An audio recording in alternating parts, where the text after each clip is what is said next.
Lake First Nation. Can you stand up? Yiboyuk. And I'd like to commend the youth for being here, listening to these very important discussions, and the leadership of Casablanca for taking that initiative to bring the youth here. Chief Semple, Pinay, Kaunuk, it's very important that they hear the discussions. So we're good? Okay, we're moving on. I'm going to turn it over to co-chair Joel for the next agenda item.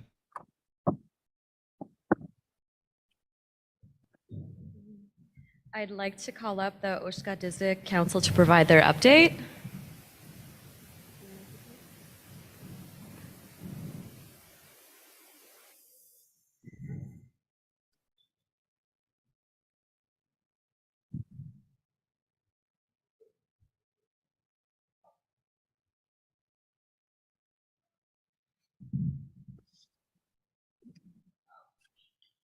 Drew, watching Chief's executive. Thank you. I do want to acknowledge that we're on Treaty 9 territory.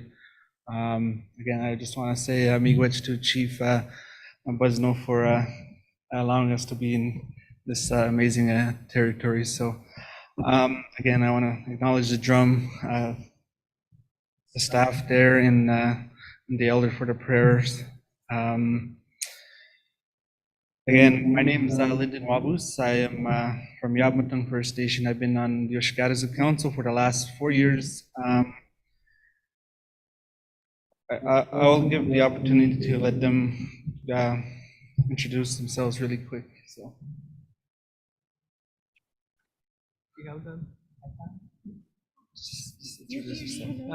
Hello, I'm Jericho Anderson. I'm from Casablanca Lake First Nation. Hello, my name is Mallory Solomon, and I'm from Constance Lake First Nation.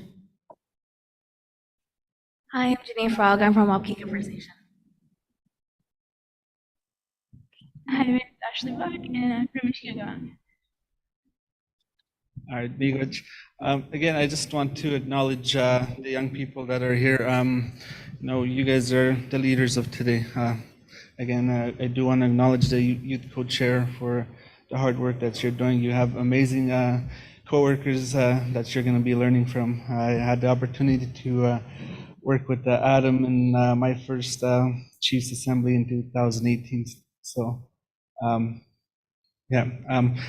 again, I just know the Oshkatizik Council is mandated through Resolution 1252. Support the Anishinaabe Nation. Women's Council, Oshkatizik Council recognized that the NAN Oshkatizik Council is entitled to proper recognition, support, respect, and meaningful engagement, and mandates that the NAN Executive Council to ensure that this perspective of the youth can be heard at the Chiefs Assembly. The NAN youth is mandated to provide guidance, advice to the Chiefs in Assembly and NAN Executive Council, and to ensure that the youth have a voice in the governance of NAN. How do you work this?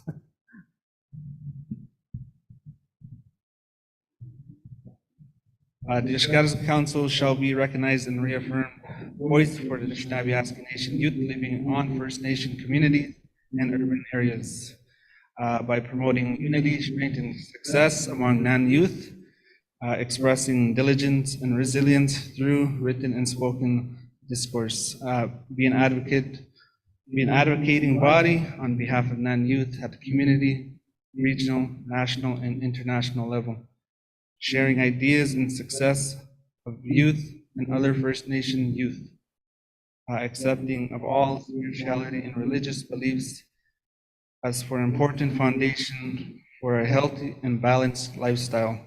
Be honest, understanding, and respectful of the diversity and uniqueness of others and environment. Knowing the importance of maintaining a healthy and balanced lifestyle,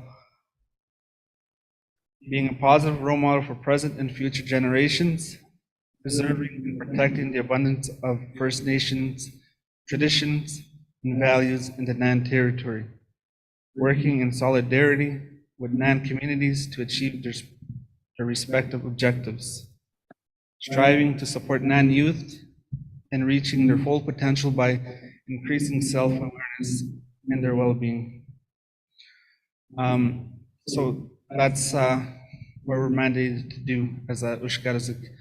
Again, I do want to acknowledge our deputy who holds our file, Bobby Narcisse. You are such an amazing role model to us, and we really appreciate the guidance that you have given us over the last few months since we've been with you, and to your amazing staff, Teresa and Lydia. And I do want to acknowledge, Derek Fox. He used to be our file holder when he was a deputy, along with Mindy. We learned a lot from you guys over the last few years, especially during the pandemic. So we stand here because of them, and they're the ones that support us on the work that we do for our young people in our territory. So the last few meetings I've been to was the Mental Health Summit back in, I believe it was May or June. I'm a new father, so I've been stepping away from some work as a council member to spend time with my newborn. And so a few weeks ago, I went to an education retreat with the education community and the work that they're doing in education jurisdiction. So I went to that. I went to Muskrat Dam a few weeks ago with the Grand Chief, just to be in a community and participate on the activities with the community. So I had a very great time in that community. I enjoyed talking to the elder around the fire. So, and again, when I got back from the education retreat, I went again to Fort Albany with Grand Chief. I had the opportunity to sit with the young people on their youth retreat. They have an amazing territory. I just want to echo what the Grand Chief says. The North, I just love the North. Seeing how beautiful it looks, seeing that mighty Albany River, so beautiful. We need to protect that land from, what the government wants. So,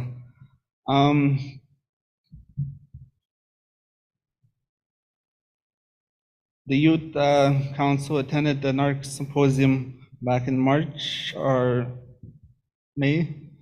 We had the NAN Youth Golf Tournament fundraiser. Ashley Back and I attended that. We did not know how to play, but we did have, fun just to be out there. There was a Pride Month support campaign, 15 youth garden kits, and language bingo. The upcoming events that will be happening will be at 2-day Timmins Cultural Camp, Tikanagan Making Workshop, Self-Guided Project Participant Craft Kits, Young Adult Craft Night in September, Safety Training for Youth and Staff, NAN Youth Olympics, virtual dance teachings, and more to come. But I don't want to talk too long. I do want to allow my fellow council members to talk about what they have been doing over the past few months. So.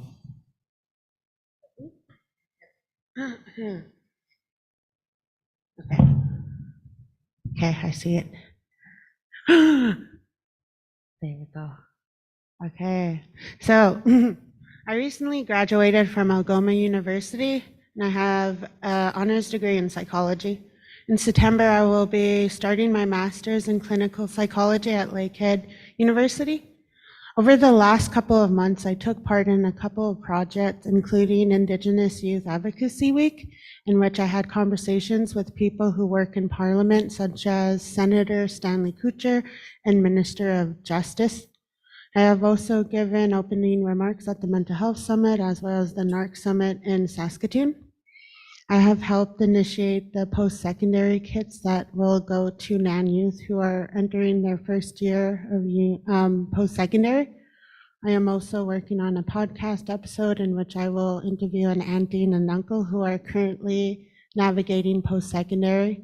I am hoping this episode will help youth with their journey in university and college.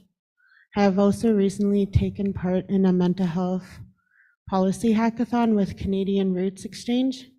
Most of the projects I have taken part in are outside of NAN, and I was given the opportunity to have my voice heard and listened. Right now, I am initiating a reconciliation project with the Gordy Downey and Chani Wanjek Fund that will invite 3 First Nation youth, as well as 3 non-First Nation youth on the land. I am hoping to receive support from NAN as well as my fellow council members. Most importantly, I'm completing a research project with Holland Bloorview Research Institute. My supervisor, Tom, and I are hoping to build a First Nation perspective with regards to brain-computer interface technology. It is important to hear from our people because without it, our needs might not be met with regards to further development. The overall purpose of the study is to amplify First Nation voices with regards to state-of-the-art brain-computer interface research.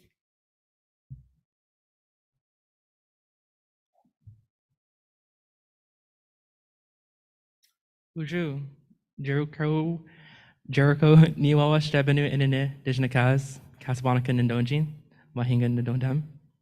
In translation, that means, hello, my name is Jericho. My traditional name is For Lightning Man, and I'm from Casablanca Lake First Nation, and my clan is Wolf. I'd like to acknowledge the 4 youth in the room that came from my community, Casablanca, Emma, Liera, Josiah, and Kylie. It's great to see you guys taking the initiative to be here. I'm glad to see you guys here. As for my updates, I recently graduated from Indigenous Studies at Algonquin College.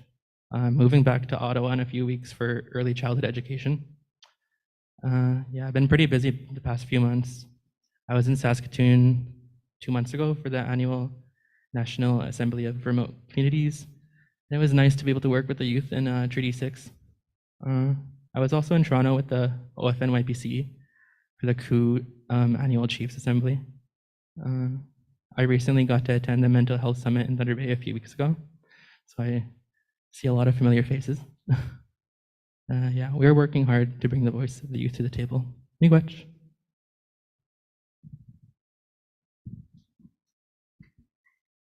Bonjour, Ashley Indigenicas, Bimayatwa Gwasijuman Indigenicas, Migazit Dodem Mishkigogmang and Donji.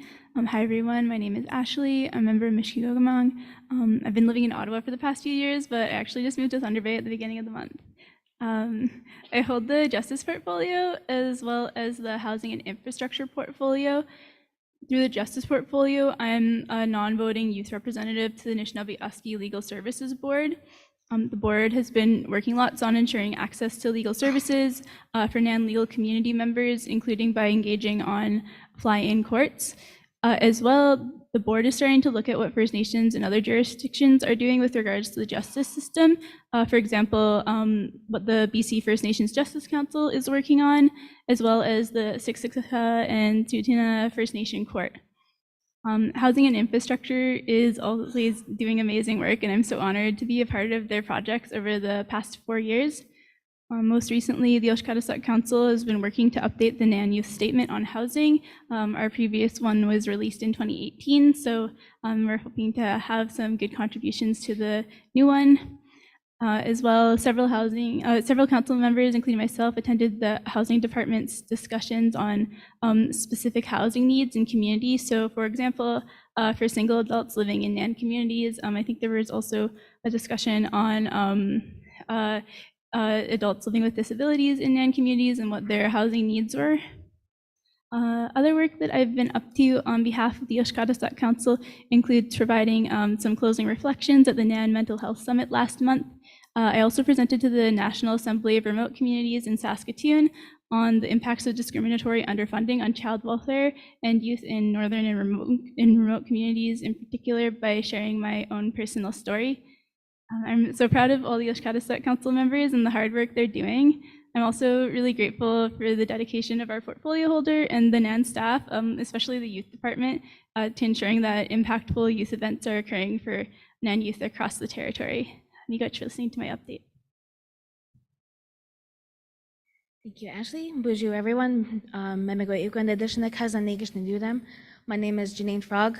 I'm from Wapkika First Nation, but I also grew up in Keewaywin First Nation, so I also call that home. And I have a lot of family and relatives from across Nantori, and it's a gift to have all these relations on different levels. And you know, wherever I go, I always see family everywhere. And right now, I currently reside in Thunder Bay, which also has allowed me many opportunities to support and represent the voice of Anishinaabe Eskimo Nation youth at personal and in-person virtual meetings and gatherings, and especially during the pandemic when no one else was able to travel and to be there. So I'm glad I was able to be there when times were hard. And right now I'm the youth representative for a non-voting member on the NAN Women's Council. So I've been allowed to sit with these wonderful ladies over there, and how much they do a lot of hard work for our people, and I really commend them for their dedication and work. I also sit on the NAN Food Advisory Committee, and we recently had our first in-person meeting in Toronto in June, and it was pretty good, and it was really exciting to be actually together and to discuss the impacts of food insecurities to our communities. I have been the Anishinaabe Eskimo Nation Anishinaabe Eskimo Nation representative to the Ontario First Nations Young People's Council since 2018.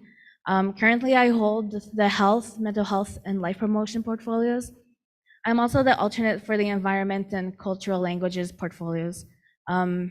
So since then, or recently, I've joined the meetings for Chiefs of Ontario, Chiefs Communities for Health, as well as Environment. And I've also joined the Registered Nurses of Ontario Committee, and I had my first call with them recently, and to plan webinars, and we try and share those as much as we can to have our Ontario First Nations voice told at these or represented at these meetings.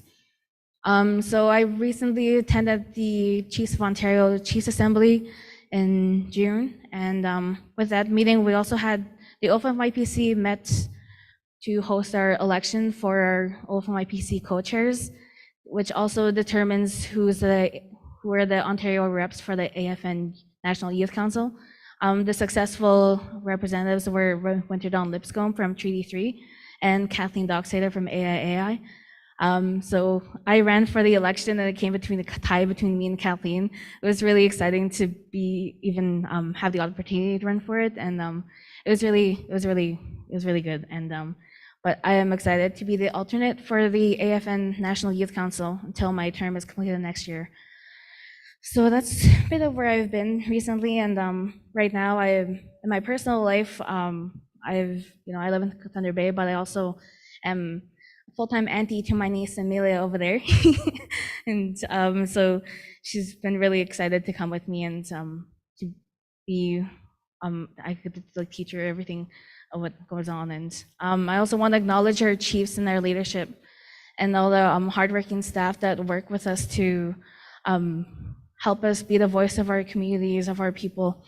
And I also want to acknowledge the youth that are here too. I know it's a lot of work, and the youth council, I really want to commend them for their hard work and their dedication too, and they've been doing a really great job.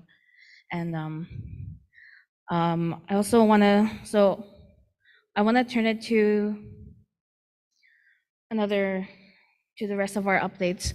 So sorry. And I also want to acknowledge Taya and Erickson Thea Kwachigan and Erickson Owen. They couldn't be here to join us, but they're joining virtually. And I really hope that they're doing well. And they've been doing a lot of work too. And so I really appreciate them for their involvement. So with their current status right now, it's been really interesting to get and important to get back in person meetings. So, I heard it from different other meetings, people saying that, we got to do 2 years of work in how much, 6 months to catch up. So as several council members have mentioned, it hasn't been easy, or it hasn't been very easy for the Oshkosh Council to fulfill their duties and as one of NAN's core advisory councils. Many of us are supposed to sit on chiefs and technical committees but aren't invited to meetings. And sometimes our feedback isn't taken into consideration when a lot of our members have that dedication and want to work for our people, want to work to help our people. And sometimes we are told that our voice isn't important and that it isn't wanted. At the beginning of 2002, we felt that we were not being heard and included, but rather forgotten and treated as tokenized youth. We understand that the people of Anishinaabe Nation is very busy, and we appreciate all the hard work everyone does. We do not want to be left out since we are representative Anishinaabe youth, and we must be included in these important conversations too. And we love our people and we want to help our people. We need that support from our people and our leaders. Our position as Oshkosh as a council youth members is not to be a token of youth representation, but to be meaningfully engaged and participate in the important work NAN works and undertakes. Our youth are dying. Our youth, they're being impacted by these intergenerational traumas, these colonial impacts. And how many times are we going to go through these conversations and not take our voice taken seriously? And that's why I acknowledge the youth, the chiefs for their hard work, because we look up to the chiefs for guidance. We look up to you, chiefs, and our leadership to follow. We follow you guys, but we want to be, we want to participate as well, and we want to help you guys. We want to help you help us too. What we want is to be active and meaningful participants in Anishinaabe Nation's operations and governance, to be afforded equal respect to the Women's and Elders Councils, and to support the Women's and Elders Councils as well in all of our roles here.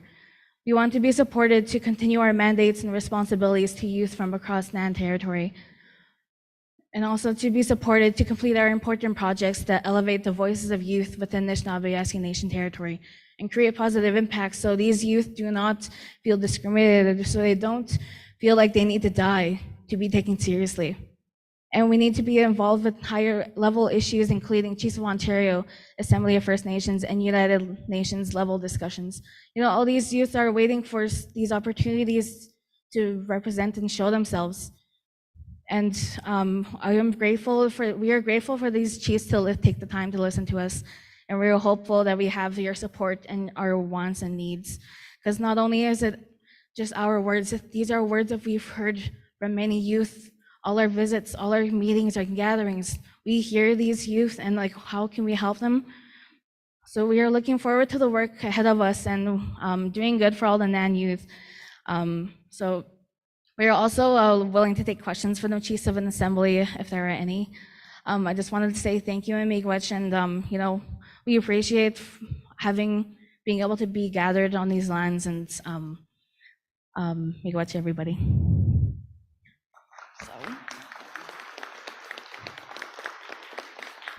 So we can, if anyone has any questions or anything, we can take any. But we'll be here for the next 2-3 days as well.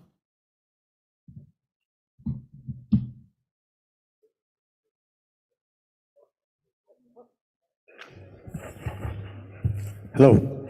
I don't got no question, but I just want to make a statement here.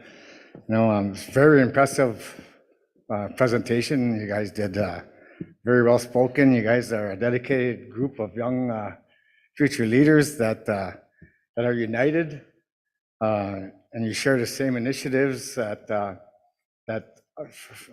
when we were youth and more. You share more of that, and hats off to you guys for the good job you guys are doing, and keep up the good work. That's all I have to say. Miigwech. Are there any other questions or comments?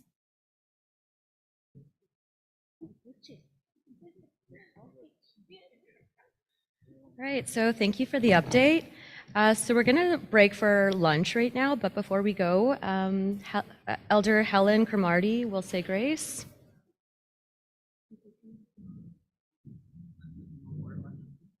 And lunch will be in the cafeteria. Can you hear me?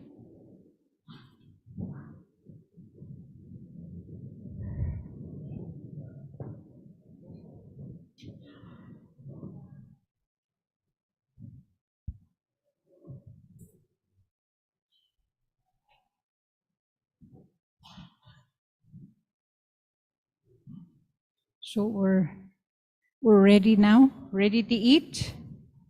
I have to say something to the youth. I really enjoyed your presentations. And you know, the years I have been around Snabeaski, I have to tell you, this is a really good, an excellent learning theater as you go forward. And I can truthfully tell you that some of the executive actually came to NAN as students. And Bobby was there. And I guess Travis isn't here anymore, but Derek was here. See, a lot of them were here. The head of NADF was also a student. So you have important footsteps to follow. Follow those paths that they have made for you. But I really enjoyed listening to you. So lunch break, we must remember as we go forward in our days that we look after ourselves, self-care. We must nourish our bodies to give us the strength as we go, as we work, and as we live and breathe. And we thank the Creator for providing us with these opportunities, the provisions to take care of ourselves. We ask the Creator to bless what we're about to receive. And as we do that, think of the many other people too that have needs, that are lacking in many things. And that we think of them and to be mindful of the needs of others always as we go forward, and be respectful and mindful, and to trust others. The one thing we have to remember when we talk about each other, we talk with each other and to each other.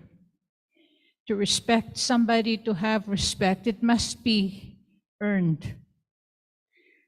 Respect, like trust, they have to be earned.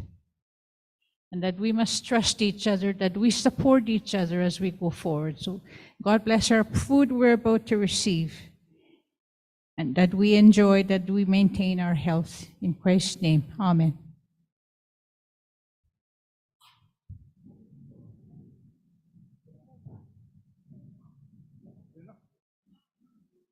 Miigwech, just a reminder, we'll get started at 1 o'clock.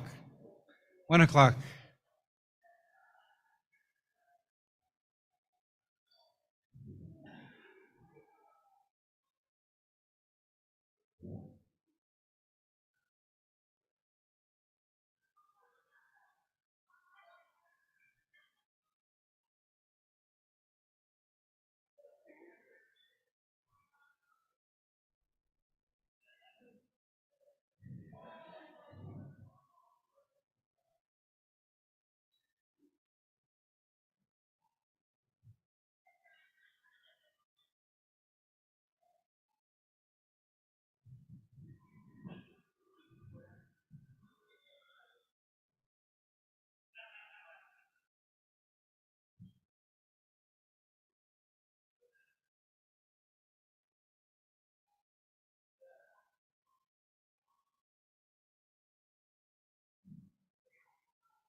So we're just waiting for chiefs to get back. It was a good lunch. I know people are still in the cafeteria, but it is about 10 after 1, so we'd like to get underway very shortly. So once we have a few more chiefs, we'll open up the room, we'll open up the virtual platform as well. I believe chiefs might still be logged in on Zoom.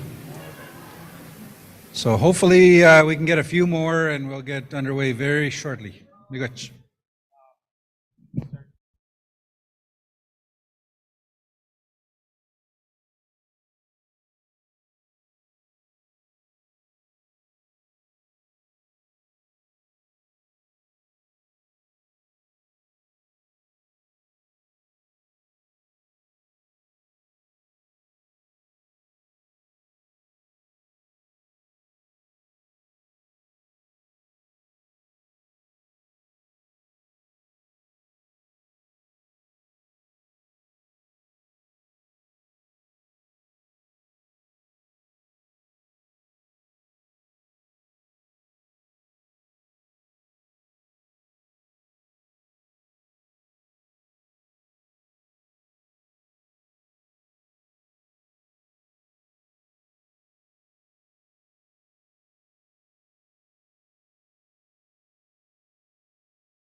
So it looks like people are making their way back. A lot of the chiefs are just finishing up lunch, but we will get started. So we'll turn on, I don't know if the YouTube was off, but we'll turn it back on. Okay, we're on, we're good. So welcome back, chiefs, delegates. We'll start with this afternoon's session. We'll get right into it. We've got a full agenda for this afternoon. So I'm going to call upon the next presenter. The presentation will also include resolution. So we will have a resolution following this presentation. The resolution should be in your packages. So I'm going to ask Mike McKay to come up, the Infrastructure and Housing Director. Mike. And I'm not sure if one of the executive might be introducing, it might be Grand Chief introducing Mike. But the agenda item is the NAN housing strategy implementation. And again, we will have a resolution. So with that, Grand Chief.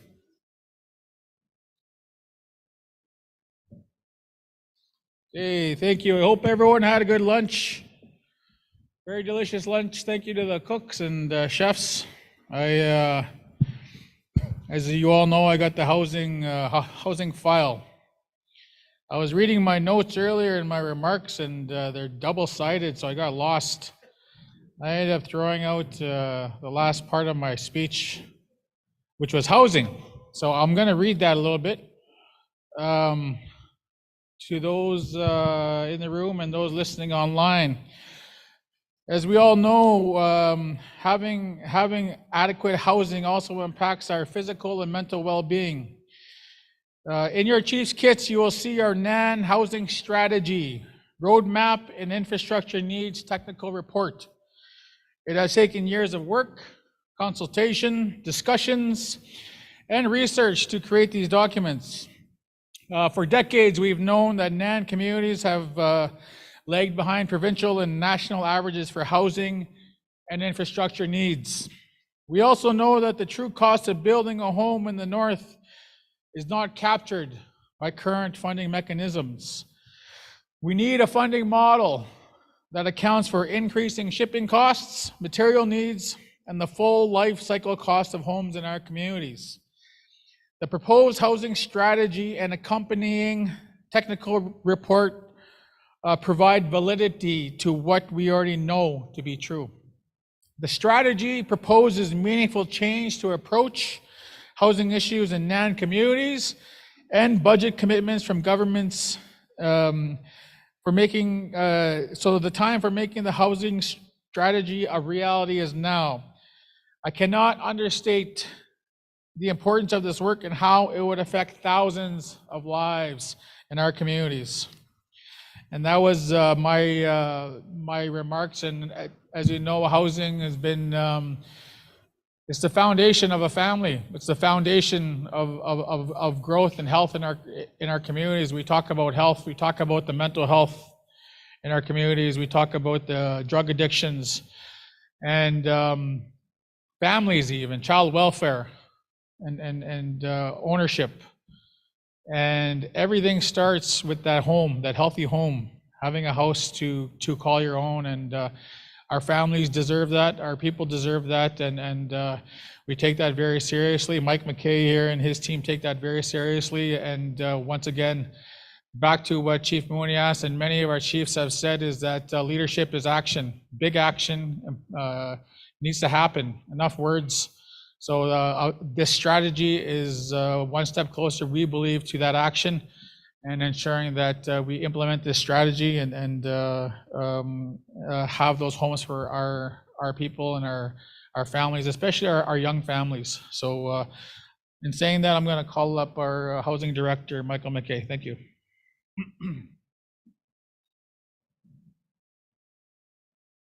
All right. Thank you, Grand Chief. This is the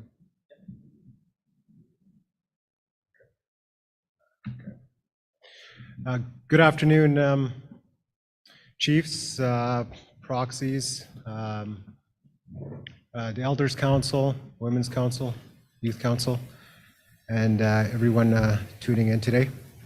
I'm Michael McKay, Infrastructure and Housing Director at NAN. So this afternoon, I'll be presenting the NAN Housing Strategy roadmap for implementation.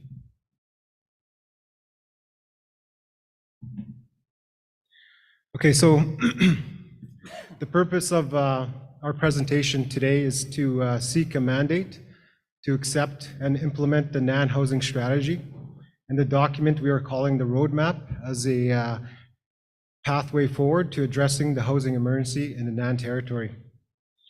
The roadmap has been included in the Chief's kits, but so I'll also provide an overview in my presentation.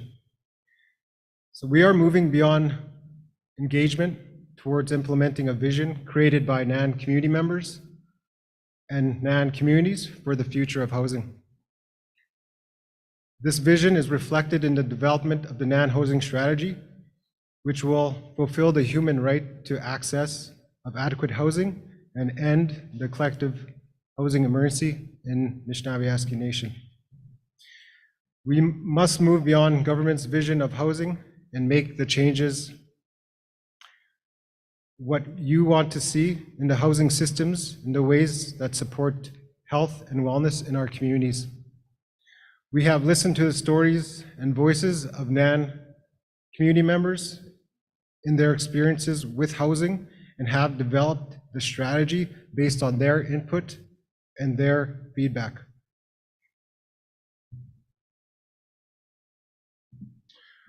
Over the past couple of years, even through the pandemic, the team developed the NAN housing strategy, having engaged First Nation leadership and community members to understand the lived experiences of youth, children, adults, both young and older, with housing on reserve.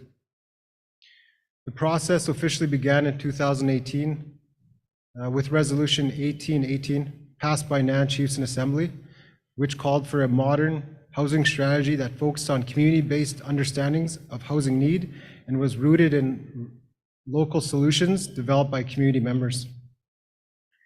NAN was mandated to create a strategy that reflected the lived experiences of NAN members, developed solutions rooted in community to create a strategy that was community-based and ensures the right of access to adequate housing in order to end the collective housing emergency in the NAN territory.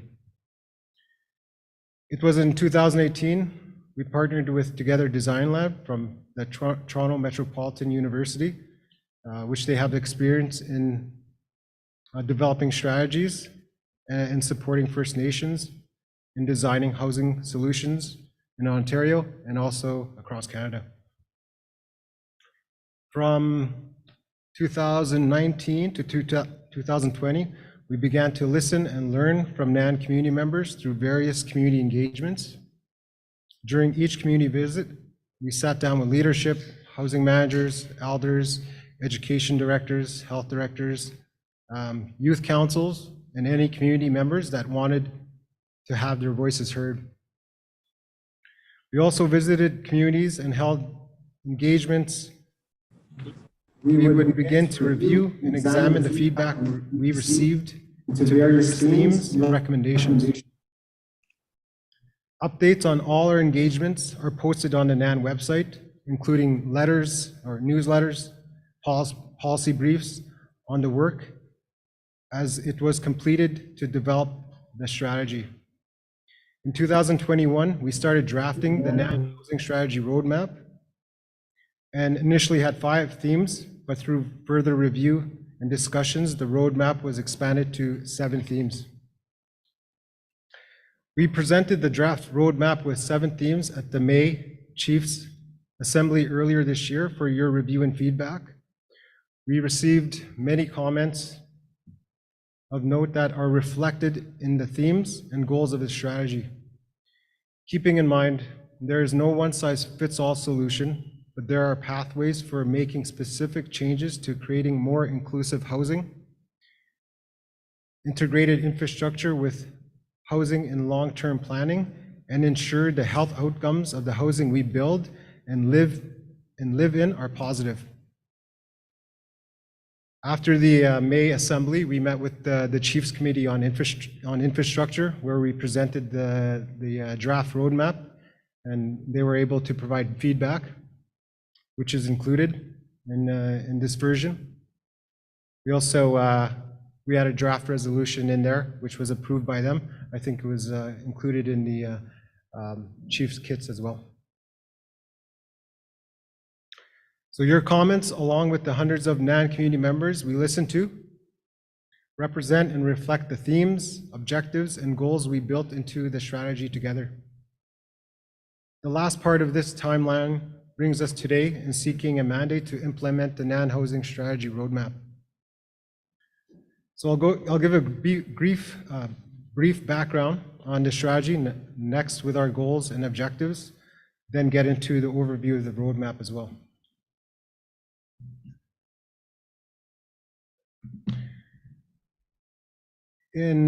So the NAN housing strategy recognizes there is a continuing collective housing state of emergency that will continue to grow without further action.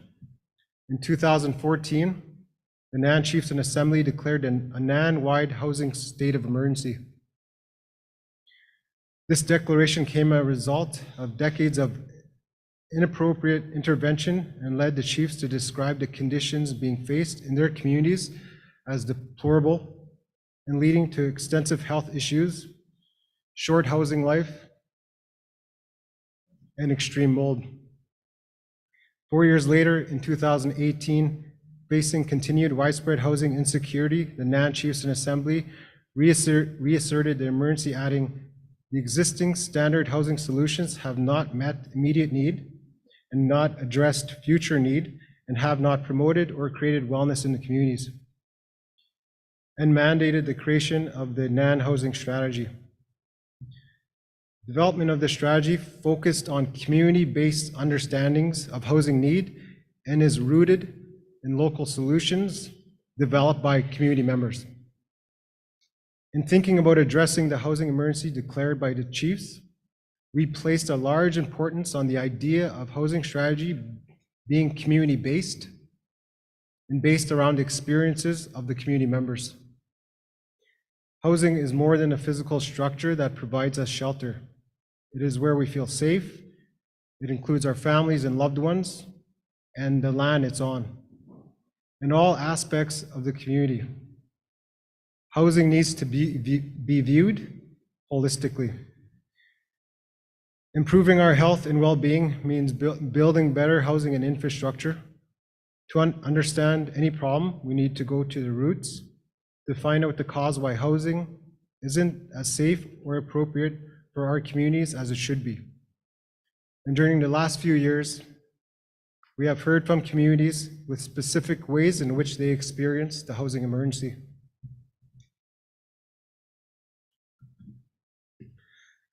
The development of the strategy's vision was to fulfill a human right to access to adequate housing and end the collective housing emergency in the NAN territory. And with 4 interrelated goals. These goals were foundational to our work in supporting self-determination and have supported the development of the 7 themes of the NAN Housing Strategy Roadmap. Moving forward with the vision of the strategy is creating positive change in the current housing systems to support health and wellness and to fulfill the human right to access to adequate housing.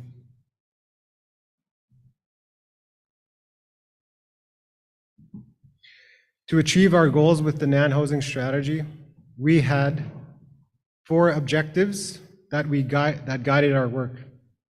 The first one was work at the community and regional level to develop housing solutions and action plans that recognize the unique needs, the geography, and the cultures of NAN First Nations. It was our responsibility to engage with community members and to design our methodology in a way where all community members felt comfortable participating. We asked specific questions and involved activities that were relevant to community members so their lived experiences and hopes for the future were highlighted. The second objective was create community-led approaches to data collection and problem identification. We recognize that any approach to housing solutions need to be community-led and culturally appropriate. Otherwise, they will not work in NAN communities and risk further extending the housing emergency. The third one is support First Nations' right to self-determination to their housing system. First Nations are not stakeholders, they are leaders, partners, and the rights holders. The NAN housing strategy recognizes that First Nations have the right to self-determination to their housing systems. And so our focus is on creating tools and resources that support the development of these local housing systems through housing procurement, tendering, management, and appropriate construction designs and building techniques. The fourth objective was encourage flexibility and creation of design solutions rooted in local lived experience. We need to design our own housing in our communities. Why have we not had that chance? Housing should reflect the values and cultures of our homelands and safe spaces for us to create memories.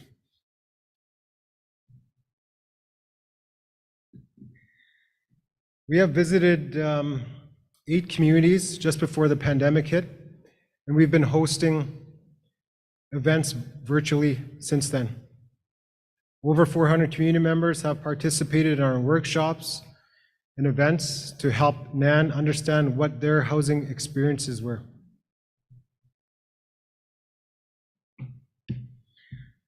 I featured these photos at the May Chiefs Assembly. These were just some of the NAN housing strategy engagements we had. As mentioned earlier, during each visit, we sat down with leadership, housing managers,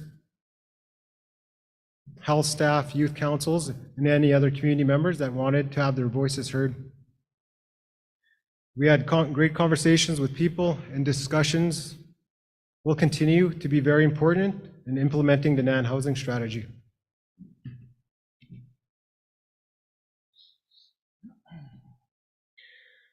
As I mentioned earlier, a copy of the roadmap was included in your chief's packages.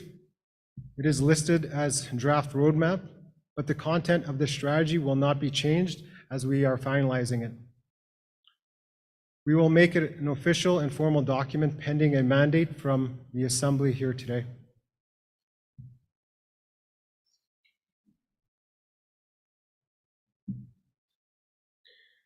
I want to reiterate that the NAN housing strategy encompasses a vision for creating positive change in the current housing systems, to support health and wellness and to fulfill the human right to access to adequate housing.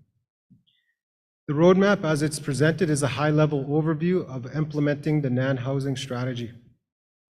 The 7 themes are broad because the process will always be dynamic. As we know, there's no one-size-fits-all solution. The themes do reflect what we heard in our engagements. We have listened to leadership and community members. Through this mandate, we continue to work to implement change for NAN communities. The roadmap consists of 7 themes, which include strategies that focus on creating change in community housing systems. Short and long-term goals are identified within each of the 7 areas, as well as expected achievements once goals are met.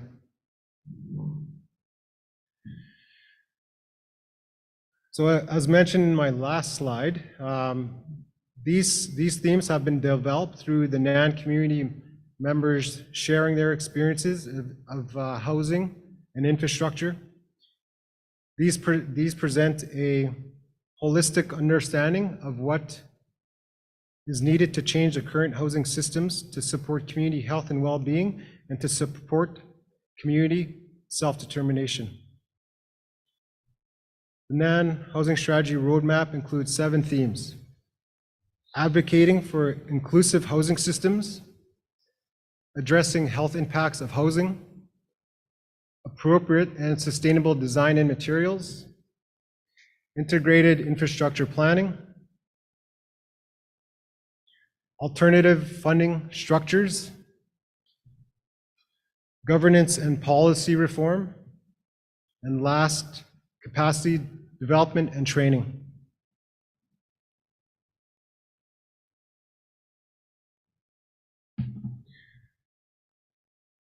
There were also key messages in the NAN housing roadmap that must be shared widely with all leadership and government partners.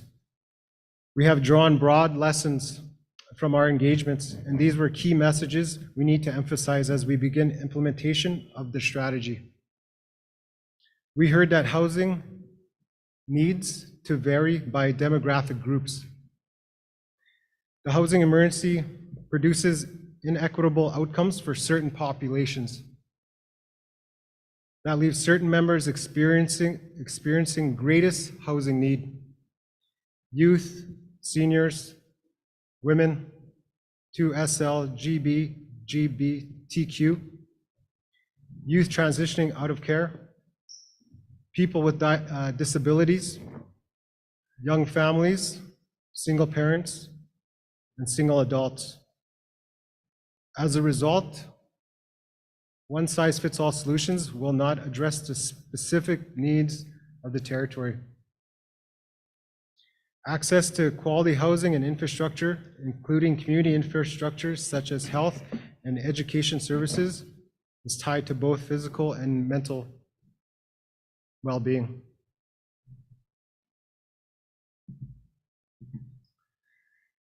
According to NAN's immediate housing and infrastructure needs technical report, an estimated 7,588 housing units are needed to meet today's demand. This does not include future growth, community members wishing to return to their community, infrastructure, or lot development expansion. This is the highest estimated need the report produces, and this number was approved by the NAN Chiefs in Assembly in May as NAN's official immediate housing need estimate moving forward.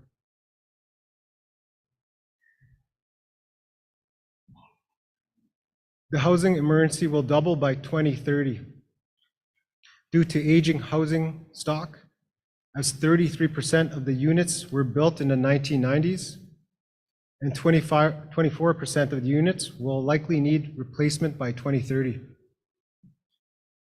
Data from our report was taken from Statistics Canada, Indigenous Services Canada, community data, and as well as internal NAN reports to come up with these data points.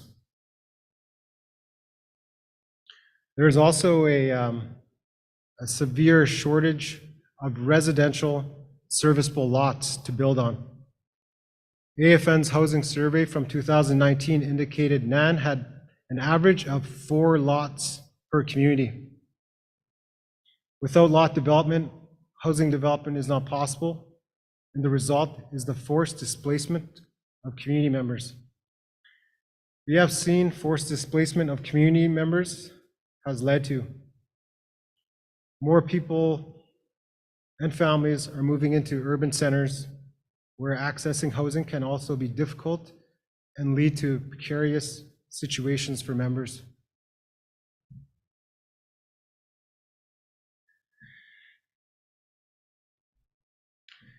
Infrastructure development needs to happen in tandem with housing construction and development. Investment into housing can no longer ignore the accompanying infrastructure needs. The ongoing disconnection between minor and major capital projects breaks the community planning process. The true cost of building a home in the north is not captured by current funding mechanisms.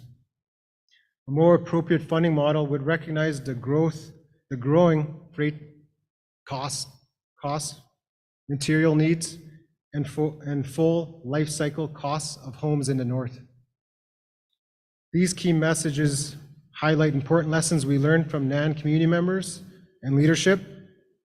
They also represent important learnings we are taking forward and implementing the NAN housing strategy.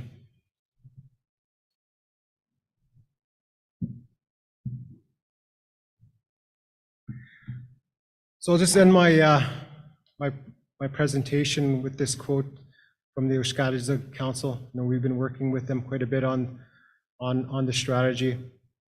We say housing is a priority. Every family needs their own space to create memories.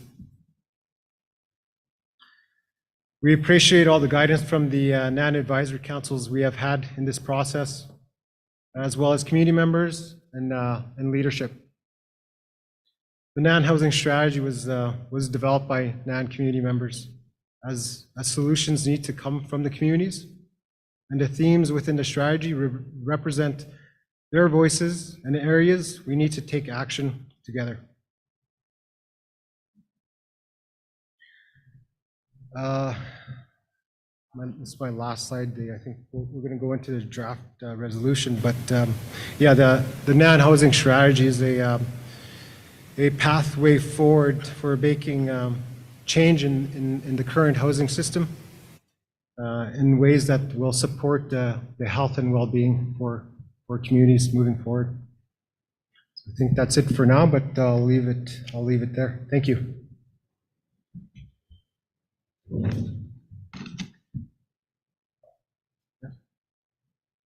Great, thank you very much, Mike. I don't know if there's any more or any comments or questions. We do have a resolution, and then we will open up again if there's any comments to that. But before we get there, the floor is open.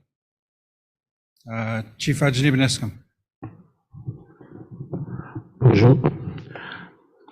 First of all, I'd like to say thank you to Mike for that thorough report. I'm just going to make a few comments on our situation back home in Martin Falls. As you know, this past year we declared a few state of emergencies at the community, and you know, it's a surprise that we haven't declared a state of emergency on housing. But you know, your report rings true on a number of factors that have to be raised, you know, wherever it can be raised at policy tables in terms of lot development that's needed in the communities, and Martin Falls is the same, you know, and there's even that insinuation to start building upwards, you know. That's ridiculous, you know. I think about that, you know, in terms of building apartment buildings and whatnot, and because we've never lived that way in the past. So you know, I just think about those things and say that, you know, how can we be self-determining when it comes to our housing and create those that housing that's culture appropriate for us in our community, and at the same time, you know, sustainable. And you know, we're at a precarious situation with our housing also, and we're trying to move things along in terms of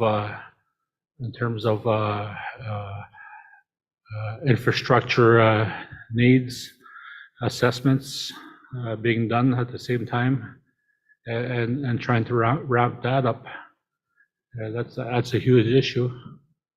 And the other way I see it is more resources coming into the community, you know, resources, fiscal resources, and you know, just where do we get those fiscal resources is always at the top of my mind, you know.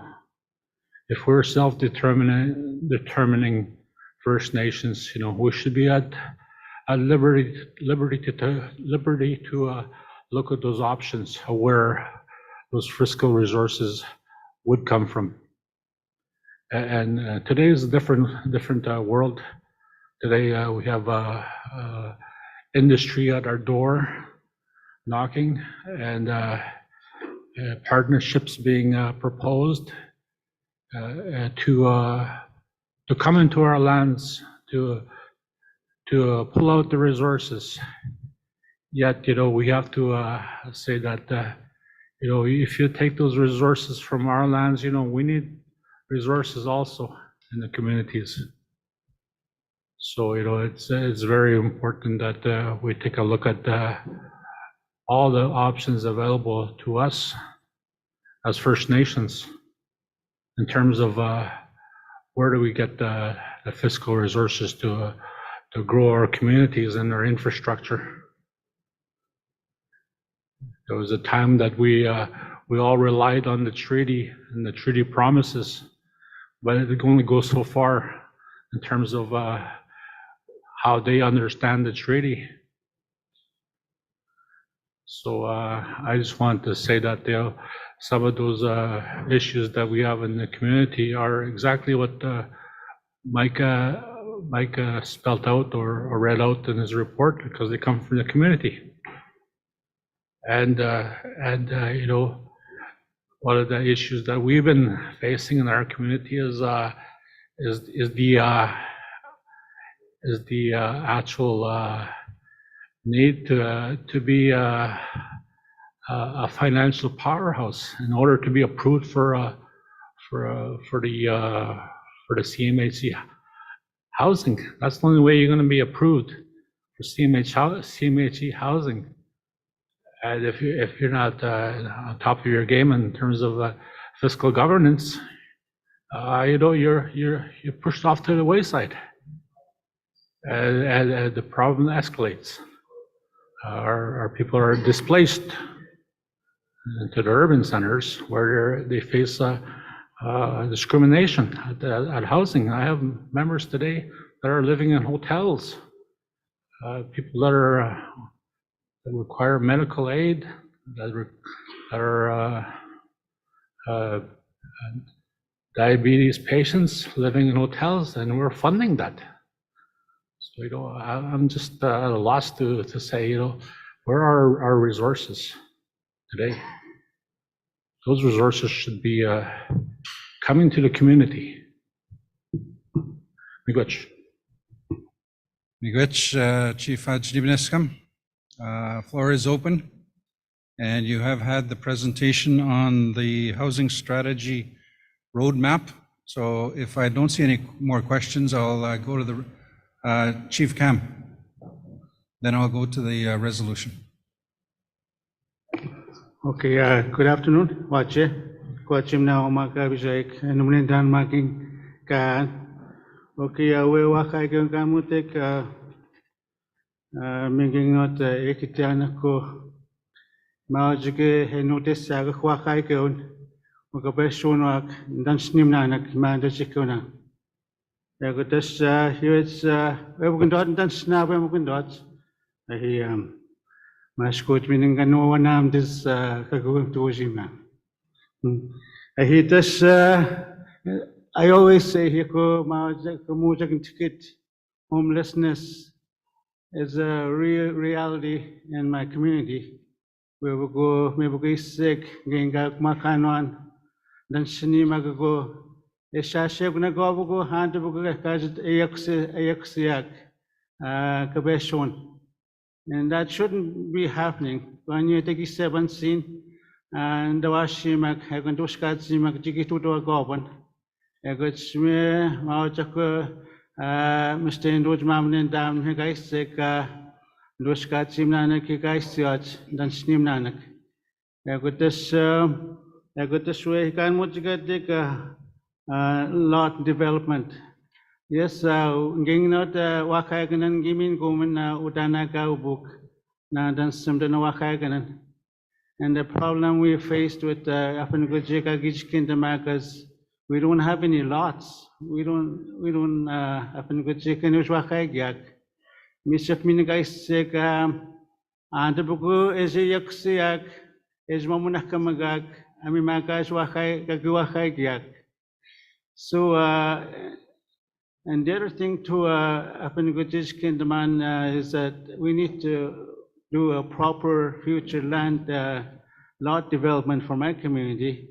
I mean, so that will cost for, I guess, money. Shunya, kung kaknigang ko chumbidik, ko chumute kuma, kita jikunan. Yagut semua Kinderman no wakai ko maujigo wakai ko nan musiking not in at the mak kada jikyak. Yak stebo ging dajikindan going baskan waging nifijan magais mauchit na nakwedukan wakai ko gan mujigadik. Yagut this basing and then go kindan. Nikindan shin go kabe in wakabe shan dajikunik isek wakai ko anism isemaga. Eko deshe te boen damunen dan hwe kamu te kwe strategy chikin ma chama kekwan eko ging yoko gen sitman wasme ange kismen mut ge magan kubonen magang de jikonik. Amen. Watch it. Thank you. Migach ugamakan ego yue gadasndaman gano deseg kegino yue wakageon. Proxy Frank McKay. Thank you, the Chair.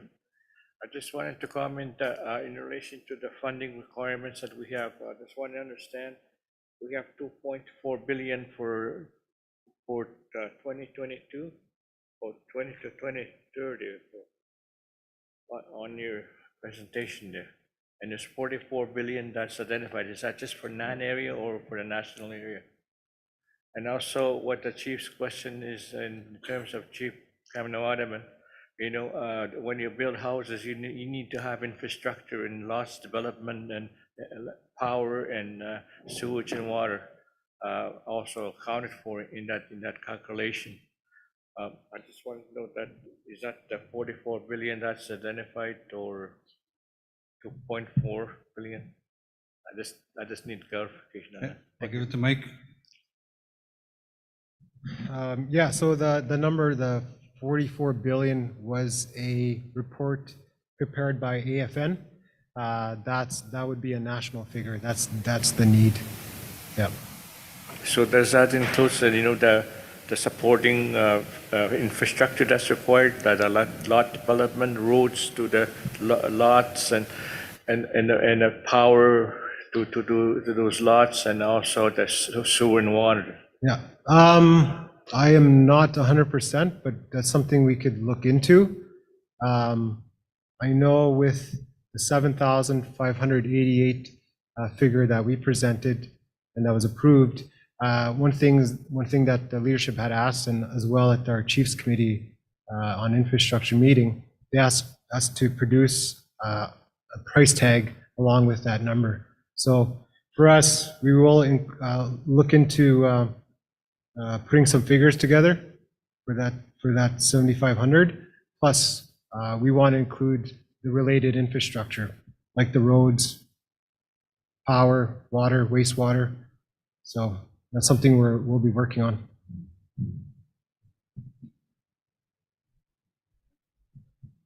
Very good. Chief Wesley.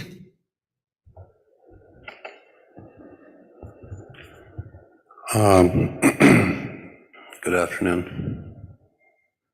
I think I brought this up in a previous meeting where you know, in consideration of the costs that we have to bear in our housing sector. As an example, my community, my funding for minor capital is at 352,000. Realistically, I can only build one house with that much money. And so I think it's fair to say that the community, my colleagues here, should be thinking outside the normal box that we're in and start looking at real strategic partnerships in terms of cost, because the cost is what really kills our communities, especially the far north remote communities that are winter road accessible. We have a very narrow window to do our cost projections and get our materials in. And ideally, the funding window doesn't fit in with that. So we were always missing the boat on in terms of acquiring the materials that we need and shipping them on our winter road. So I think we have to look at really innovative partnerships in terms of cost and partnering together to bring those costs down. Because the average 2x4 during COVID rose roughly 60-70% more than what they're normally worth, and those costs aren't coming down any faster post-COVID. So I think there's really a need for strategic partnerships. We need to look at bulk buying as an example, even values-added product production. We really need to get into those to bring those costs down. And it's really urgent for a remote community like mine, and especially those fly-in communities. And these facilities need to be developed in areas that are cost effective. I know for the central region, the community that makes the most sense for a strategic partnership is Mishkigogomang. They're right at the end of the road. You have to think outside the box. Otherwise, this whole trend about the cost of housing is never going to change. And that's my message. English. Thank you, Chief Wesley. So I don't see any more. Okay, two more. Chief Kayagamik, and then I'll come back. Good afternoon. I'm going to thank Mike for his presentation. However, I think everything moves too slow. Our people are living in deplorable housing. And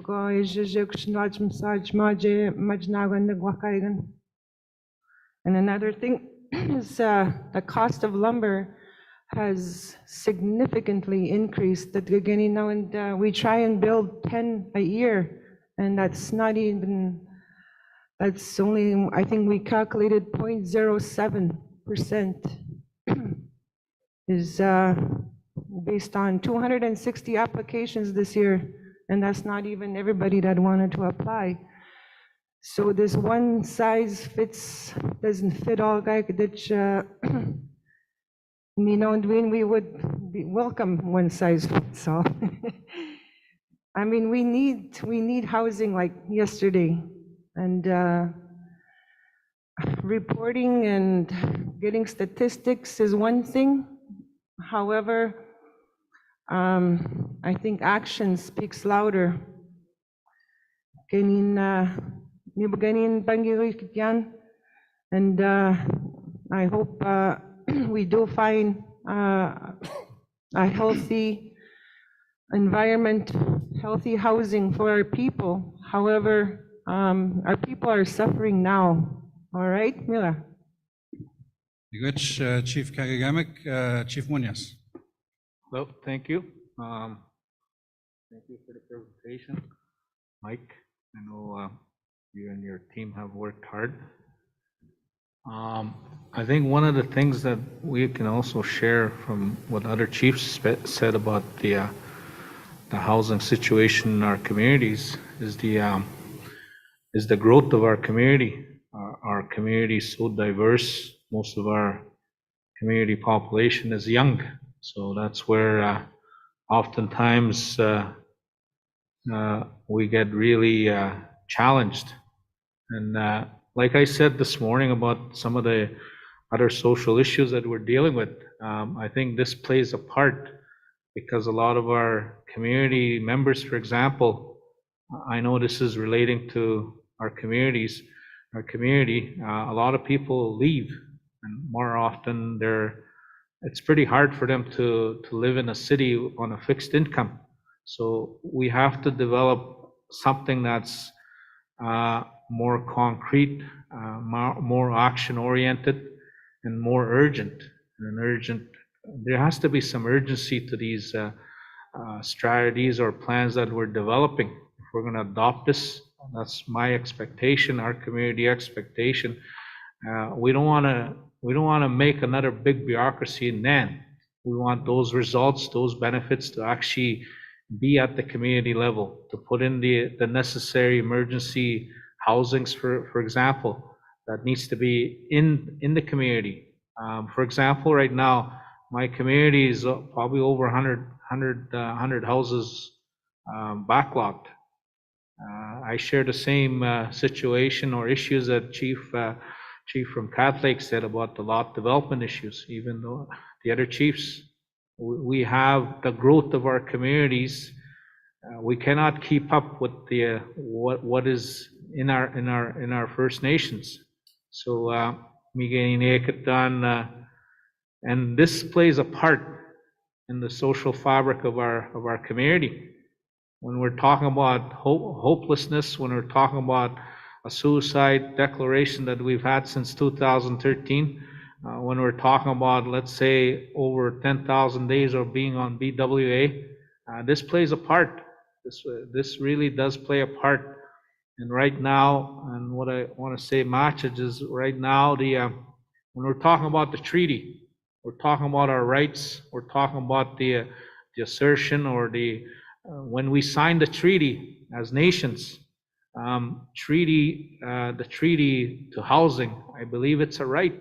It's something that we should have been afforded with long before we've been having these discussions.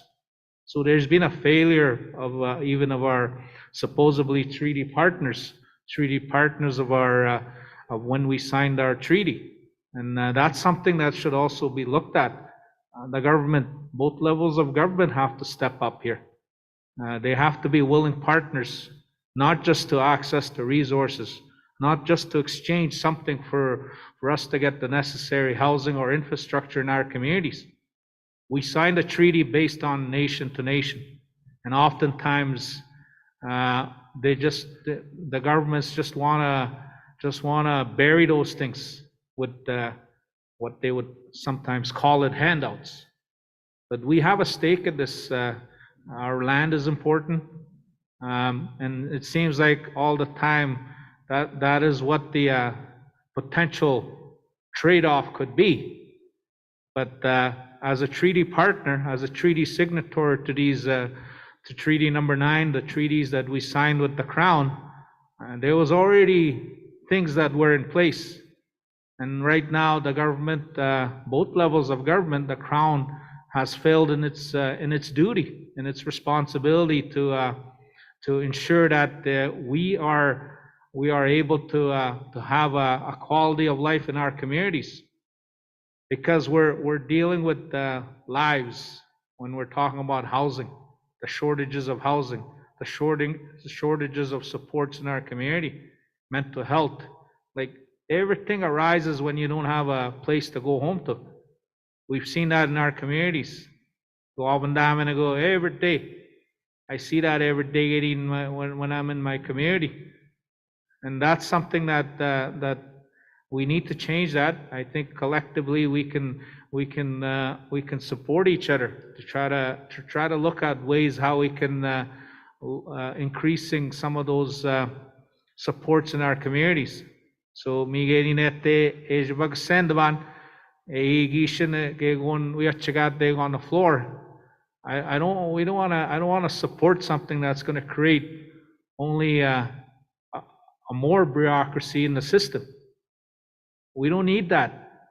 We need to get those action-oriented benefits into the community, into the hands of our people. When I talked about the homelessness, the mental health, the suicide crisis, the addictions, we need to get those things. If we're going to develop a strategy based on community needs, that community needs has to be reflected with benefits and with real action. So that's what I want to say, but I do commend Mike and the Grand Chief and others for taking the time to work on this strategy, but we have some work to do. We need urgent housing in the community, in all of our communities. to build them up. We have to find ways. We have to find ways where we can provide maybe even transitional housing for youth. Like probably a lot of our families in our communities have their 17-year-old, 18-year-olds, even as older as 40 years old, still living with your mom and dad. You guys say, that's the reality is what we're facing in our community. Some of them have all their kids that are over the age of 18. There's a family in a community that has 13 people in a 2-bedroom house. There's about 4 generations in that family. And that's what we're up against when we're talking about the backlogs of units in our community. And there has to be a way to address the lot development issues that need to be done. So Miguel getting the presentation. I'll look at the resolution, how the resolution is written, and maybe I'll suggest some changes or recommendations or additions. I haven't seen the resolution, so but Miguel Mia. Miguel, thank you very much, Chief Munoz. So we do have a resolution. It is in your packages. If you look at the Chief's kit, following the documents that Mike just presented, there is a resolution. It's up on the screen, and I will go through the resolution. So it's resolution number 2212. It's titled The Acceptance and Implementation of NAN Housing Strategy Roadmap. So I'm not going to read the entire resolution. There's a preamble, the whereas on the first page. I'm going to go to second page and read, therefore be it resolved. And again, it's up on the screen. Therefore be it resolved that the NAN Chiefs and Assemblies support and adopt the roadmap implementing the NAN housing strategy as a means to address the ongoing collective housing emergency and to support the work of NAN First Nations in the self-determination of their housing systems. Further be it resolved that the NAN Executive Council is mandated to advocate to the provincial and federal governments as well as to develop partnerships for the resources required to implement the housing strategy. Further be it resolved that the NAN Executive Council calls on the Government of Canada to further commit to funding the diverse housing and infrastructure needs of NAN First Nations according to their unique needs and support community growth over the long term. Further be it resolved that the Executive will report on progress on the implementation of the NAN housing strategy at future Chiefs' Assemblies. Finally, be it resolved that the implementation of this resolution is without prejudice to similar existing and future projects at the First Nation and Tribal Council levels. Dated this 9th day of August, 2022. So I will need a mover for the resolution. And I have a mover for the resolution.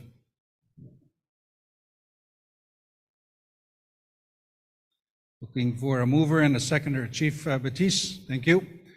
We have a mover. Can I have a seconder?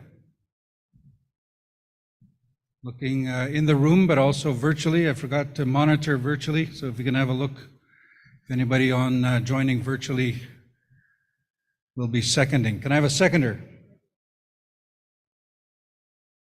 Again, the resolution is before you. It is in your packages. It's up on the screen. Chief Sonny Batiste has moved the resolution, and I'm looking for a seconder. Chief Ajaniv-Niscom, thank you very much. So we have a mover, seconder. Chief Batiste, any comments?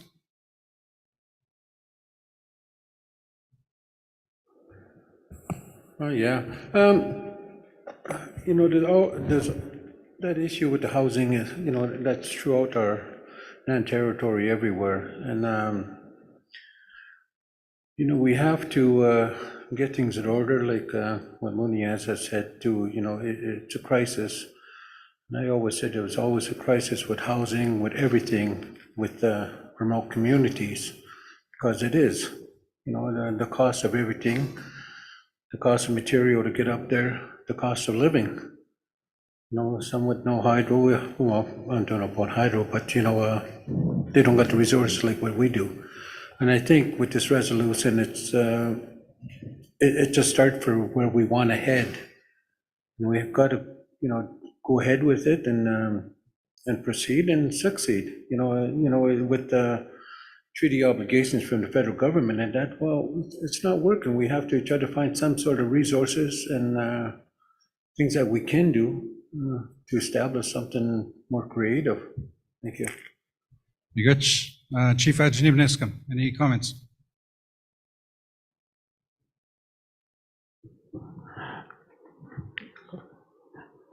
Good day, Chair, Chiefs, Elders. I would like to just state that, or more or less call on the awareness of our people in the housing crisis we're in. I know we're in a housing crisis in our community. They're looking at exploring at all options, even own source revenues right now. But you know, as this resolution says, you know, housing is our treaty right, and that's what we're counting on. But I wanted to make sure that, you know, that the demographic is highlighted in terms of the actual need, the housing per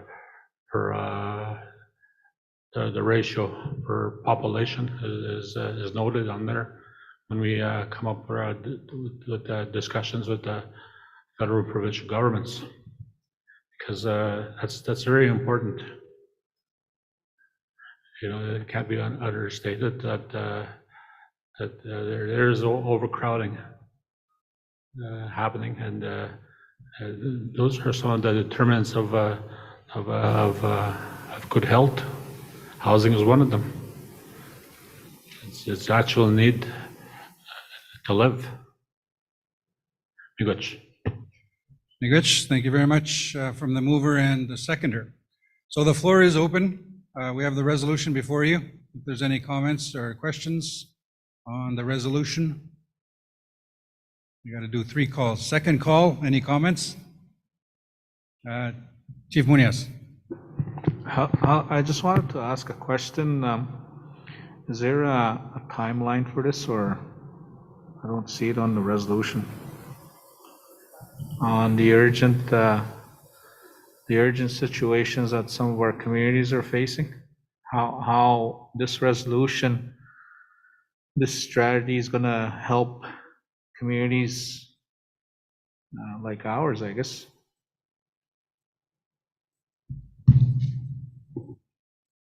Yeah, thank you for the question, Chief Munoz. There are timelines in the housing strategy.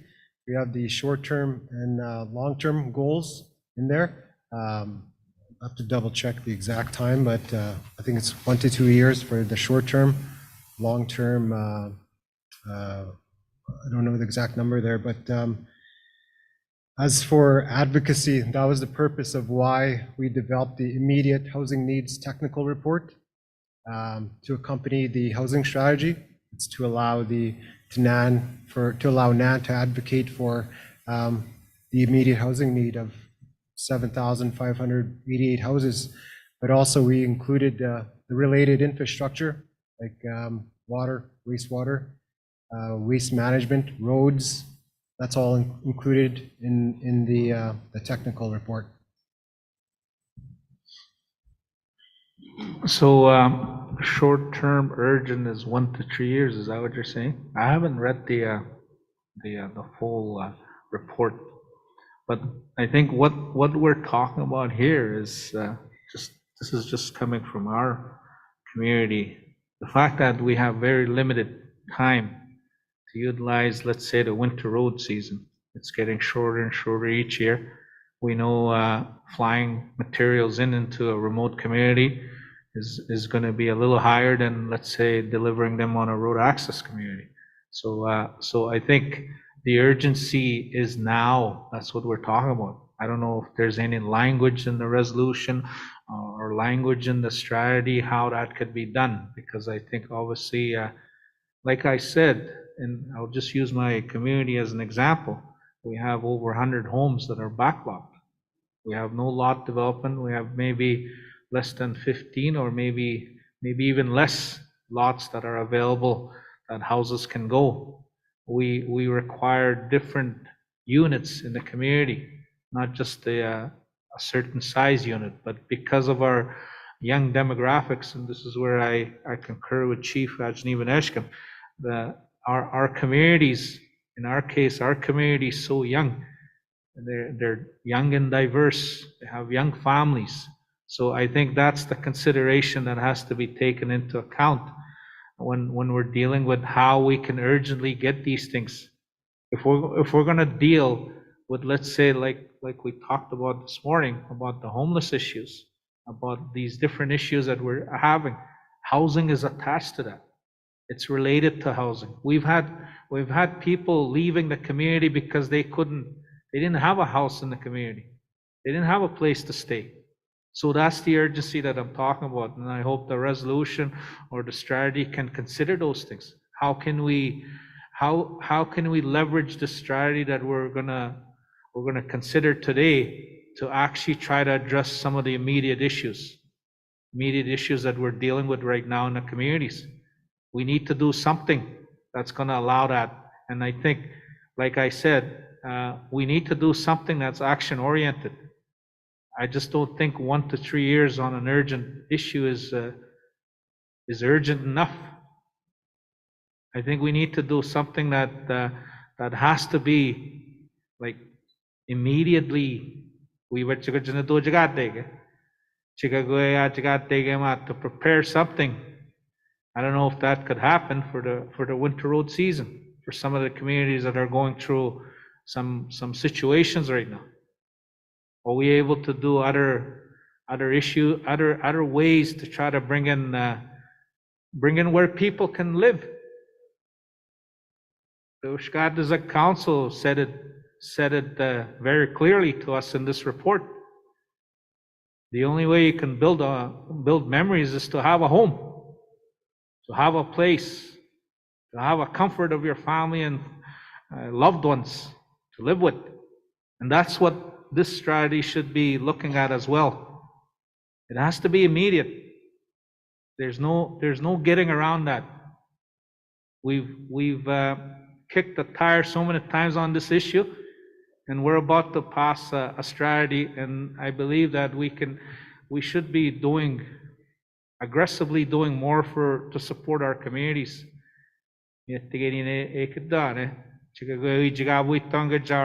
Our communities and our people, because that's where the dire need is required. How do we get there? That's still work that has to be done and fleshed out. So if there's anything in the resolution or in the strategy, that's what I like to see, as a representative of my community. If there is something there, I didn't get a chance to read your plan there. Okay, Migotch.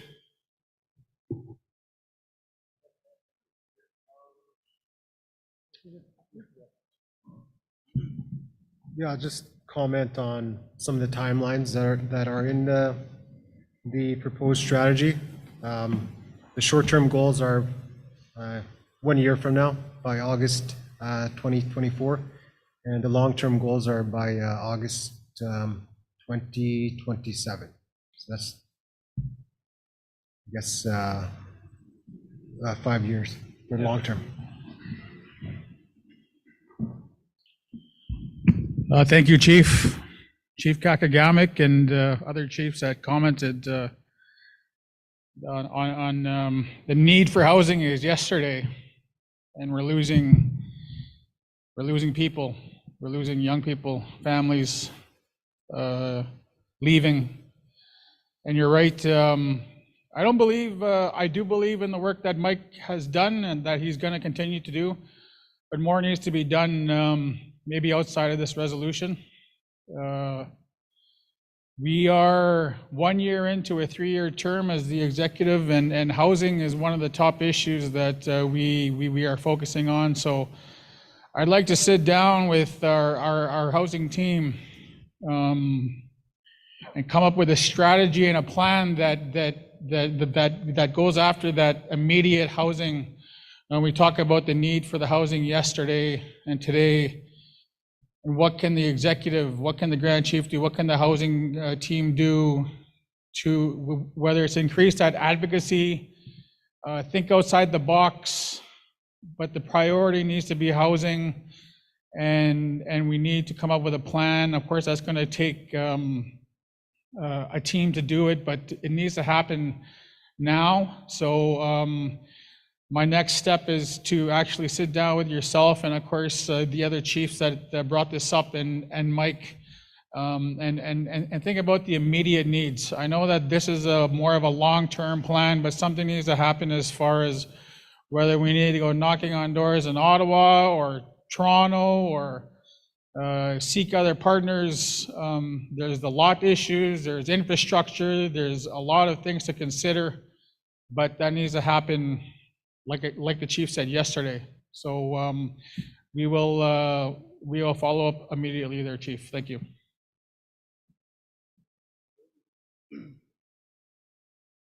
Thank you very much, Miigwech, Grand Chief, and Mike for responding to that. Chief Muñoz, does that do it, or? So there's no changes to the resolution? That's my question. I know, I know the Grand Chief has words that he just shared to me, so, but I think it's important just to reiterate why I don't want this to become just another thing where we pass something and there hasn't been real movement. We come back to these meetings, maybe even in our winter assembly, we're going to come back and we're still going to be talking about this. We've done that so many times already, whether if it's health, housing, education, any other issues, whether if it's suicide, all these different issues, we always come back and say, we're working on it. We're working on it. And that's why I'm saying, I think we need to do more in terms of trying to advance the yardsticks that need to take place at the community level to help our people, to help our communities get what they need in order to have a quality of life that is often not afforded in our communities. It doesn't exist sometimes for most of our people. It's a normal thing for a 2-bedroom house to have 8 to 10 people. That's normal in our community, in our communities. But that's not normal if you want to have a better quality of life. That's what we're talking about here when we're talking about the advancements that we need to make in our First Nation communities, especially our people. We ask them to continue their education. We ask them to do a lot of things, to keep their hopes up high. We ask them a lot in our own communities. We ask our youth, our elders, our women, and there has to be something that has to come with that. If it's housing, if it's something else, we have to do our part. It's incumbent on this assembly to do that. It's incumbent of us to work together and try to figure out a way how we can get those supports into the community, into our communities, whether if it's at this level, that level, or at any other level in our First Nations. That's what I'm talking about, because it is real why people leave, for example, why they're on the streets. This has something to do with it. The backlogs of our housing in our community. The social fabric of our community oftentimes is challenged. Our people. We see that every day. And if we're going to have a strategy, I want to be able to support a strategy on behalf of my community that's going to produce something. That's not just going to sit, and when we meet in the next assembly, we're still talking about it. We don't need to have those, it's good to have updates. But what it does is it creates more issues for us in the community when that thing is not actualized or realized in the community level. That's what I'm talking about. That's what I'm talking about this morning when I said about it has to be action oriented. It has to be done now because it was supposed to be done a long time ago. Based on when we signed the treaty, when we signed the relationship with the Crown. There's supposed to be mutual benefits and a mutual understanding of things. And housing is one of those issues that our partners, supposedly our partners, which is the Crown, has not fulfilled to work with us, to partner with us, to advance the treaty promises that they made to our people. And it has to make inroads in our community. Maybe that's the only way our communities are gonna be healthy again, or healthy, move towards healthy lives. It's good to talk about it, but we need to do something more than just talking about it, or more than just passing a resolution. We need it. Everybody, we need that. That's what we need in our communities. If we want to give hope to our people, that's what we need. We need action-oriented approaches and solutions-based. We cannot just talk and come back and update. We need something on the ground. We need something that's going to have an impactful thing on our people. Like the Grand Chief said, we're losing people because of maybe housing and other stuff. And I think it's incumbent of us to try to do something. We have a role in this assembly to do that. And we have a responsibility.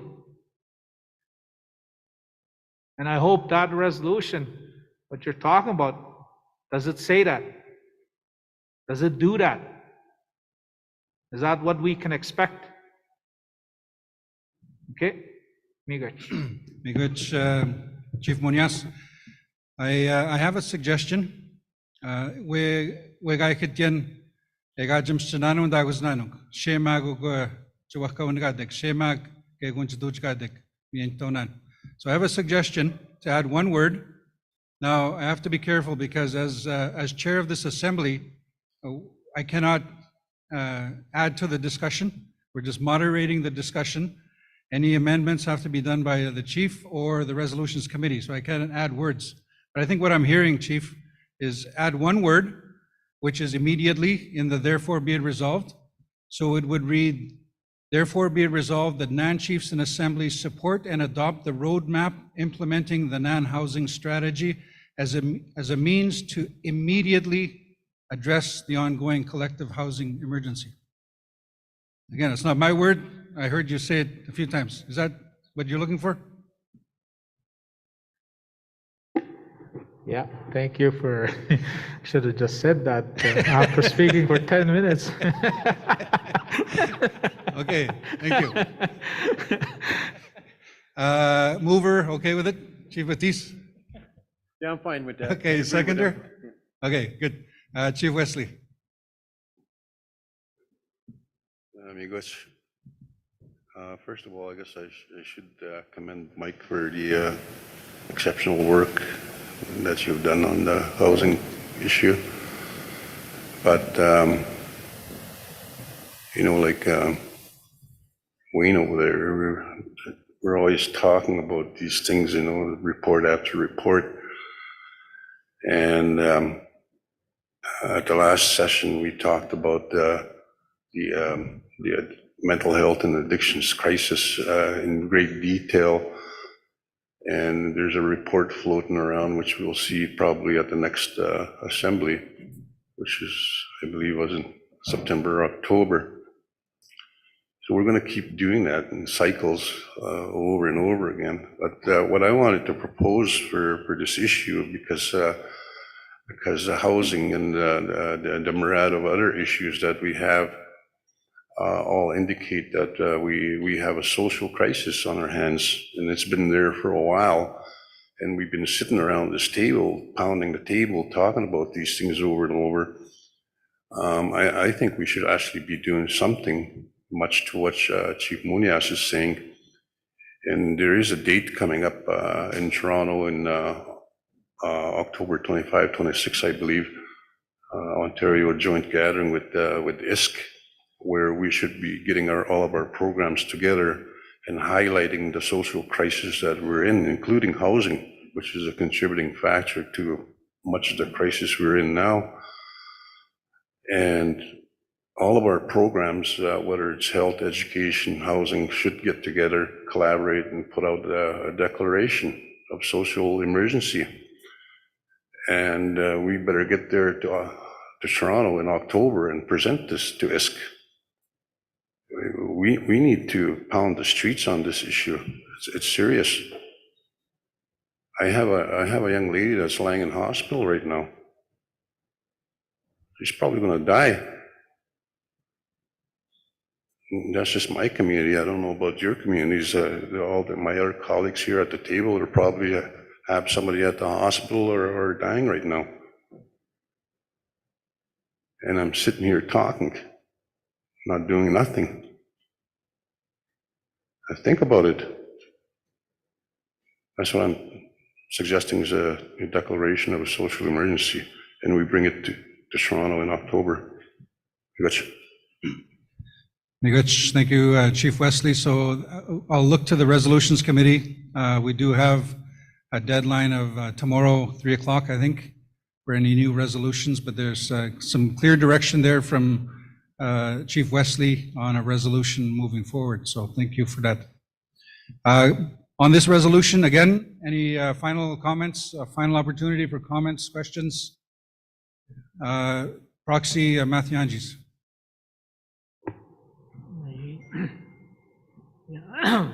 Yeah, I was just wondering,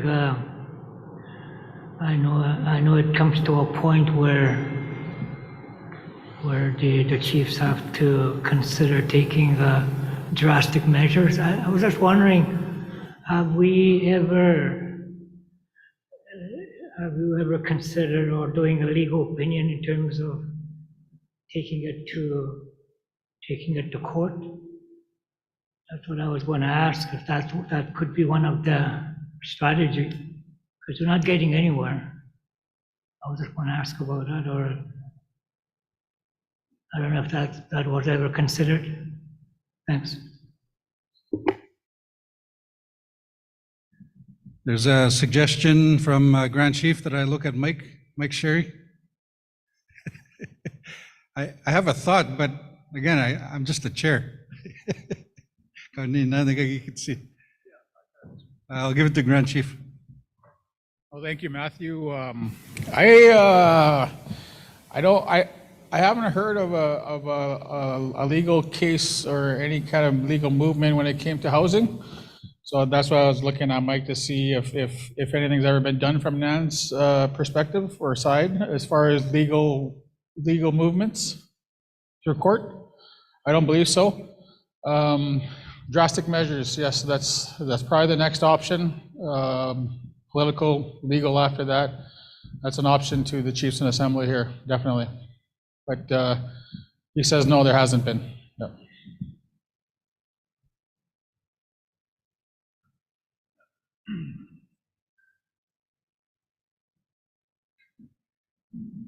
Miigwech, Matthew.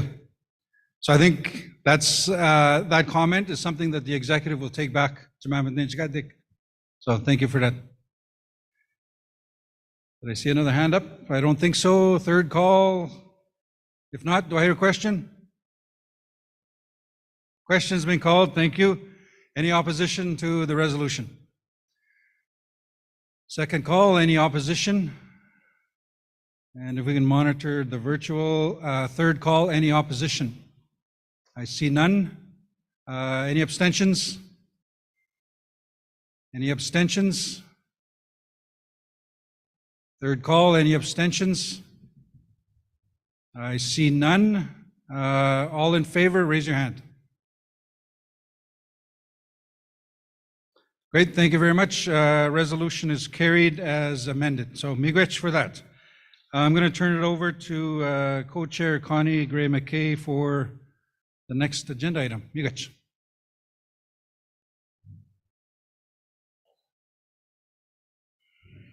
Good job, Adam. I'd like to call upon Deputy Grand Chief Ajbaneshkam now for her annual report.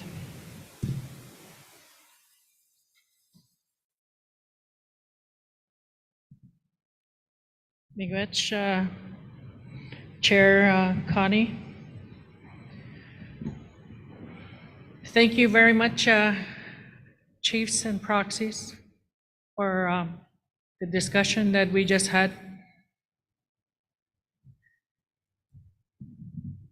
It's wonderful to see you all again. I also want to acknowledge Skoag, Magayabot, Agadasha Oshkatasak, Kishayag, and the drum and the prayers that were shared with us. And I thank each and every one of you for being here. And our special guest, meaning the young people that are here, I thank you. And I also want to acknowledge Grand Chief and the deputies that I have an honor to work with, and all our NAN staff. It's great that we're now back in our offices, and you know, it's been it was a very challenging time. I'll let that person answer their phone there.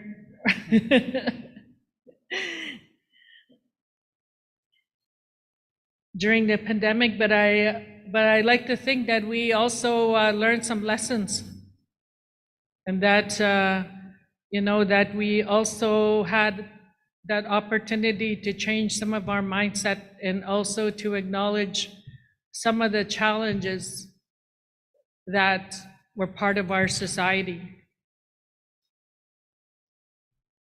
For example, the issue of homelessness. That's a word that we've been saying at our assemblies for a few years now. And during the pandemic, it came to the surface because it identified the numbers of individuals that had no shelter. It identified the numbers of our families that were living in very crowded facilities. You heard that some of our families, there's 15 people living in a 2-3 bedroom homes. And how can we avoid trying to not infecting each other with the virus when we're living in those kind of conditions?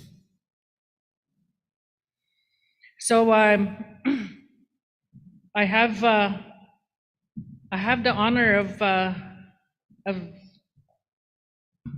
these certain portfolios. I have justice and policing. I have women's initiatives, reclamation and healing, which was formerly the residential school program. I also have community wellness, and under community wellness is our crisis response, our men's healing initiative, and our community training. I also carry a new file that we decided to put as a separate portfolio item because it requires attention and focus, and that's our fire prevention and safety. And I have Mike McKay and his team working with me on that. I have the early years, and I also have special initiatives. Under that is our homelessness and our drug strategy. And so since our election of last year, we've been quite busy. We've been quite active in terms of working on our files. I just want to share with you a little bit about in terms of our policing. I work with Anishinaabe-Husky Police. I sit as an ex officio on the Anishinaabe-Husky Police Services Board. And prior to that, I served 1 year as a NAN citizen on that, serving as the Matawa representative. But I also have been addressing the issues of the Thunder Bay Police Services and other police services that where our people are residing. That includes APS and the OPP. I made those efforts to address the systemic racism that our people, that our citizens are challenged with. Systemic racism includes the overrepresentation of our people within those systems, the injustices that our people face when their cases are not being handled right, and also the systemic racism in terms of being inadequately funded. I wanted to share with you, chiefs, that when it comes to the Thunder Bay Police Services, as you know, there was 9 cases that were reinvestigated as a result of the broken trust report. 8 of those individuals were our people. There were men and women whose deaths took place in Thunder Bay and were not properly investigated. So their homicides were reinvestigated. The report found that there was inadequate and improper investigation, or there was no investigation at all. There's also 25 more cases. Those 25 cases are now sitting with the Ministry of Attorney General where we're waiting for a decision to be made as to when those deaths are going to be reinvestigated. And I say when, because I will not, and we should not accept that they are not going to be reinvestigated, because they are worthy and need to be reinvestigated. I'm being advised that 24 of those cases are First Nations people. Although I do not have the names, when I was provided that report, there was cases that were quite familiar to me, where I knew that they were our people. So we have written a letter. Once the provincial election happened, that was our priority, was to ensure that that we let the Ontario government know that we were going to be demanding that they make a decision on those files. As of yet, Ugamakanak, we have not received a reply from them, but we will continue to strongly and aggressively seek justice for those individuals.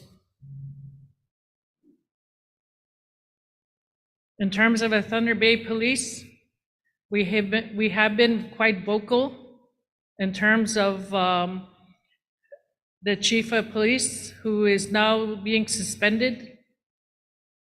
You know, we felt that there was some injustices there in terms of how they conducted, how the Thunder Bay Police Board were conducting themselves and ensuring that, you know, normally when a person is being investigated, there is grounds for them to be suspended.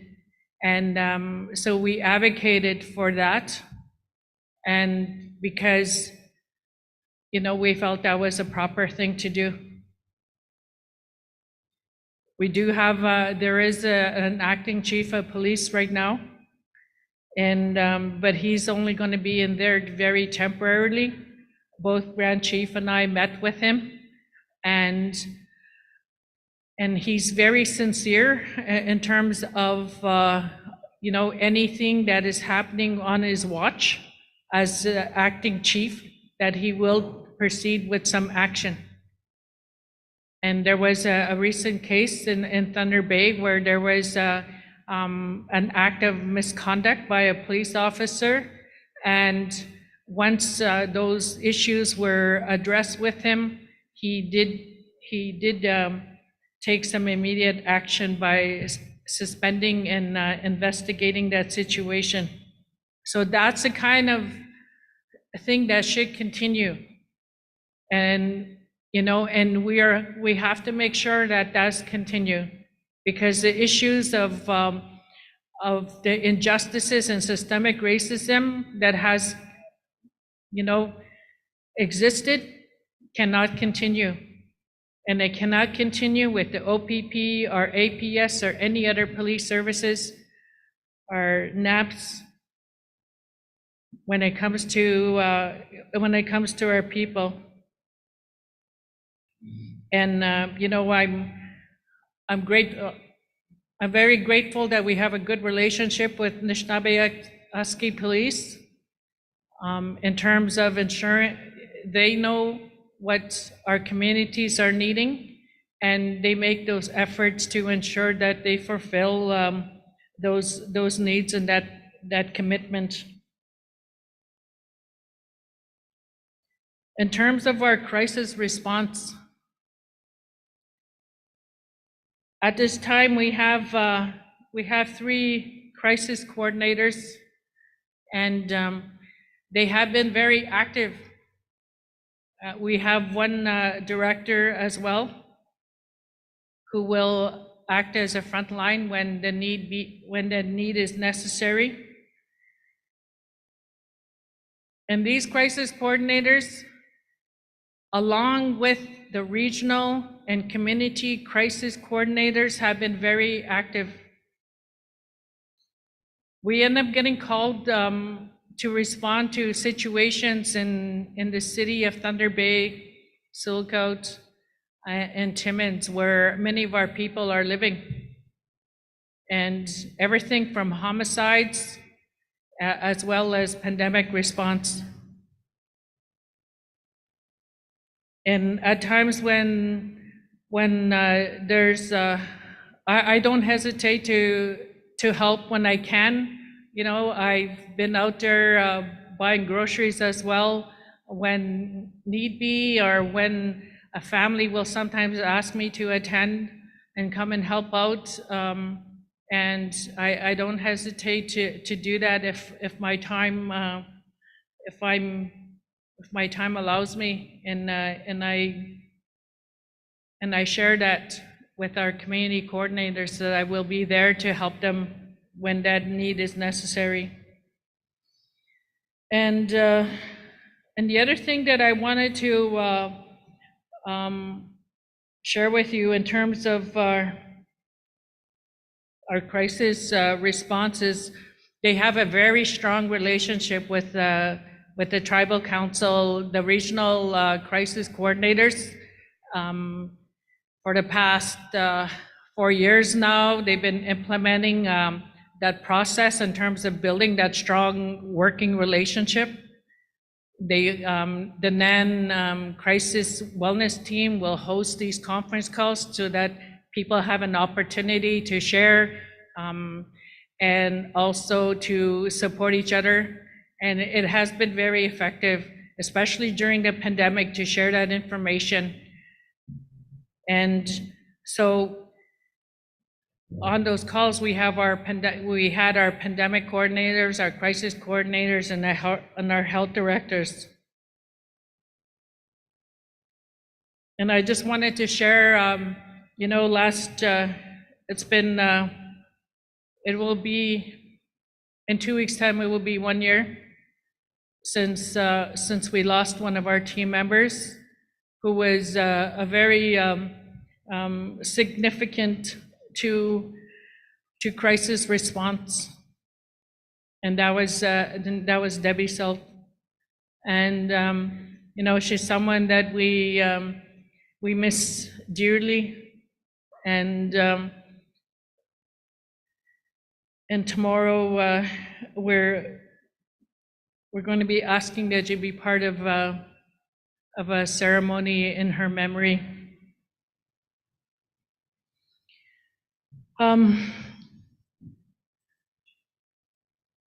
It's been, in terms of our women's initiative, we've been, you've heard from our Women's Council, and we made those efforts for them to be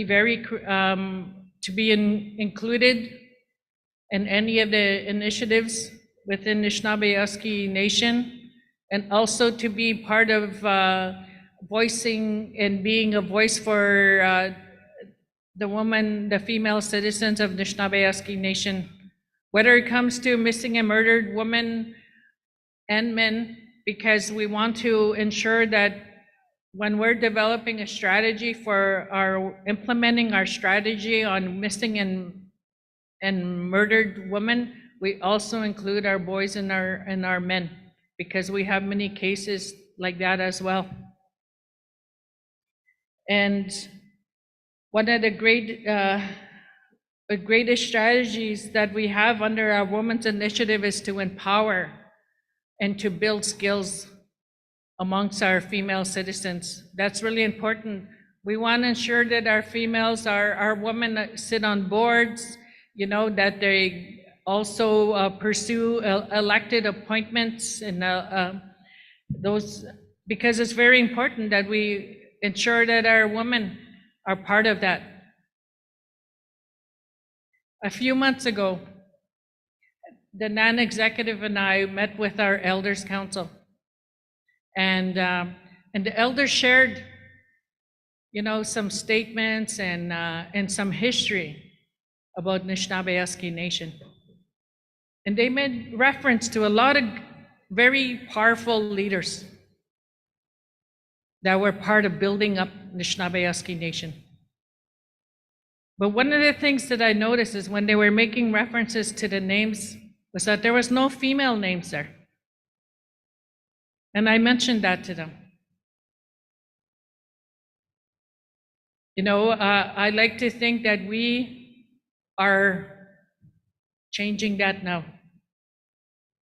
In 20 years' time, when those young people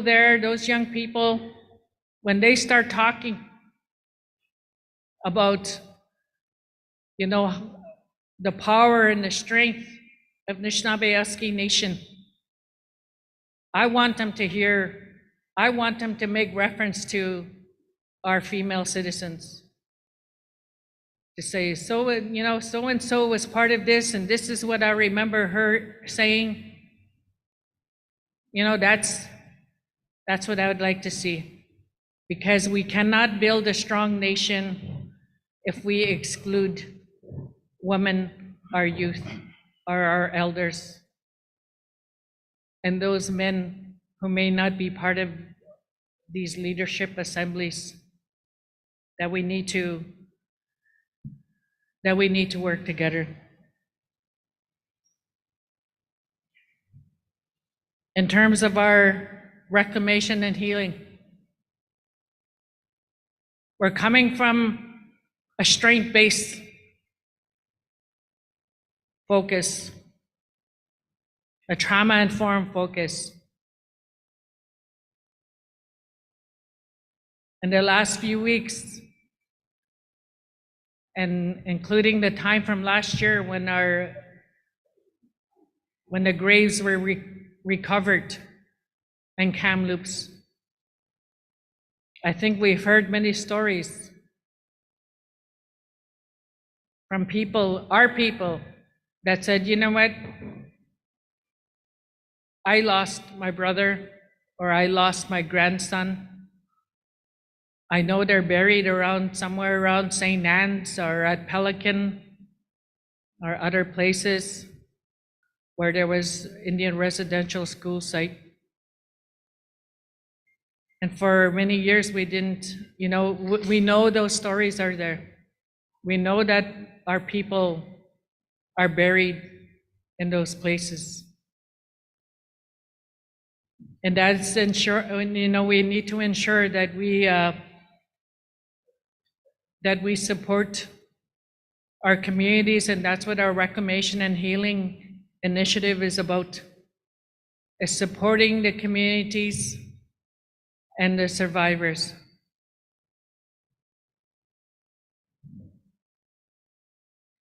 In terms of those, when the 215 graves were recovered in Kamloops, it was hitting the news. And then afterwards, there was others as well that were in the media. And I know many of us had lots of thoughts about that. Many of our people were, traumatized, and many of our people, there was a lot of memories that came up for them. We need to ensure that we have processes to take care of those. So in 2 weeks' time, we're going to be hosting a meeting in Thunder Bay with what the provincial government has titled Caretaker Communities, those communities that had the Indian residential school sites in their communities to assist and provide that support for them to. Some of them have already started on their strategies, but we want to push that with others that also need to develop a strategy as well. And we also want to have that conversation with other communities where our survivors are residing. At the end of the month, I'll be going to Amadung because they're going to be hosting a gathering. Next month, there's going to be a few gatherings as well. And so we need to continue to support those individuals and that intergenerational trauma that continues to impact our people. Because our people were not born addicts. Our people were not born to be involved in criminal activity. They already had a burden, carried a burden when they were born within that cycle of trauma. Many of our communities have made great efforts to address those things, but we really need to do a lot more. In terms of homelessness, which is something that's very, that I feel a lot of compassion for.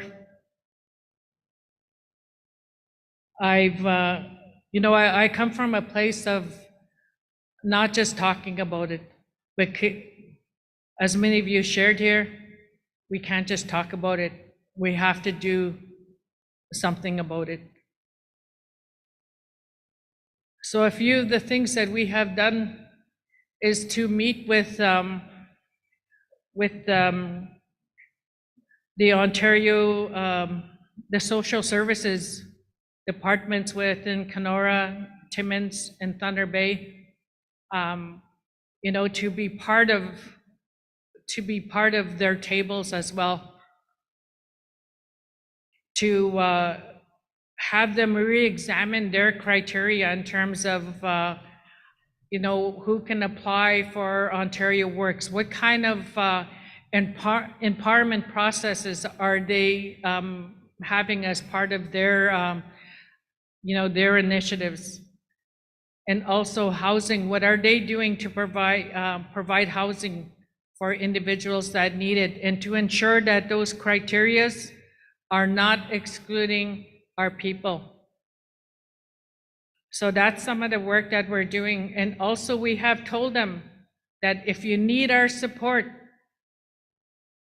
if there's, you know, to go to Queen's Park or to go to Ottawa, I said, we can certainly support you with that.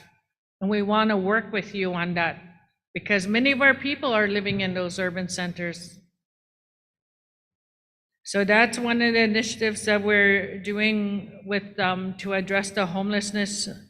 And I also work with Mike McKay in terms of his housing strategy, and ensuring that, you know, that we can have, as we move forward, that we can ensure that we have different types of housing to accommodate for some of the certain needs, whether it be single unit housing for disabled, or housing for emergency shelters. You know, some of our communities have over 50% of their people migrating to urban centers. And the number one issue is the lack of housing, or the lack of,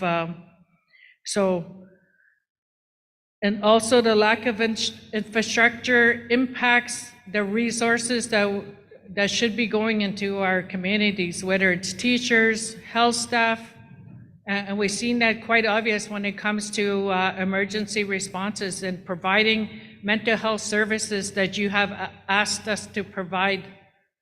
At times, there isn't a space for them to be able to accommodate. So, you know, we're quite fortunate that many of our service providers are fully understanding of that, and they will, you know, they won't hesitate to sleep in a school gym if they have to, or other places like that. So we made those efforts to ensure that we build that type of resource network as well. And I do have other reports that I will be speaking to later. And also, I participated in the mental health summit that took place. And I sat there for those 3 days, and I participated and I listened. And one of the things that I had presented at the very beginning was I talked about some of the other reports, existing reports that we had within Anishinaabe Nation territory. You know, the Horizons of Hope, the People's Inquiry or Commission of Mushkegowuk, and the coroner's review that took place in Pikanchikam on suicide. And also I made reference to the Selena Sakani inquest, which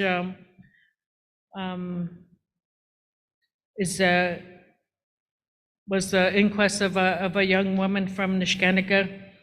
And the reason for that is I wanted to tell people, you know what, we have been talking about this for a long time. And and that there are some processes in place already that were, in terms of responding to those things, such as a Choose Life, and also the recognition of our education and our land-based programming. That those things were already starting, but we still have a lot more work to do on them. And so there is a draft report that we will be sharing with the NAN leadership on that. And we will also be putting something together for our agenda item for tomorrow afternoon in terms of addressing the issue of addictions. It's very sad when we're hearing these stories of someone who has died. And it is happening too much. Almost every week, we are losing a NAN citizen to an overdose death. Almost every week. And some of those people are leaving children behind.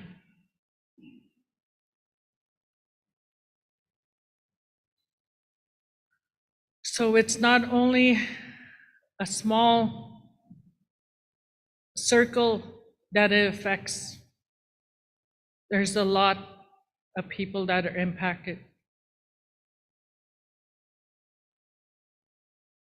So yes, it is time for action on that issue. And we will be providing some recommendations to you tomorrow, Chiefs.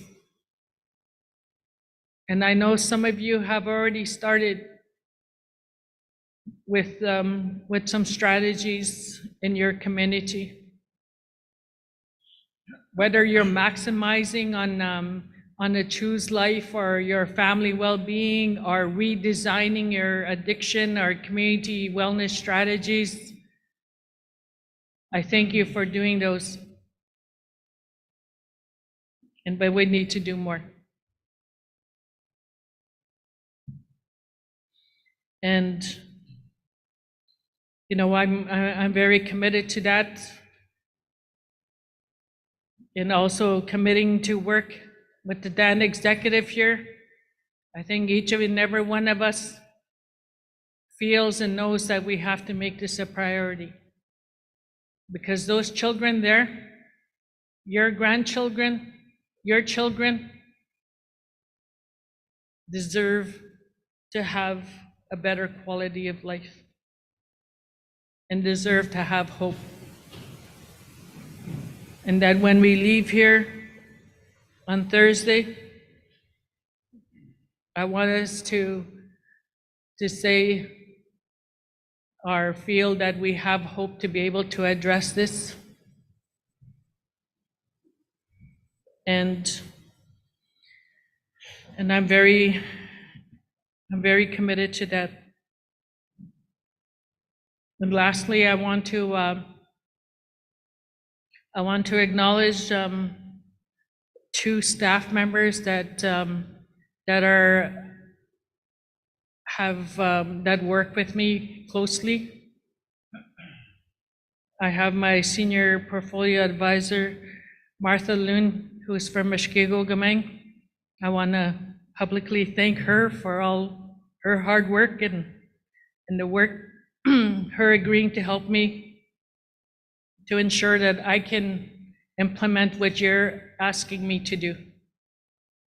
And also Diane Beaver, who helps me, keeps me in line and makes sure she tells me where I'm supposed to be going, and I'm very grateful for that.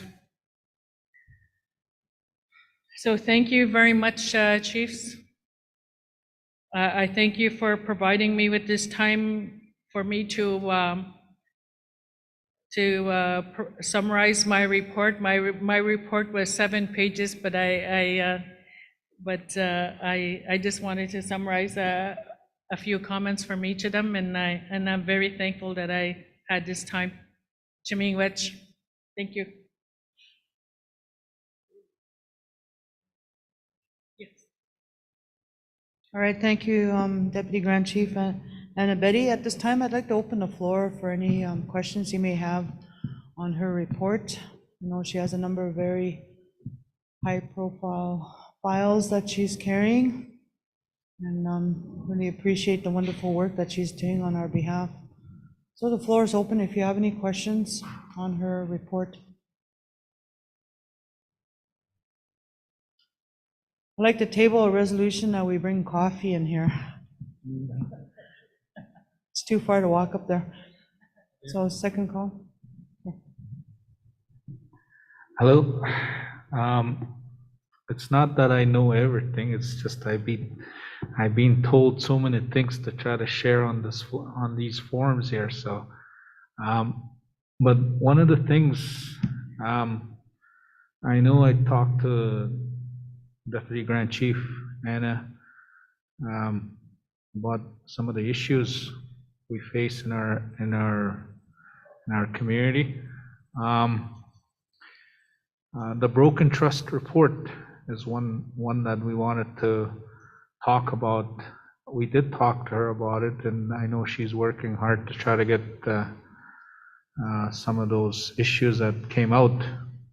One of those reports was one of our community members, the Munya Sakni family. There, they went to I think at the Norwester. They had that report that was shared to them, and they had opportunities to ask questions and so on.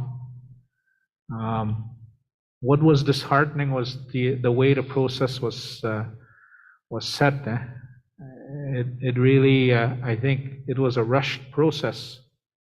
It didn't allow even one of the daughters of their loved one there. She didn't even get a chance to speak. She didn't even get a chance to share what she wanted to share about her mom, about some of the things that they went through when she had passed. I remember the late husband being asked, did you get what you wanted, or what did you want to hear? And his response was, I don't know. I'm more confused. More things are coming up. Like it was a re-triggering effect of his loss. And there was other stuff.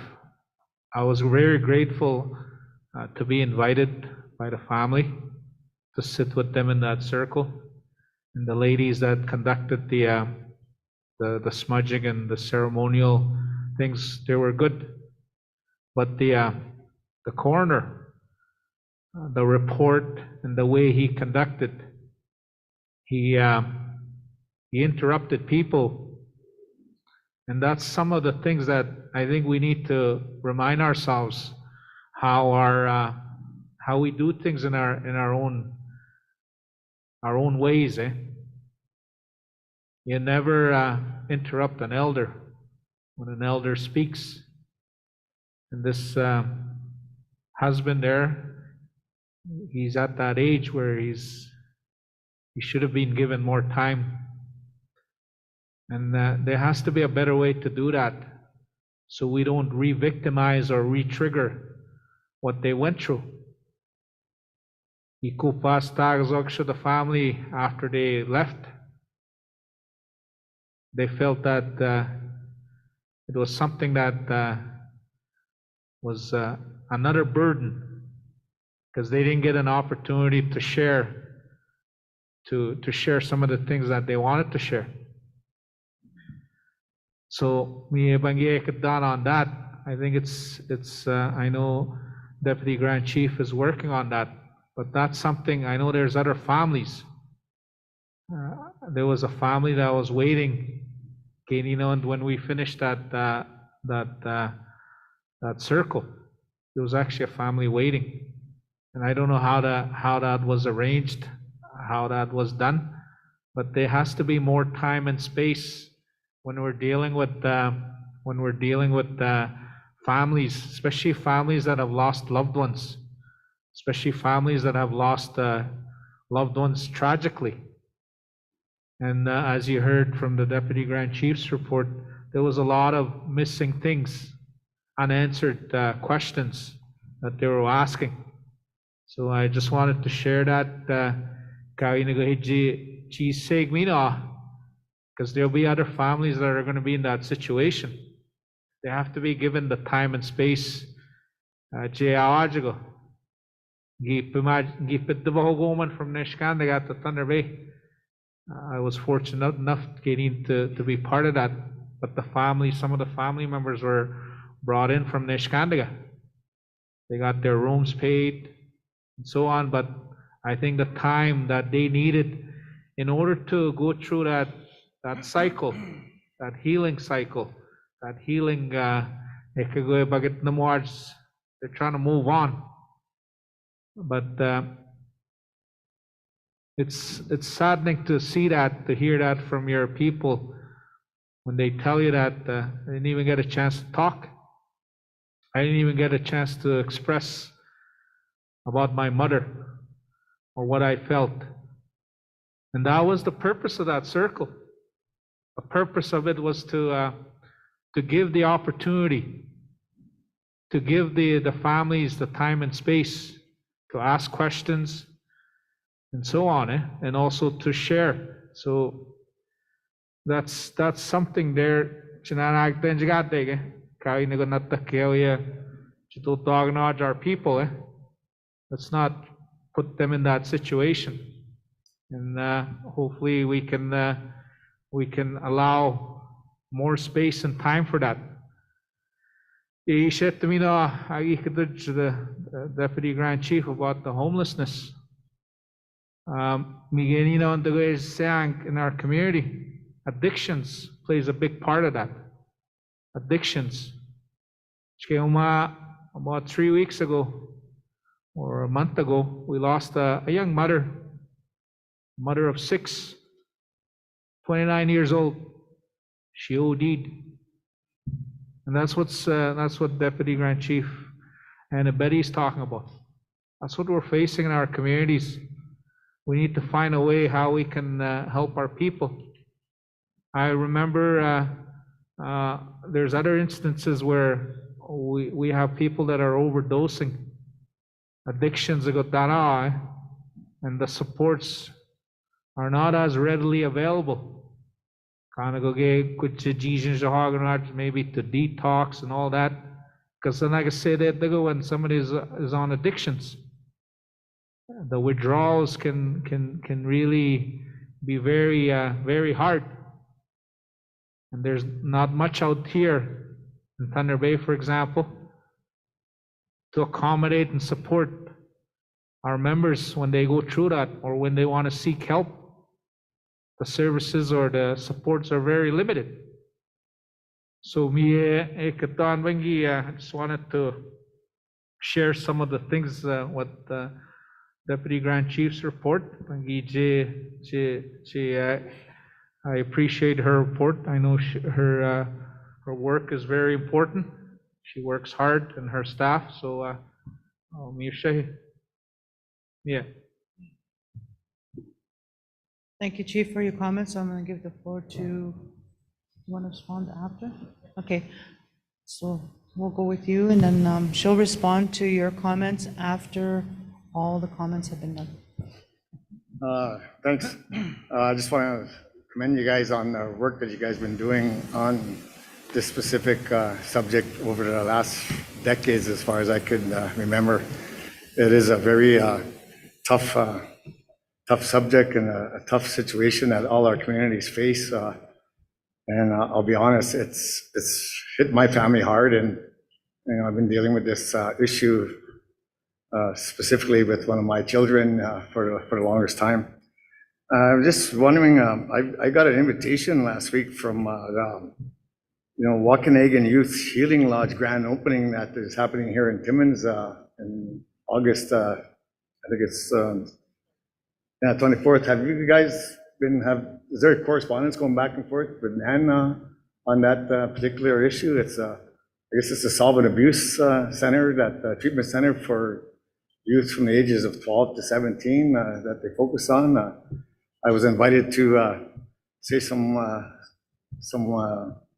words on behalf of Montagney First Nation on that day, and I'm just hoping that there is a connection with NAN when it comes to these types of programs there. So, thanks. Okay, thank you, Chief. We'll have Anna Betty respond to your Chief Nakaji. Check Mr. Nashkagishak. Mr. Kagya Mr. Get me guards the top. Mr. Understand the biscuit so the guy stick. But the second guys at the jump, fingers the top. How Scotch, Mr. Volman and Demi of the Chigina Ganopian, Mr. Nakanita Mak, fingers get to know. I hope go you get to heaven. I want to ask as Fort Albany has been involved with a couple of SIU investigations, and I can publicly say I have no confidence in them. I'll state that here, because why I'm stating it is every time there's an SIU investigation, it always goes in favor of who they're investigating. It never goes in favor of the families that are affected. And still today, those families are affected, and there's no recourse, for the officers or anybody that's involved. And times they don't even want to change on how they do their job, And that's what's frustrating, because SIUs, yes, we dealt with it in Timmins. We had an SIU done in Fort Albany, and both times, it went in favor of the officer. That's the frustrating part, because and sometimes officers feel they can keep doing what they need to do, and they think they're okay because SIU is going to be in their favor anyways. Yeah, they say they're independent, but the way I've seen and witnessed stuff, I don't believe so. That's something we've got to change that somehow. I'm not sure how we can change it, but some way of changing it. From our perspective, from having our own separate team, that's not, former officers investigating former fellow officers, really. So I just wanted to share that part. Yes, since everybody's probably watching, St. Anne's School, the initiative that we received probably a year and a half now, there's been a lot of work in that. Already, we do have 2 coordinators, but before I mention our coordinators, I just want to say thanks publicly to my Deputy Chief, Charlotte Nakaji.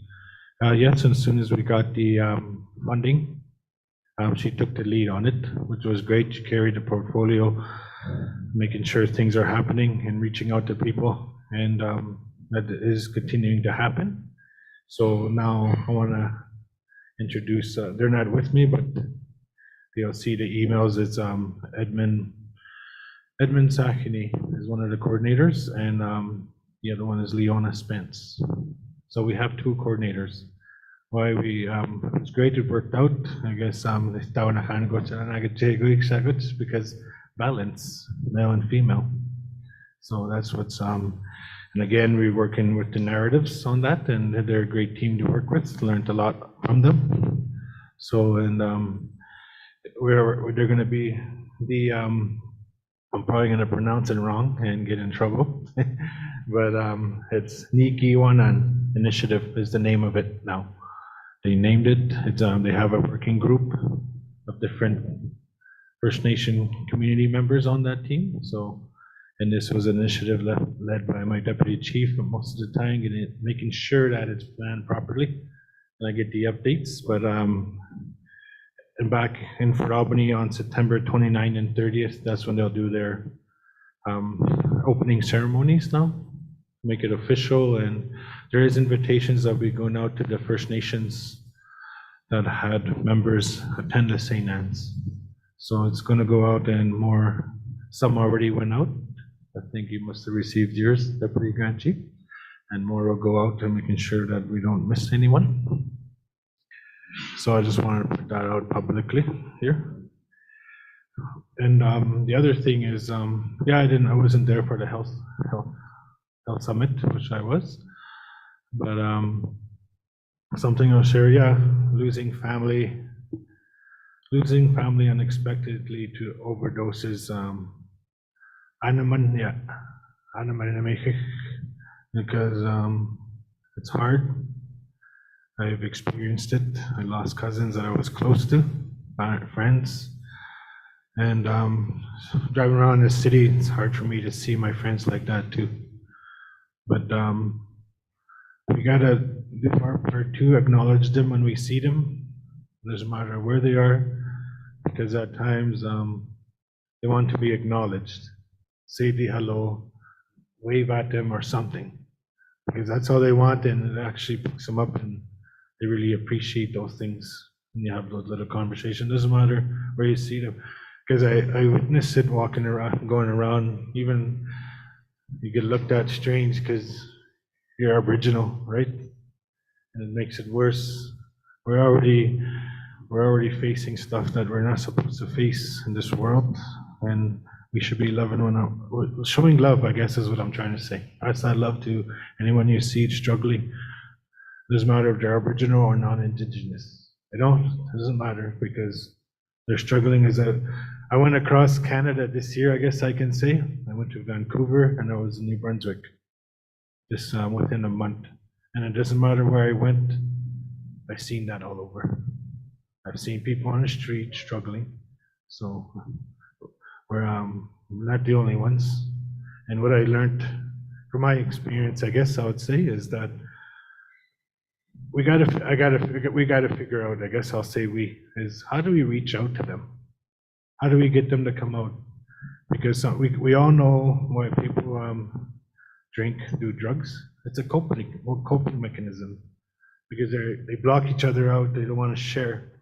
But I have friends that share things with me along the way, and when you share each other with things, you trust those things with each other. But as soon as you start letting go, and one thing is forgiveness, you start to get lighter.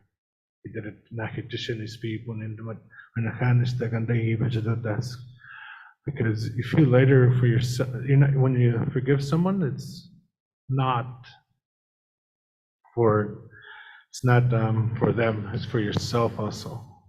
Because then you open it, okay, maybe I need to do something, because it's passed down the generation, all the things, because it's something that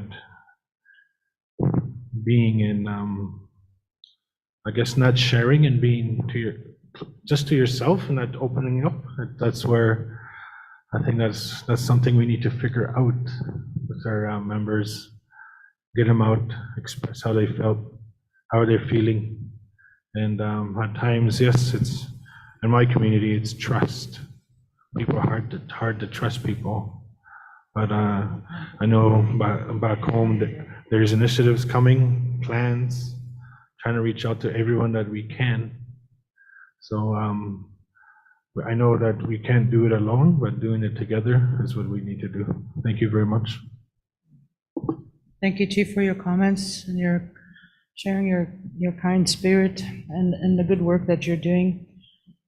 And your question on the SIU investigations, I'll give to Anna Betty when she comes up. So the floor is still open to for any questions. Chief Dolores.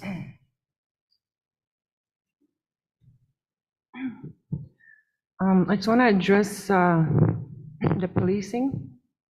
In our communities, NAPS polices a lot of our communities. And I know this has come up more than once. Is there 1-800 number? You can't get to the police, especially in an emergency. You have to answer like 10, 20 questions before they'll even forward your emergency to the local police. And also, the shortages. Nishnabaski police contingent kazwak gigin such to address our community issues. We've had very many issues with NAPS, and lucky they always respond, but not as fast as they normally would. We're very short. I think sometimes we only have 2 officers and they're being called left and right. There's some kind of, there's all kinds of emergencies all of a sudden in my community. And I am thankful that they respond. However, lots of people just hang up on that 1-800 number.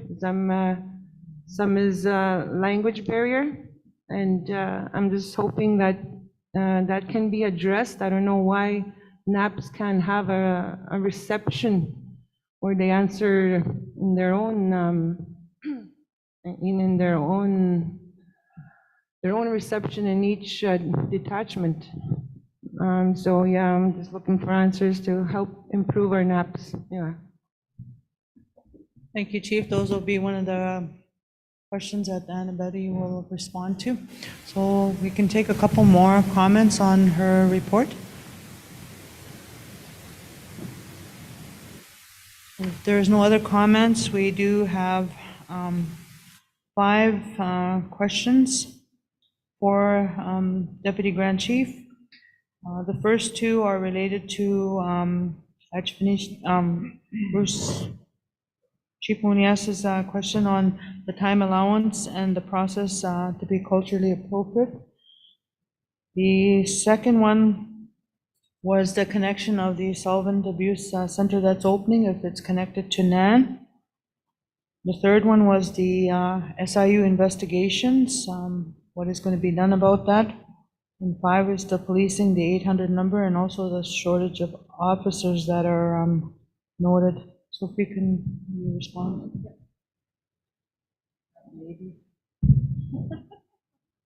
Okay, thank you. First of all, Chief Munias, those particular initial meetings where the coroner was providing a report to the family in terms of the finding from the executive governance committee, where they were in the reinvestigations of those particular deaths. And on behalf of that process, I apologize that your families were not treated right. And I'm sure that other families had the same concern. One of the things that we have told those that are involved in this is that now we need to start having some type of healing process for these families. And so September 19th to the 23rd, we'll be bringing those families back together again. And we will identify certain recommendations and other things. And also we want to provide an option in terms of legal options in terms of what they can do as their next step. So that's going to be happening September 19th to the 23rd. I believe that your family was already invited to that. And as for that particular grand opening of the treatment center that is here in Timmins, back in the summer of 2016, there was a resolution passed by the NAN Chiefs in Assembly and Tagatagama, where they had directed the NAN Chiefs in Assembly to start initiating a process for 2 youth treatment centers. and that is the result of that. There's one here, and then there's one in Timmins. And so back in 2018, that particular file was transferred to Kanachihi, and they are now, we're part of implementing and developing those two youth treatment centers. So I'm very thankful that is happening, and thank you to the support of the NAN Chiefs and Assembly from 2016. And as for the families that were mentioned by Chief Nakachi, I have been in contact with those families. I have heard their concerns in terms of the challenges and frustrations that they're facing in order to get justice for their brother, and in the other case, their mother. And there was a lot of gaps, as you said, in the SIU, and that same gaps also exist in other places. And I too agree that that process is very flawed. It's a system that is there to find innocence of the police that are involved. It's not there to find fault and to get justice for the family and the individual whose life was taken, or for a person that was hurt. So we are addressing that particular issue. And as for Chief's Kakigamik's question about Anishinaabe Husky police, we continue to hear concerns about the toll-free number, and for the past 9 months now, I think they've been advertising for language speakers to be part of that detachment. I personally haven't seen those particular job postings, but I am aware that they have been trying to look for candidates to apply for those positions. And I'm trying to, I guess, understand the full objective on that. And I have also heard good things as to how beneficial it can be, despite the challenges that we're facing to have that. One of them is that as soon as a call is made, it's documented, and then as soon as the officer answers the call to go, it's documented. So all that part is documented, compared to the previous. We would have our community member go knock on a door, or flag the officer down, or call them, and then there wasn't anything documented. And at times, we were told that no officer would come at times, or they couldn't find the officer for them to respond. So we're trying to find ways to ensure that there's, that the response part is that there's accountability there. I do know we have to do a lot of work on that. And tomorrow, Anishinaabe Husky representatives will be here, and I will again let them know that this is something that they should be speaking to as well. And as for shortages, it's very disheartening that we still continue to have about 33% of our officers that are on some type of leave.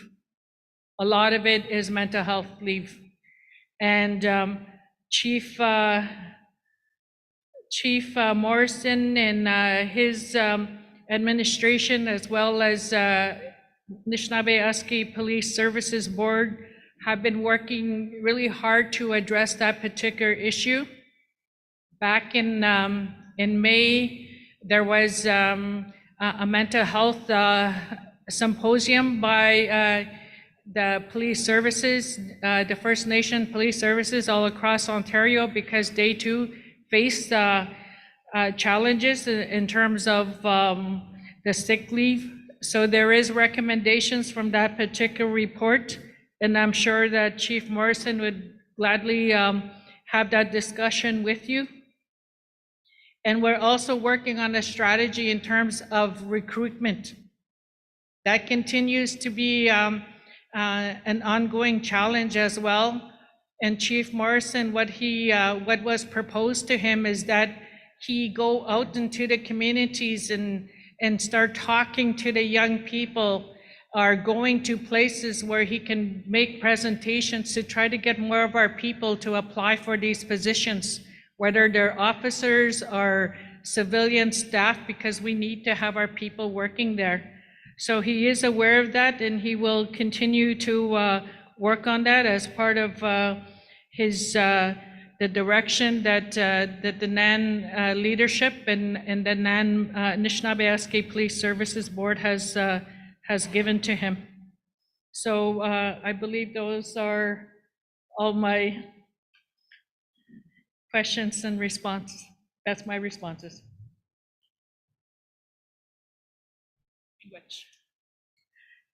Thank you, Deputy Chief Anna Betty. Okay, so it is 3:44. We've been sitting here a long time. We could take a quick 15-minute break, promise to come back at 4. And stretch your legs, grab a coffee, or we can continue. So it looks like everybody's getting up. All right, see you at 4.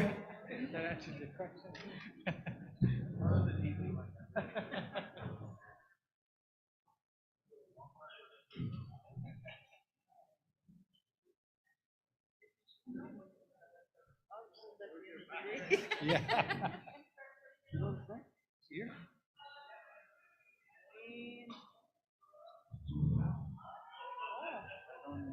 Yeah, I was going to introduce him. That's okay.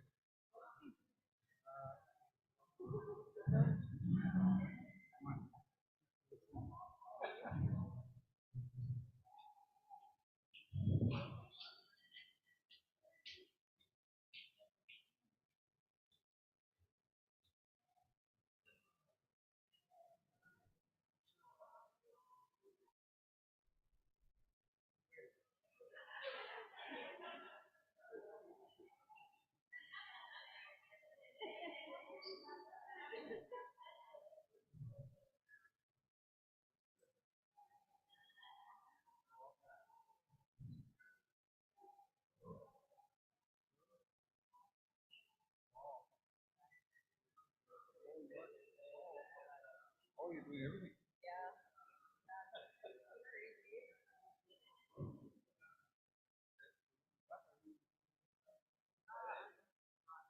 Oh, you're done.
So if everybody could come back in with their coffee and their cookies.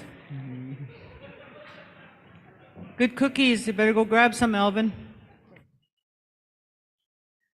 We're going to be starting shortly. If you can come back. So we've delayed the bus shuttle to about 4:30, presuming we're going to be a little late. 5:30, I mean, not 5 minutes from now. 5:30. Just wait till a few more come in. So we're going to be starting again. Wait till a few more come in.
We're in still in social emergency.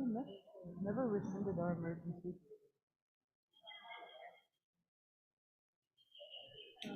So if the participants, the delegates can make their way in, we'd like to get started. You're promised 15 minutes.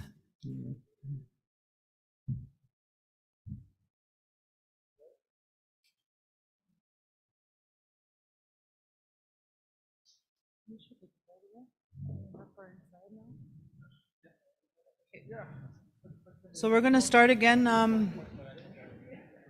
Hope you enjoyed your coffee and your cookies.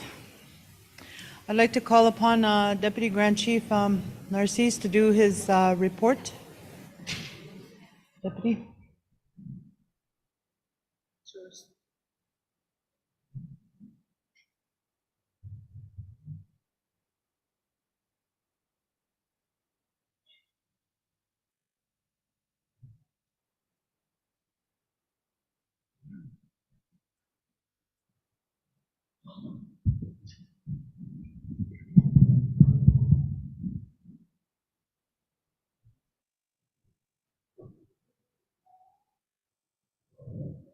Where's everybody?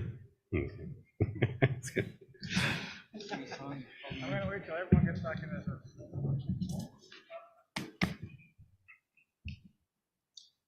I saw a movie during the summer. There's a quote in there that said, if something's too difficult to say, sing. What movie was that?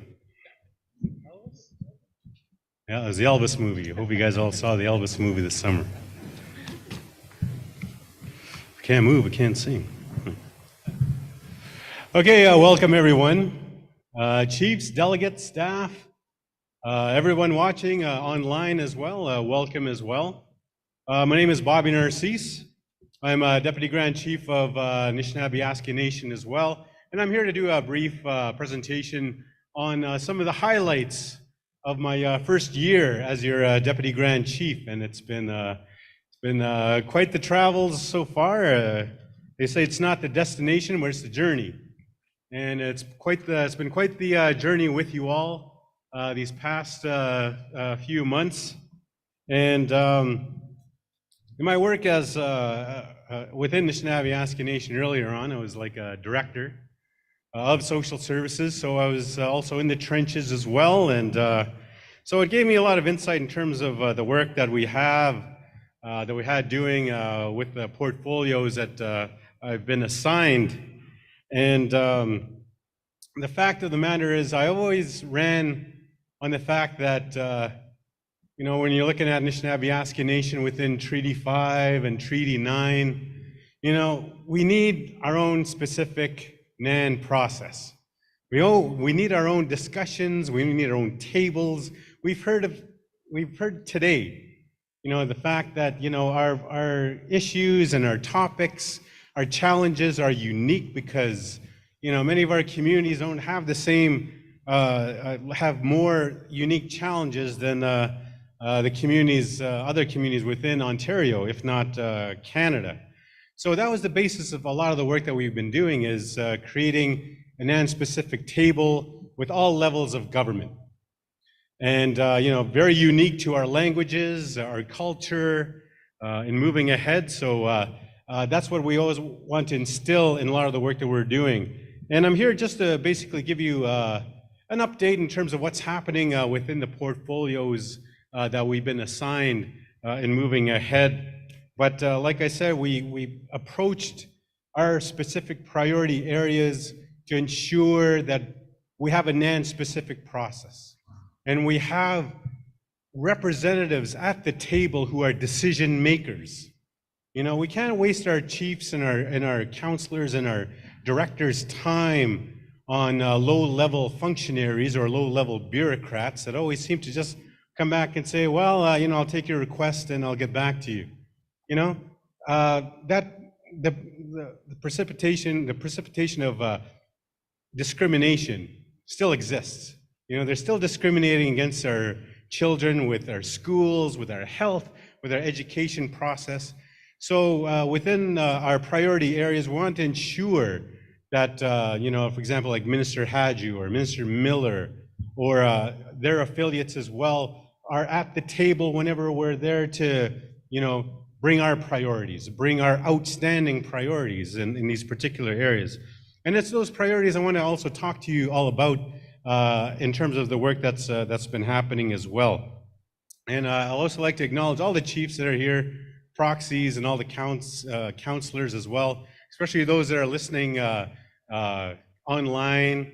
But I also have a message to all of our community members as well. I know we are here at the behest of the chiefs and whatnot, but I just want to also mention our chiefs, our councils can't do it alone. And many times, like we have so many champions at our community level that are not really acknowledged or all the good work that's happening. And I think one leader said that, ask not what your community can do for you. Ask not what your chief or your council could do for you. What can you do for your community? You know, it's not up to just our chiefs and our counselors. You know, it's up to like each and every one of us at the community level to really step up and look at ways to really look at identifying these community-based solutions. We always say that our solutions need to come from the communities. Well, you know, like let's stand up and you know, we have a lot of great ideas. We have a lot of at times a lot of complaints that go to our leadership and whatnot.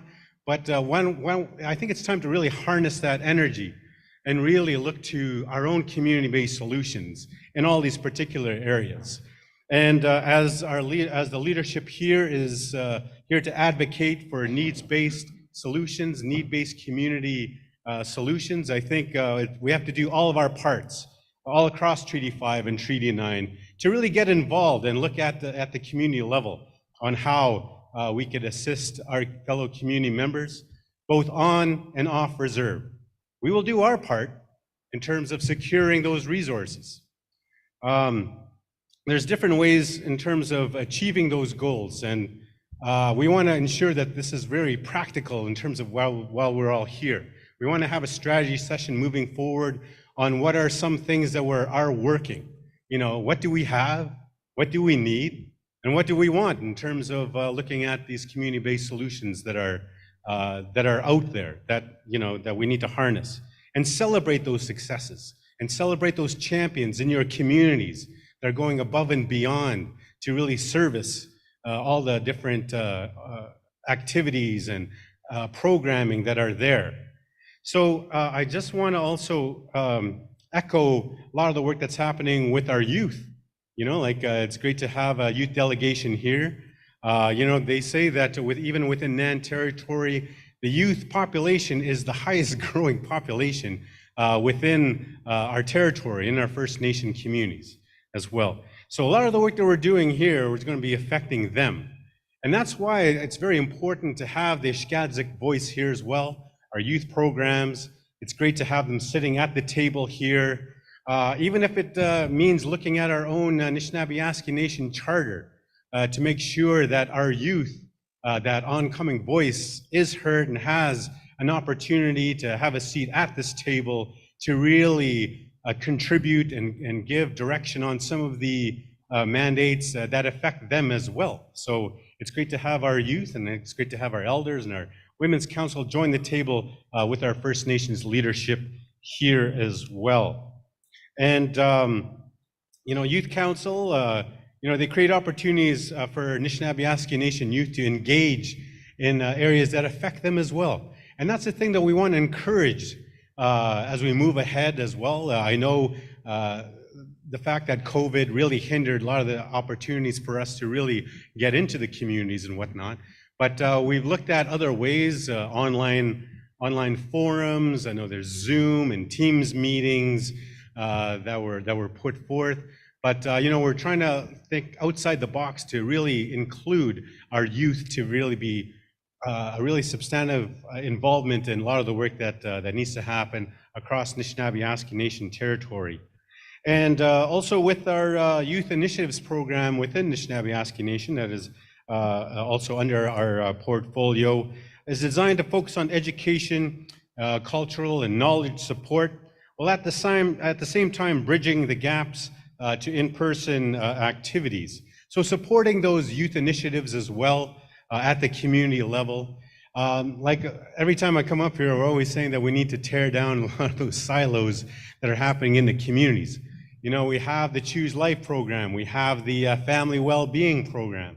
There's lots of things that are happening with Ontario Works and ODSP and all those different supports that our community members can access as well. And if that's not enough, well, it's our role as leaders and also your executive as well to advocate for needs-based funding, saying that, okay, well, although we don't want to keep everybody on welfare or ODSP, well, there has to be a mechanism in place where our families are supported at the community level, our youth are supported at the community level as well. And even, you know, we really acknowledge the fact, I don't have to tell you this, chiefs and everybody back home, that half of our population lives off reserve. And we talked about homelessness and whatever available supports that are there. And in terms of practical terms, we need to really identify some of those tools that are available for our off-reserve membership, especially within social services, within child and family services as well. So looking at ways like, for example, the First Nations REP program, you know, or you may know it as the Band REP program, you know, and although sometimes that program is, you know, guided by this old provincial standards where, you know, the Band REP traditionally did this, no, we're moving in a way where we want to develop the First Nations REP program to be more reflective of the true needs, the true experience of our First Nation communities. You know, and I think there's a lot of potential that our existing First Nations reps could also work on in terms of supporting your off-reserve membership. You know, many of our chiefs, many of our councillors, many of our citizens do not know and realize that there is there's these programs and services that are available to them on a needs-based format. You know, and I think One of the big challenges I have to also recognize in the due diligence that our NAN executive and Anishinaabe Nation has to do is also find a very strong way to communicate this information. We have to improve on our communication. We're making so much inroads on various things that are happening at various levels of government. I know within my portfolio with education and social services and youth, I know we have to do better. We have to do better in terms of letting our First Nation communities know what is available to them in terms of programs and services with respect to prevention, assisting your chief and your councils and your support staff, accessing these resources for the benefit of your community members as well. And so we are, growing a support team that is there, not to take away from your existing programs and services at the community level, but to complement and also provide as a support. You see the Choose Life program. There's project officers that are there to help you evolve your Choose Life programs. There's also family well-being project officers that are there to help your family well-being workers in terms of a lot of the things that are identified there too. And there's a lot of potential. And one of our chiefs this morning said that it can't be a top-down approach anymore. The solutions come from your communities. And as your executive, we want to ensure that those resources are funneled straight to the First Nation communities to be developed at the community level. We have support staff at NAN to assist. It's an end goal that at times, like as your community programs and services evolve, NAN will evolve with you. Maybe we won't be needed. Maybe there's a time where our services and all that will evolve as well. But at the same time too, the challenge is still there, the needs are still there, and we still have to listen in terms of what are some of our community priorities, those outstanding priorities there, chiefs and council, that that needs to have our full attention in moving ahead. And that's why we've always stressed that NAN requires its own specific process in terms of working with all levels of government and establishing your priorities and your haves, what you need and what you want to really develop what is there as well. And so a lot of work that's been I've been told to follow my script, but sometimes when you're passionate about a whole bunch of things, it's really important to really get that across. Some things that I want to reiterate with the fact that with our youth is there's a lot of initiatives that are out there that we also want to support. We've seen on social media, on many of your community pages, all the good work that's happening in terms of supporting community area events, cultural events, social events. I know COVID really was really downer on many of our communities in terms of social interaction, but I know we still have to do our due diligence and ensure that there is safety within many of the community programs and services that we're doing. So there's lots of things that we also want to encourage. I know, for example, we want to have more of a presence also in the East with our Mishkegwuk brothers and sisters, and also within the Waban territory. I've directed our youth program to also engage with many of your youth programs and your family well-being and Choose Life to look at culture camps out within the Timmins area and in the Waban area and in the Mishkegwuk area as well.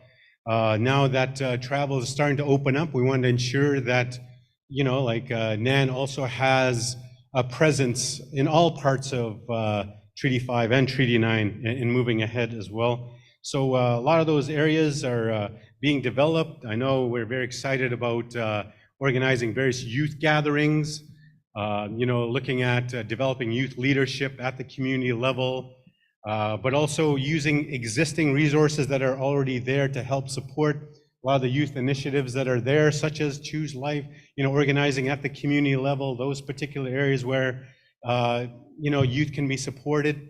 Also Off Reserve, I know we've helped the Mushkegowuk Council in terms of developing like their own Choose Life urban camp system. I know Matawa as well has their own land-based educational systems that are there. All these different areas where even our tribal councils can also have an integral part of developing land-based education, land-based healing, but also not to also take away what's happening at the community level, because you know, all these different areas on Choose Life is very important. And I'm really happy to say that we have secured commitments from Indigenous Services Canada to ensure that Choose Life program will go on. You know, that Choose Life program will go on in terms of evergreen funding. You know, we're having an annual General Assembly of Choose Life in Ottawa on, mark this in your calendars, September 28th to 30th. So we're going to have an opportunity for our Grand Chief and our members of our executive to have the ceremony with the Minister Haiju, signing a ceremony saying that Choose Life will be funded evergreen in terms of moving ahead. So you can continue to develop your Choose Life programs to help answer some of those calls of mental health, to help answer some of those calls of you know, suicide prevention. So all these different areas. So, and it has to be community-based. Each Choose Life program is different than a program in other communities across Anishinaabe Nation. And those are areas that it's our role is basically just to set the stage for that development to happen at the community level. Like we said, it's not a top-down approach. It happens at the community level. And I just want to say also to the Choose Life workers that are in their communities too, don't limit yourself. Like, you know, don't limit the program. You know, work with the education staff, work with your health staff, your mental health. You know, a lot of our families do not have access to boats and motors or skidoos or have the resources to, you know, take their children hunting. You know, there's an opportunity there where you could, I know there's a lot of great work that's been happening already. There's a community in one of the Mushkegowuk communities that had something in the fall where they I think it was called Adopt a Hunter or Adopt a Hunter. You know, they adopted a child that didn't have means to go out hunting. And, you know, those are community-based solutions. Those are community-based ideas. I think that we could also help foster with a lot of the available programming that is there. Choose Life was also there at the Mental Health Summit that occurred July 12th and 14th. And they were an integral part in terms of presenting some of the areas where Choose Life could also be utilized to really work at the community level to address many of the challenges. And I know in the shroud of, you know, suicides and people going missing and addictions and, you know, like at times, you know, our chiefs and our councils and our mental health workers are overwhelmed. You know, and I think that's the need where, like I said at the beginning of my speech or my update is like, you know, we need all members of our communities to really step up, but not just our Choose Life or our family well-being workers. Is, you know, like you want to have some change. I think it's a community effort. But who am I? I'm just the Deputy Grand Chief, and I'm elected by the chiefs here. But I've been in the trenches as well in terms of working at, you know, like there's only so much our leadership can do. I think it's the coordination of all of our services at the community level, both on and off reserve, that will have to make that change. But the work continues.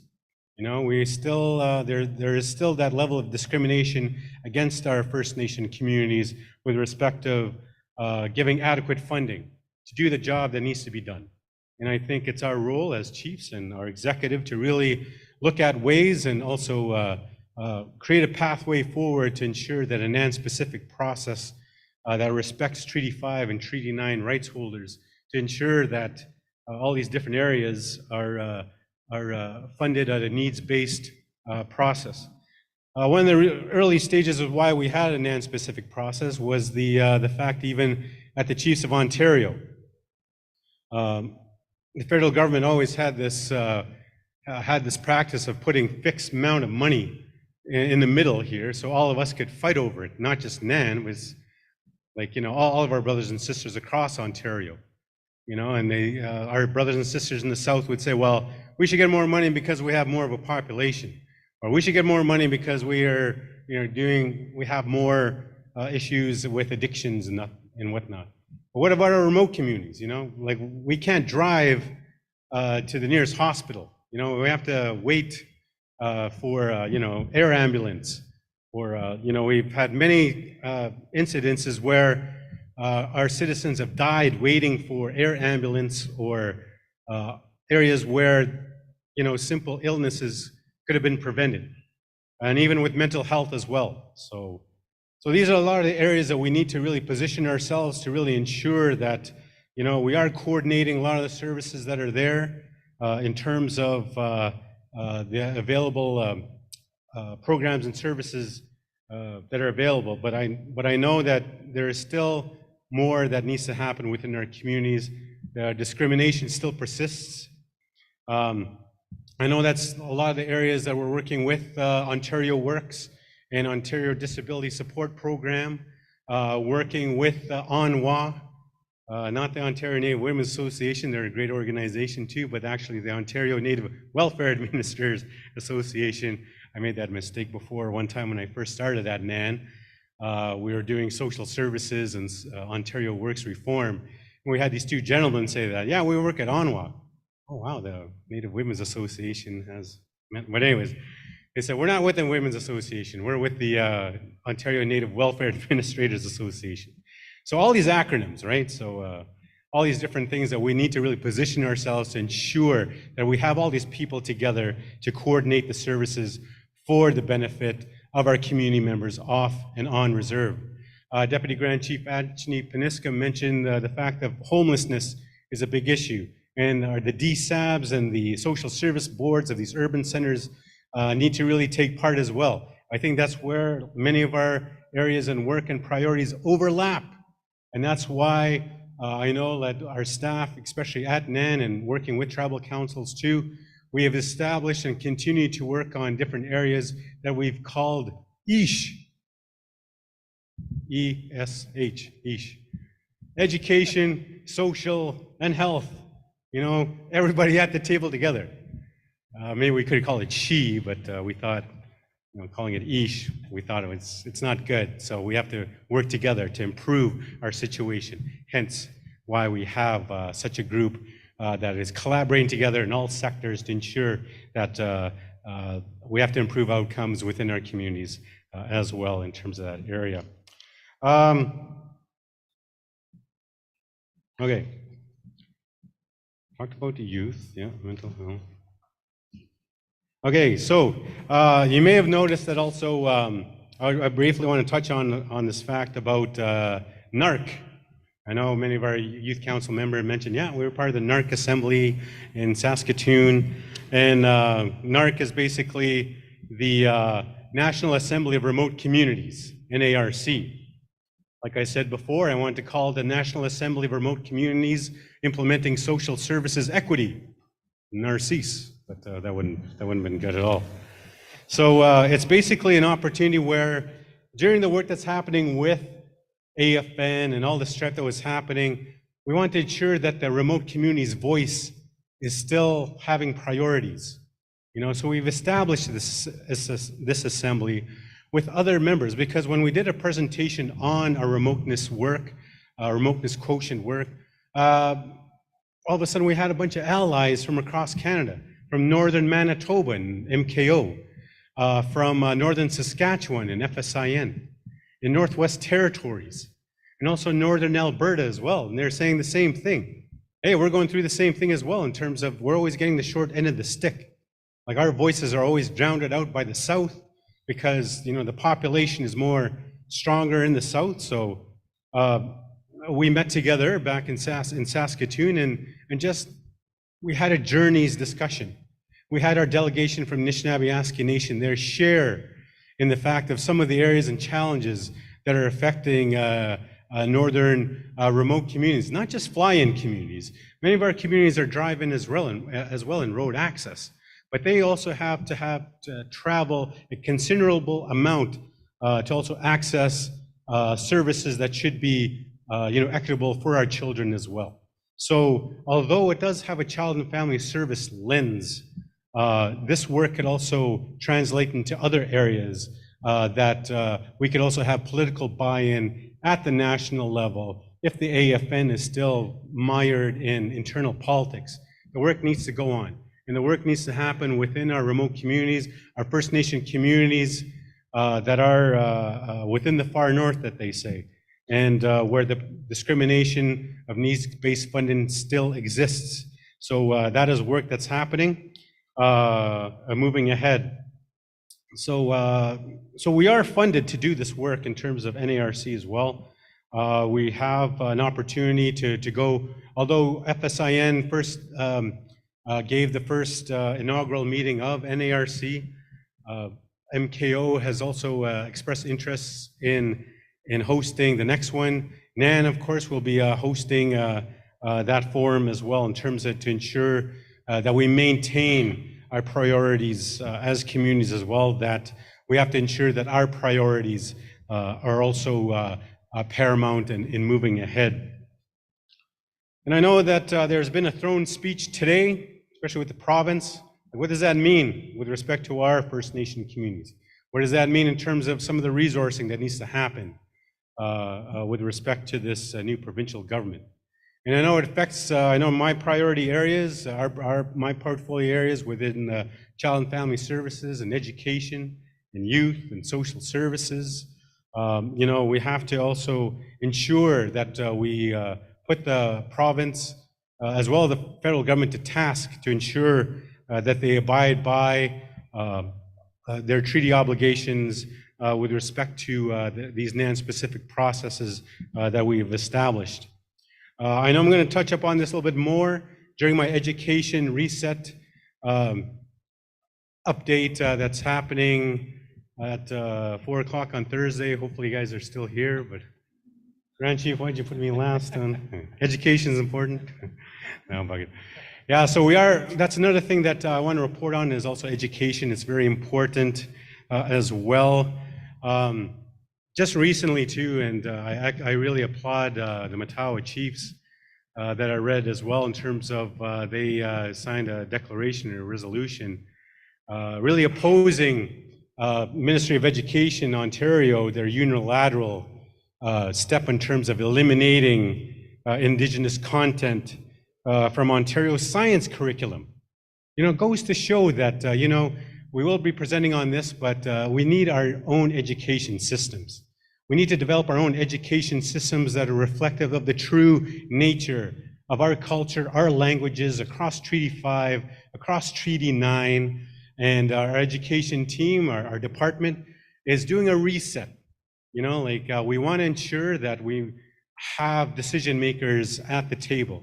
We are very close to signing a terms of reference with Indigenous Services Canada and CERNA with Patty Haiju and also Minister Miller to reset the education jurisdiction table, to reset a NAN-specific process that will ensure that our educators, we're working with our tribal council education departments, our education directors at the community level to really reset ourselves to look at ways to take control of our education pathway forward. And like I said, this has to be done at the community level. Can't be a top-down approach like this Minister of Education saying that Indigenous content should be taken away from the science curriculum. That is, as you know, that is preposterous because we have our own medicines, we have our own traditional science, we have our own knowledge keepers, and it's time where we harness that and also create a pathway forward and align ourselves to really create an education system that is reflective of true needs of our communities. And in working with our tribal councils and our education teams, there's already good work that's happening. There's always just some barriers from resourcing. There's always barriers that being set by Ministry of Education or colleges and universities. Our individual education systems are not even funded at the same way as institutions in urban centers. You know, the discrimination still persists. You know, like let's start by building schools in our First Nation communities. I'm sure all of our communities have put in requests to further develop our education institutions at the community level. That's where it needs to really restart. We need to really build on a lot of the good work that the ideas are already there, the plans are already there. We've talked with many education directors and counselors across NAN, but still we have to do a little bit more. We still have to maintain the fact that these positions and decisions need to come from the First Nation communities themselves. I've directed our education staff to really reevaluate the community engagement process, where we need to really listen. We really need to listen in terms of developing a pathway forward, and also not interfere with the existing processes that are already there. There's a lot of good work, there's a lot of good regional systems that are there. How could NAN, how could your executive and your Chiefs Committee on Education, how could these systems align with your existing plans and priorities within education? So we'll be talking a little bit more in depth on how that's going to happen as well. But that announcement, all goes to show that we have inherent jurisdiction over the development of an education system that is more reflective of the needs of our community members. And who's to stop us in doing so? We can't be pigeonholed into a narrow funding pot. We need to really change the paradigm in terms of the negotiations that are happening with Indigenous Services Canada or CERNA or various levels of government to look at ways to really develop our own education systems in this area. And I'm interested about hearing the particulars of the throne speech, because your communities sit on a lot of Ontario's vast natural resources, and still our children, our youth, and our families are still left wanting. So those are different areas as well where we need to change the paradigm in terms of the questions that are happening with respect to developing our own resourcing of our particular areas as well. So that's happening with education, and I know that those are some of the brief updates from our portfolio. I'd like to also acknowledge our staff as well within education and in social services, and work that's happening within our final settlement agreement work with respect to the Canadian Human Rights Tribunal. Chair, is it okay if I go right into the CHRT, or do you want opportunities for chiefs to ask questions about my first priorities? We'll do questions later. Okay, sounds good. I'm on a roll, so let's do this. Just kidding. One of the chiefs asked me too, are you still doing your shows? And when I first got elected, I said, I don't think so, got to make sure that, taken seriously. And I think it was Ignace Gull back there, I think he was saying, you should do your shows, and, communities need a little bit of levity and stuff. And, well, okay, if you say so, I'll break it out. Just kidding. Thank you very much. No, but that's the thing though, too, with the youth, I also want to mention too, that there's opportunities where we could really encourage through our youth programs to a lot of the arts, a lot of the culture, there's a lot of opportunities where our students and our youth can engage in music, arts. Not all of them are into land-based activities. I know that even with the KI challenge there, we have a lot of students and talent within our communities too, that we also want to encourage in terms of some of the programming that we want at the community level. Also the fact that there was, our portfolio includes sports and recreation. And we just had, there was something at the All Ontario Games that just happened, where many of our communities in Anishinaabe Nation kind of missed the boat on that one. due to COVID restrictions, and also due to lack of resources to really invest in many of our athletes. And so that's some of the areas where, we no longer want to be put out in the cold. I know Chief Crane and I always joke around saying that she's "Hound Geen," like not you and stuff. But I think when we're looking about, we know we have to change that discussion as well. How about engaging with? Like, how about us too? Like, why can't we also participate? We need to change that discussion as well. We need to have an opportunity where our youth, our athletes, our artists have opportunities as well to really participate in these provincial or national activities. And there are different areas that we also want to encourage. I know we are planning a youth Olympics, Summer Olympics in 2023. Those are some of the areas that we also want to encourage to have existing resources like Choose Life, like family well-being, your prevention funding as well that goes to the communities to help support many of those initiatives. Why can't we have like NAN games like we did before, NAN Cup in hockey and broomball, or all these different areas. I was a recreation director at DFC High School for many years, and I saw the potential of many of our athletes as well participating at the provincial level. So those are areas also too that we also want to encourage our athletic talents in moving ahead.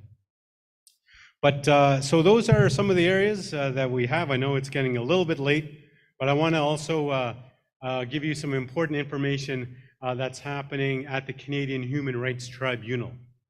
As you know, the Canadian Human Rights Tribunal found the federal government guilty against discriminating against your children in the area of child welfare, in all areas, whether it be funding for your child and family service agencies, whether it be funding for, like we said this morning, housing. Like, how could we keep a family together when there's no housing in our communities? The discrimination still persists. So the Canadian Human Rights Tribunal has issued a lot of orders in terms of issuing to the federal government to make sure that there are orders in place that hold the federal government accountable in areas of child and family services. When the Canadian Human Rights Tribunal put out this order, Anishinaabe Nation found it prudent to seek intervener status because some of the orders that came out of the CHRT didn't really account for our remoteness, the costs of prevention, the costs of delivering child and family services in our communities, the costs of, keeping a family together. Those areas are still discriminated against. Even right now, as inflation is rampant around our territories, even in urban centers. Our urban brothers and sisters are saying, oh, geez, I'm paying like $1.89 for a liter of gas. A lot of our chiefs and our community members out there were saying, we've been paying that for years. And now we have to pay, what, $3.50, $4, $5 for a liter? And you think you have it rough down here in urban centers? Like in our remote communities, it's like double that, even triple. And we're still, our children, our families and our agencies, our First Nations are still getting the same amount of funding that our urban brothers and sisters have. That's still discrimination, chiefs and leadership and everybody that's out there. So that needs to change. And that's why Anishinaabe Nation sought intervener status. We've been working over the past 4 years on something called the RQ table. And that's something called the remoteness quotient table. I've been here every year talking about the fact that our child and family service systems, not just child welfare, need to account for remoteness. And the way that remoteness was calculated before, in terms of looking at fixed pots of money going to your First Nation communities, they used something called the RAMA formula. I believe it was 50% population, 40% was all general, and also 10% account for remoteness.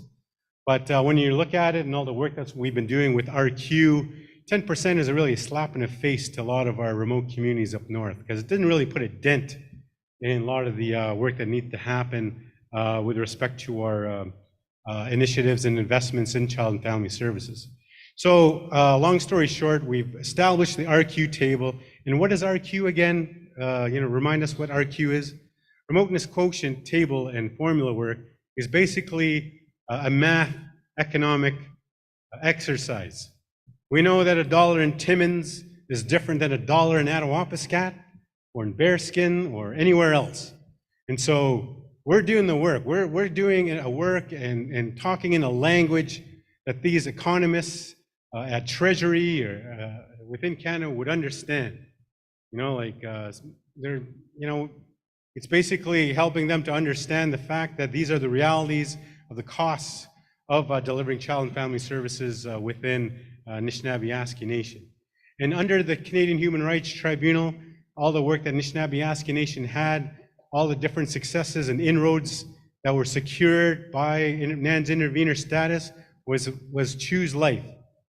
No other community or no other First Nation across Canada has the Choose Life program, and it born out of the Jordan's Principle funding. And in terms of that, I know that all the good work that's happening within Choose Life is still, the work is still evolving, and the work continues in that regard. Also, NAN specific process for also Jordan's Principle. We have a voice at that table where we need to also hear your concerns and hear your priorities on how Jordan's Principle should be developed and allocated within your communities. Also, like I said earlier, the band reps, the First Nation rep program, those are also born from the Canadian Human Rights Tribunal process, where your executive, your NAN team also sits. And so all these different areas are specific to that NAN specific table, and those inroads that we made were a result of that. And the work needs to continue, and also our work in communicating many of these programs and services also need to improve. So, but I also want to invite our legal counsel there, Christopher Rapson, to talk about this final settlement agreement that is upon us. As you know, as you heard over the news, there is a settlement offer of $40 billion. $40 billion in compensation. $20 billion of that is going to go to compensation for your First Nations children that were in care after 1991. So how much does that cost? Well, how much does that mean for your children that were in care after 1991? A minimum of $40,000 per claimant is eligible under that $20 billion settlement. So what does that mean for Anishinaabe Nation claimants? We heard about the challenges this morning, about our homeless population. Many of our homeless population and people that were facing addictions were in the system or were aged out of the system. And, we need to have a plan moving forward.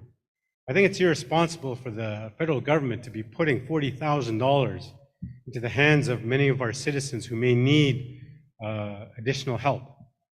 It could be a death sentence with all the addictions that are happening. And we don't want to speak for those individuals because the fact of the matter is they're owed that compensation, but we need to make sure that there's health,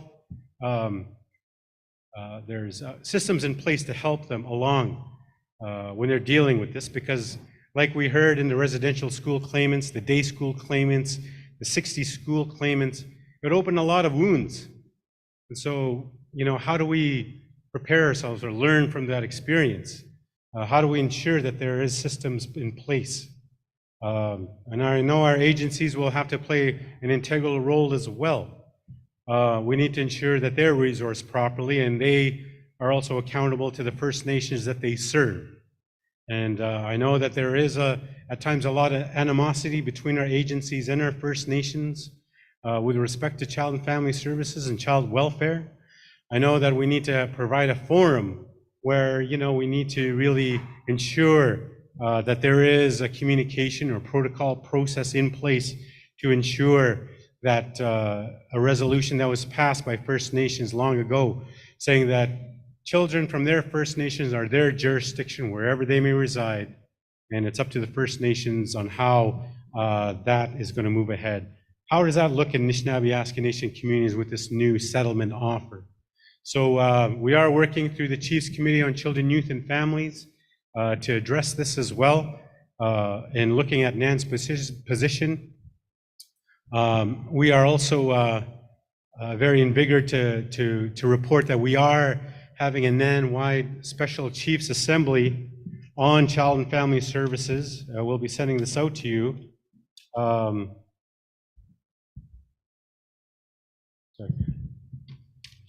No, I don't have the date here. But we have it for September. Staff, can I get the date for the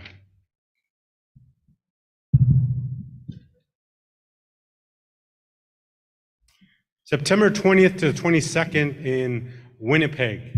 And you're asking, why Winnipeg? Well, you know how it is in terms of looking for meeting space and whatnot. We tried having it in Timmins and in Thunder Bay. So we'll be sending out a notice saying that, you know, it's a special assembly on Child and Family Services looking at NAN's particular position on moving ahead with NAN's specific process on the compensation orders of this $20 billion. Now I said 40 billion. So what's the other 20 billion on? Well, the other 20 billion across Canada is going to be looking at how to revamp and reform our existing child and family services programs within our First Nation communities. You heard about C-92, an act that is representing First Nations jurisdiction on child welfare and moving ahead with that. How does that work? And what's NAN's position on that particular area? And I know many of your First Nation communities are also making good inroads, are making your own First Nation child welfare laws. And also looking at ways where we're not reinventing the wheel in terms of the child welfare process, but how can you as rights holders leverage this $20 billion reform package to the needs of your communities and establishing child and family services reform in our communities. So these are some of the discussions that we'll be having at the forum in September. So we'll be sending out information with regards to that as well.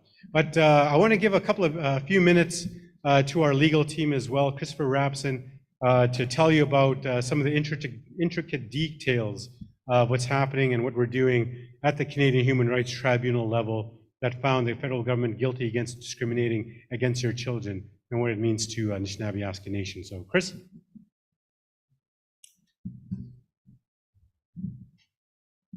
Thank you so much, Deputy Grand Chief, and to the executive, chiefs and proxies, and everyone here today, youth and elders. Thank you so much. My name is Christopher Rapson. I'm a counsel at Faulkner's LLP. Really honored to represent NAN in this work. And Julian Faulkner will be here tonight and for the rest of the next 2 days of Keewaywin. Unfortunately, he was called away to a funeral today, so he wasn't able to attend. I'm here in his place. But I have been working closely on these matters since November 1st of last year.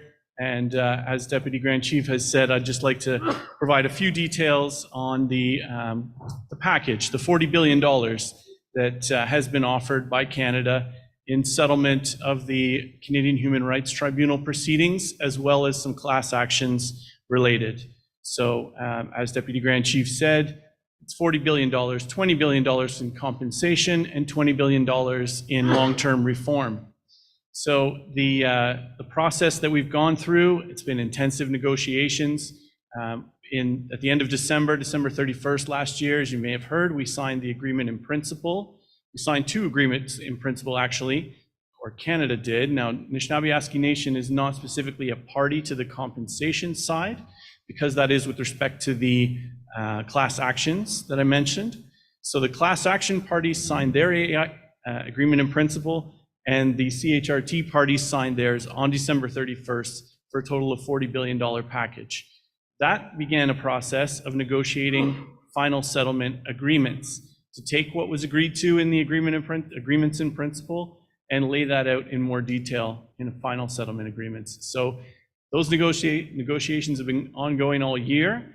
I'm pleased to report that on the compensation side, the class action parties, along with the Assembly of First Nations and Canada, signed a final settlement agreement with respect to compensation on June 30th of this year. That final settlement agreement is now going before the Canadian Human Rights Tribunal for approval.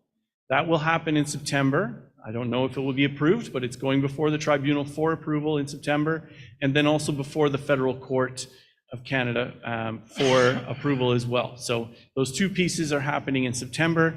If the timelines are met and both those, the tribunal and the court approve of the deal, then the expectation is that the compensation will be distributed early in 2023. And there will be a third-party administrator process to make sure that happens in a good way. The intention, as Deputy Grand Chief has pointed to, is to ensure there are safeguards, including financial literacy supports and mental health supports as well, for the potential impacts of that compensation. On the long-term reform side, the negotiations continue. It's expected that we will reach a final settlement agreement later this year, with the expectation that a reformed program will be implemented as of April 1st, 2023. And so that's another process that's continuing, intensive negotiations.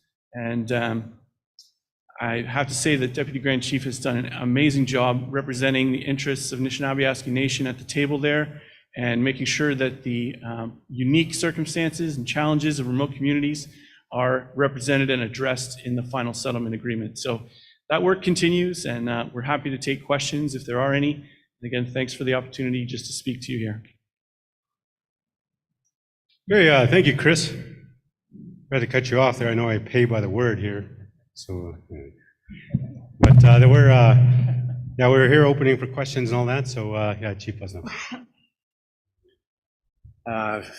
Right on, Bobby. I just like to say we've always experienced long days and yawning afternoons, and that was quite an exciting presentation, and that kind of woke me up a bit there because money always talks in our First Nations when it comes to our children. I like the part where you said that the Choose Life funding is going to continue, and and that's been such a beneficial project to every community within NAN for the ones that utilize it to their max. Is there any way you can ensure us that that this doesn't turn into a cap budget where it's going to be a formula-based funding application, because that won't fly too good? Yeah, no, thank you for that question, Chief. And yeah, and that's the thing. That's one of the reasons why we want to have an AGM of Choose Life, and that's happening in Ottawa, September 28th and 30th, where we're going to invite our leadership, yourselves as well, our Choose Life coordinators, and also members of Indigenous Services Canada and CERNA, to be at the same table, to have these different challenges and also these questions that we have to ensure that we move ahead for evergreen funding in these particular areas, where, like we said, we need to change the paradigm of the discussions to ensure that the Choose Life program complements the education systems, the health systems, the mental health systems, in a way which you as chief or your community members see fit in moving ahead, as it should be. Very good. Thank you very much, sir. Yeah. Chief Crane?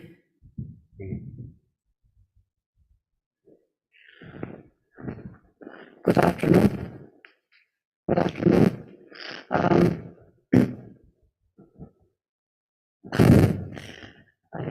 I decided to... Maybe we get a cordless mic to Chief Crane? Oh, there we go. Sounds so awful. I am awful. Or is that how you sound? Here we go. I always bug Chief Crane. That's how I sound. I'm very awful. No, we don't believe that at all. I wanted to say I've been quite involved with the executive, with Bobby and Victor and Anna Betty, and it's very challenging, the work that they do, and it's very important that the chiefs support them, and which is why I do it.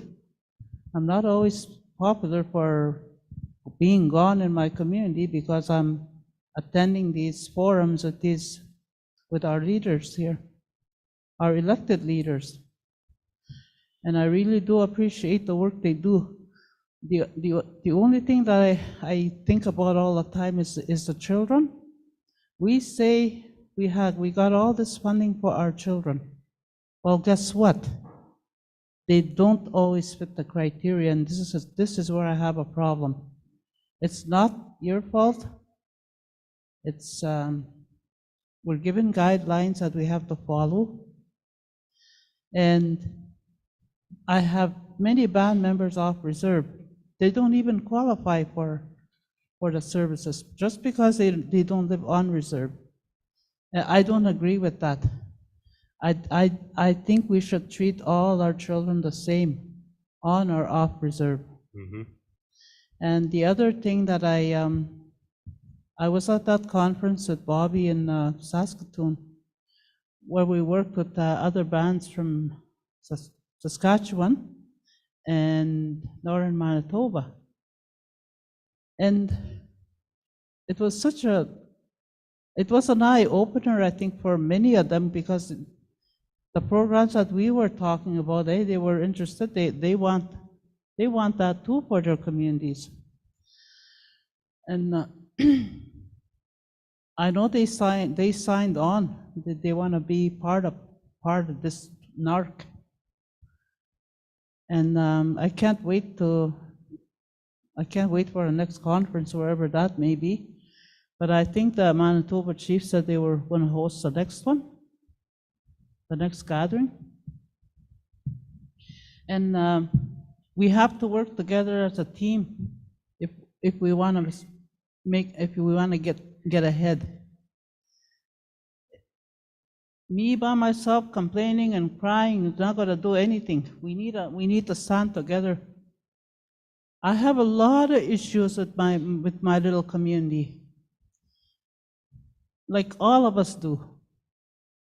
And I have lots of stories I could tell you. The thing that I think about homelessness, we're a small band. We don't even have enough houses. I have my son living with me, with his son, 12-year-old. That's just the way it is. I live in a small little ugly duplex, ugly like me. Just kidding. But seriously, that's how we live at home in our communities. And it's not because my son can't bear to leave me, or I can't let him go. There is no place. I'm not going to go outside, or I'm not going to put him out. So we live together in the same house. And it's too bad if people want to mock him, because that's what happens. Anybody that lives with their parent in my community, it's funny. Can't leave their mom, or whatever you want to say about somebody. And it doesn't matter to me if somebody is listening to me back home, because it's true. Homelessness is everywhere. I had an opportunity to go to Alaska with the health transformation. I will never believe the sights I saw. It was an amazing trip, going to Alaska, to Anchorage. But the sad thing is, I saw people living in little tents in the bushes in the city. So I saw it there too, and it made me sad. I almost didn't feel right being on a paid trip like that and going to a big conference, but also had, at the same time, we were able to see some sights and go out sightseeing, stuff like that. But I just wanted to say that with the Choose Life JP band rep, I don't know how we can revisit those with our funders. I do not like our children being left out.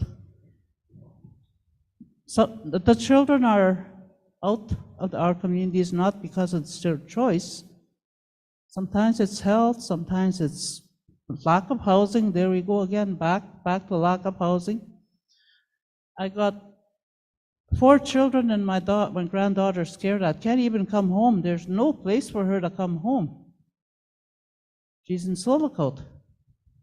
She does have her place there, but if she ever had to come home, there's no place. Then she's not going to have a home. And who knows how long it'll be, if they ever can get a home. It's not just my granddaughter, there's others. I have a lot of people for a small band, I have a lot of people officer. The other thing I wanted to mention is you talked about education earlier. And I know some of you chiefs have probably heard me say this many, many times. We're a new band, about 20 years. I can't remember when we became a recognized band first, then we became an official band. We had a public school in our community prior to becoming a recognized band, all provincial funding. We became a reserve. There was no way that I, myself, and other leaders in my community could argue, we don't want to change the system. We want to keep the provincial system. They would not allow it. They took our funding, so now we're under the federal system. And you can see that there's a difference with the kind of care, the kind of education and services our children get. What they got with the province, we no longer got it. So I just want to, I know I'm probably talking too much again, but I just wanted to touch base with Bobby there and the other, Anna Betty and Victor. Thank you for your work. Gosh. Thank you, Chief Crane.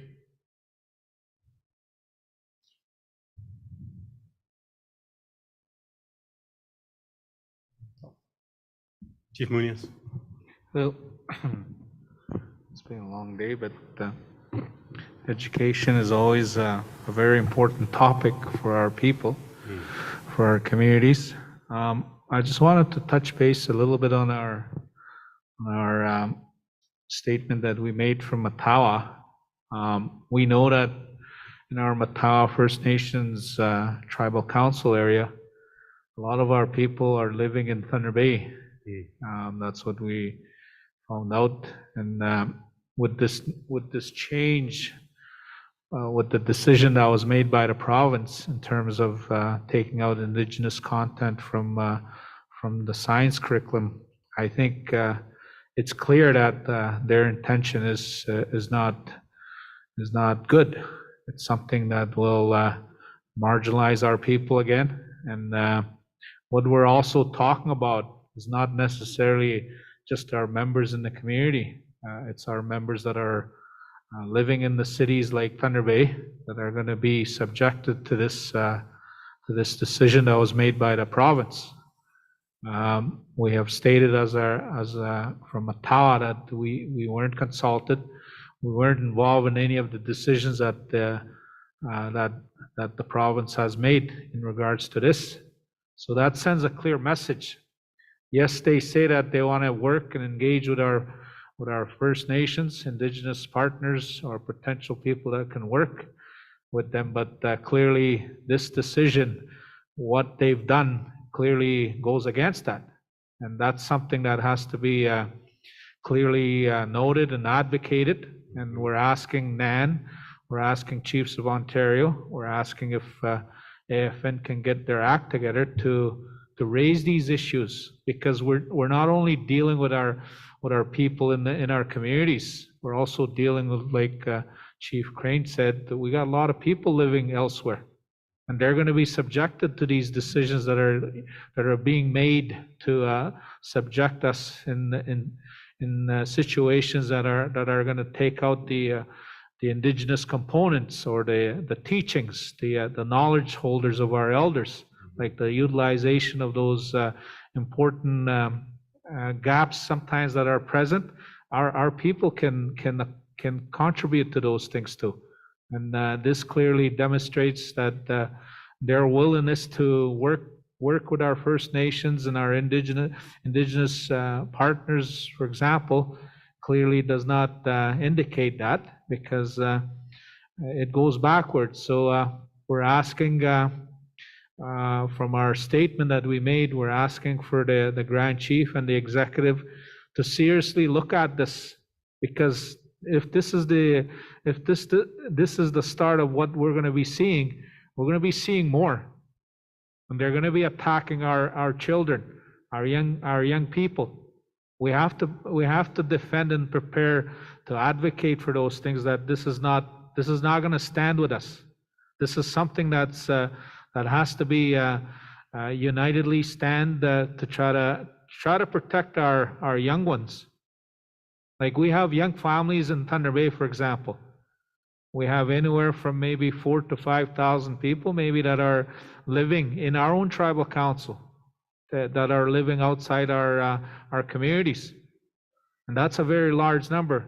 And even in my community, a small community like ours, we have roughly about 40 to 50% of our people either living in Thunder Bay or elsewhere, because of the fact that we're really there's a lot of gaps in housing and infrastructure.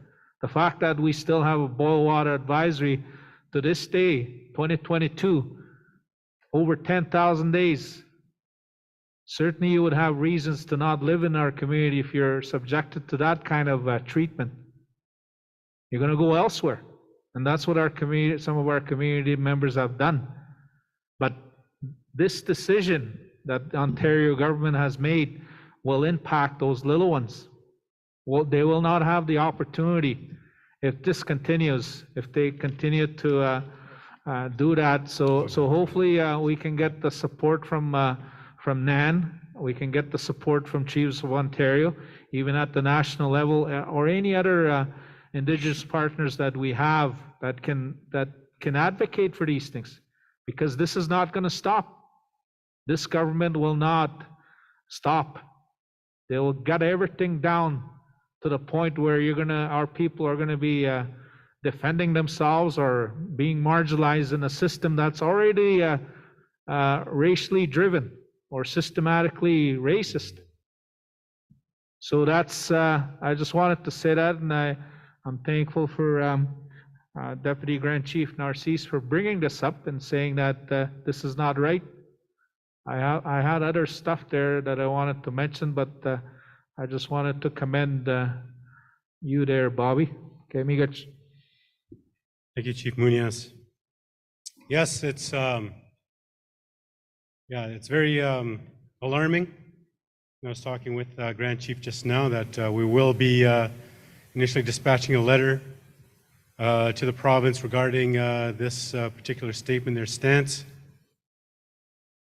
and continuing on also with our education reset to ensure that our education systems are funded and not used as like a bargaining chip to access our resources and gutting many of the programs and services that are owed to our children in moving ahead. And I know we're streaming this, and I want to give Chief Bobby a chance to speak. So, thank you, Deputy Grand Chief, for your presentation. Yep. I just got a question in regards to it's Chief Robert Mackergy. in regards to the 40 billion. Okay, Billion, it's great. And hearing there's a cap to it, 40,000 per child cap. Minimum of 40,000. Okay, so the minimum, so if people that have faced like physical and sexual abuse, it's gonna go up? Is that just? Yeah, those points are still under negotiation as well, because they say it is a bottom cap of 40,000, but as we know, during the day school and residential school applications, there's going to be other factors that need to be taken into consideration when getting this compensation. So I believe that there has to be a mechanism in place, also a safety mechanism for the benefit of our claimants as well when they're accessing this these resources. Okay, thank you. You're welcome. Ajay? Okay, well, thank you very much. We're here next couple of days as well. I'm doing another presentation on education on Thursday. So we'll be able to also answer some of your questions. But one more thing too, when you're doing your either your band rep application, your First Nations rep, your Jordan's Principle, your Choose Life even, if you're getting some red tape from Indigenous Services Canada, give us a call. We've been on calls as well with our legals and our staff as well, with staff with Indigenous Services Canada to hold them on point, saying, hey, this is eligible. Why are you saying this is not eligible? Why are you creating more red tape than there needs to be? So we've assisted many of our First Nation communities in that regard, and we like to offer that as an ongoing support mechanism for you as well in terms of accessing these supports that are available to you. So with that, I'll turn it over back to your chair. Thank you. Thank you very much.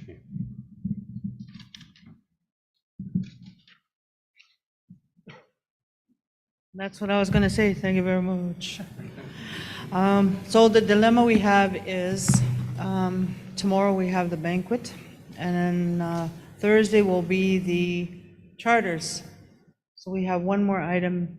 We'd like to have you stay, and we can finish today's agenda. So with that, I'd like to introduce Deputy Grand Chief Linklater.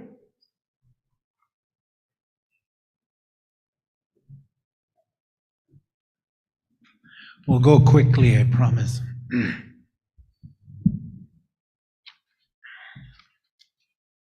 I just wanted to make a comment with some of the discussion earlier today, and you know, when we have all these issues, but we can't deal with them in isolation. They all have to be worked together with thinking about the treaty right that they brought up, you know, when you work with provincial, federal government. We also fight on the human rights at the international level, and I think if we're looking for solutions, we could go that route. So, but it's always up for discussion. So we'll quickly go through a slide deck. We have a short slide deck, but the presentation is very important. We are going to do a call out to chiefs. So we'll hit the next slide. So just an overview of the presentation. Sustainable Initiatives Update, Community Chiefs Committee, we'll do a call out for the chiefs on that. Economic Summit, we have Jennifer Constance going to speak on the last two items. So we'll go to the next one. I'm going as fast as I can here. So I got 10 minutes. Yeah, 10 minutes. Yeah. So this is a newly formed portfolio. What we did was we took economic development, mine and forestry, climate change, and we put it all together. You know, it's a very small staff we have. I always thought that at this level, you know, we shouldn't be doing service delivery, but we should be enabling First Nations and tribal councils in support as we're moving on. These are important topics in the last few years. There was a big focus on health and and the welfare of our people because of COVID. I don't really like talking about COVID now, but what's happening is the government's really having a push now on resource development and economic development just to jumpstart the Ontario economy. And unfortunately, most of that development is going to happen on our land, so we got to stay, we need to be informed for one, but we got to really keep an eye on government. And another big thing on the horizon is climate change. We have felt the climate change in our territory. We've seen the fires, the floods, all that stuff. You'll hear that, that the NAN territory is the biggest that actually controls the carbon footprint for North America, but we have never been compensated because of it. But, we really need to look at that.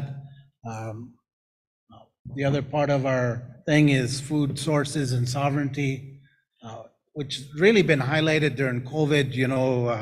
One of the cool things as we were going through that, many of the wholesale providers in our territory were funding a lot of our First Nations when we had our food banks and deliveries, and we were getting thank you letters from many of them because when their businesses were shutting down, First Nations were actually sustaining them during this hard time, and it was nice to get that there. So, but together, this portfolio, it really has to have a balance.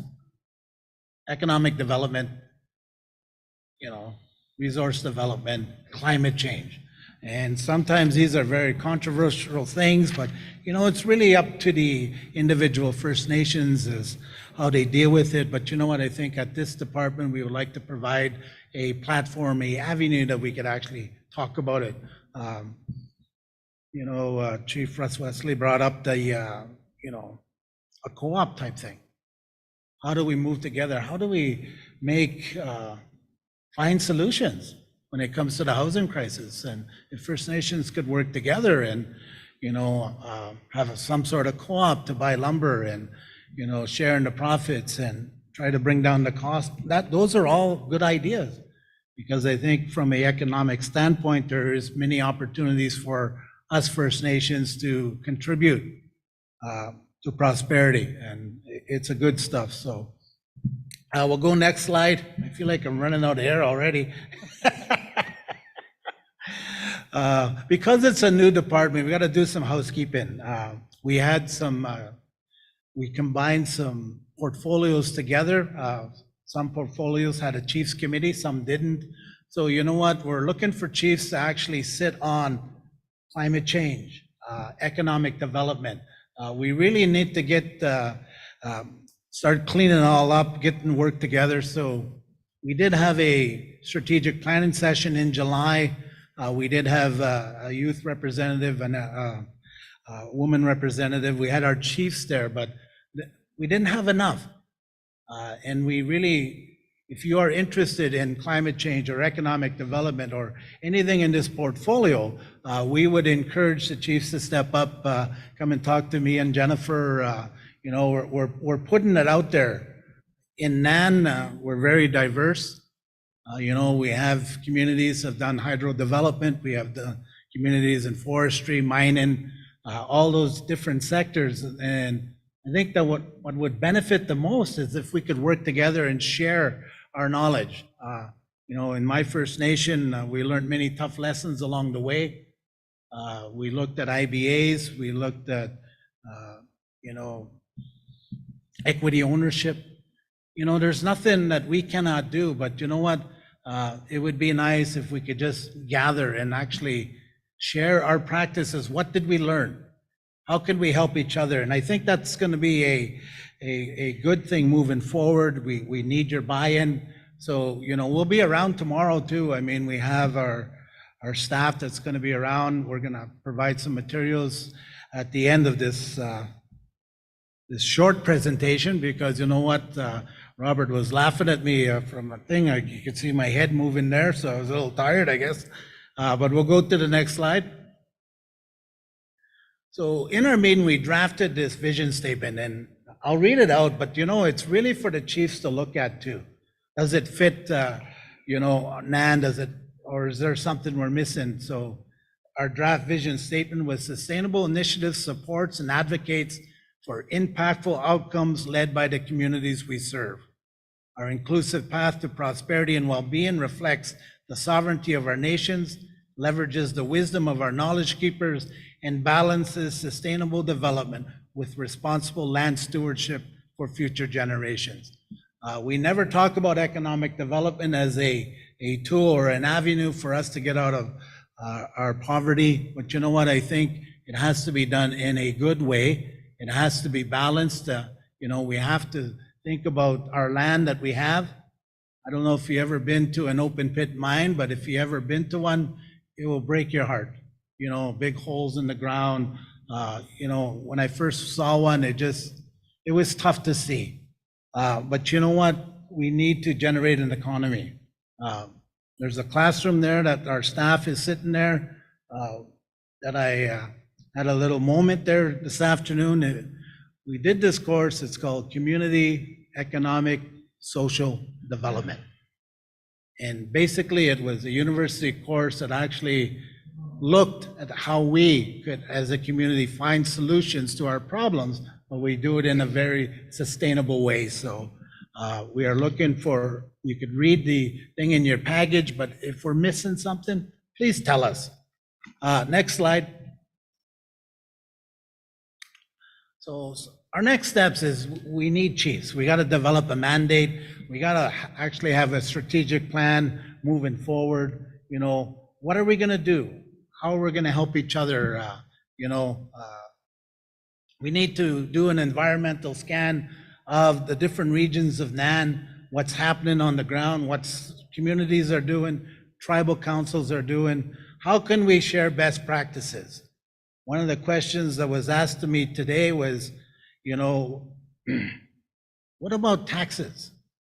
How can we get taxes off forestry mining in our territory?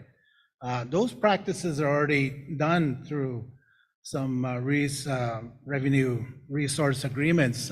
Mishkegowuk, for one, we get some money from the stumpage fees and the mining taxes, same as Wabin. There's different formulas that you could do, but you know what? We need to share that information among each other, because I think throughout NAN, there is going to be development. We already know that Doug Ford was planning to jump on the tractor or the loader. This week they had actually today, Bobby said they had their meeting, and guaranteeing you they're going to jumpstart it. So we got to stay on top of what's happening in the province, work together right across our portfolios so that we could protect our land, but also leverage the opportunity that's going to happen. So we do need to work together, collaborate together, communicate together. So, we'll be making some calls to you and talking to your RecDev people on that front. We really need to get a hold of our champions throughout NAN and in the business sector to help us. We're looking at advisory groups. I saw Pat Chilton here today with 5 Nations. We have some groups in the Northwest that are doing some good things. We just need to get everyone together and have that talk on these very important issues. So next slide.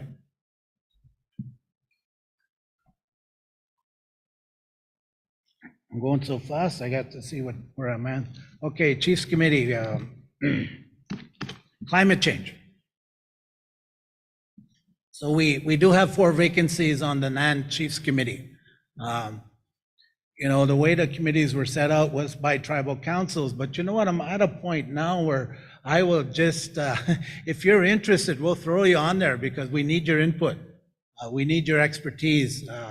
We need to look at a climate change document on an urgent basis.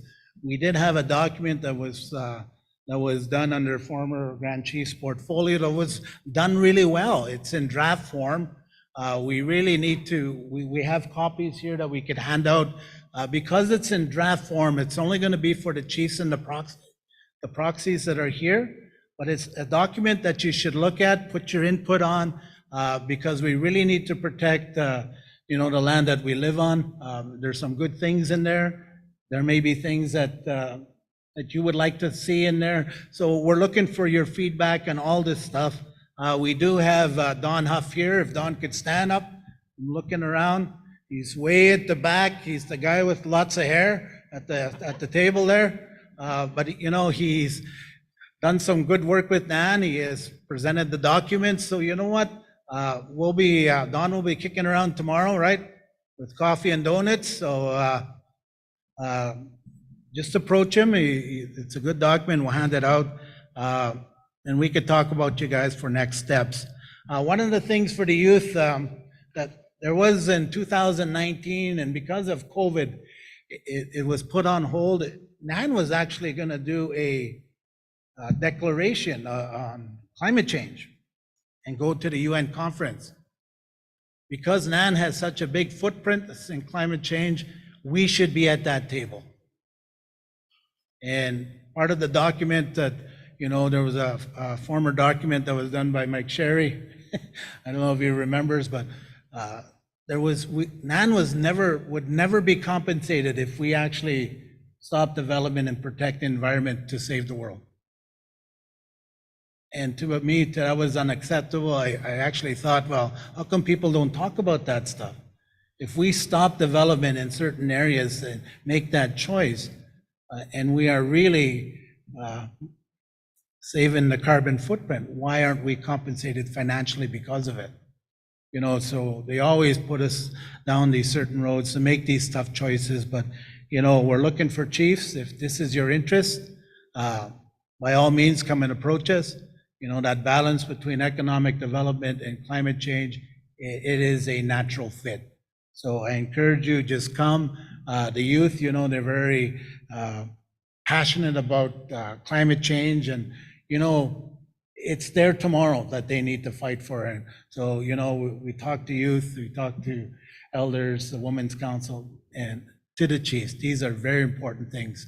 So we'll hand it over to Jennifer. Was that fast enough? I wasn't keeping track of the time. Good evening, everybody.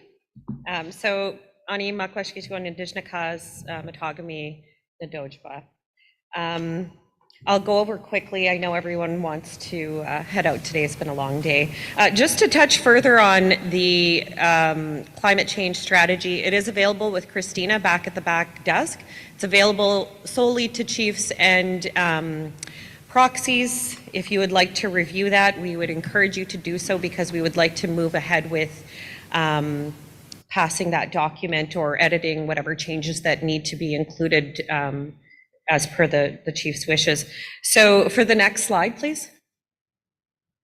So one of the activities that we will be doing in our new department is planning for an economic summit. So presently we are in the planning stage to host a 2-day summit, which we've identified tentatively as November 2nd and 3rd, and the location being Toronto.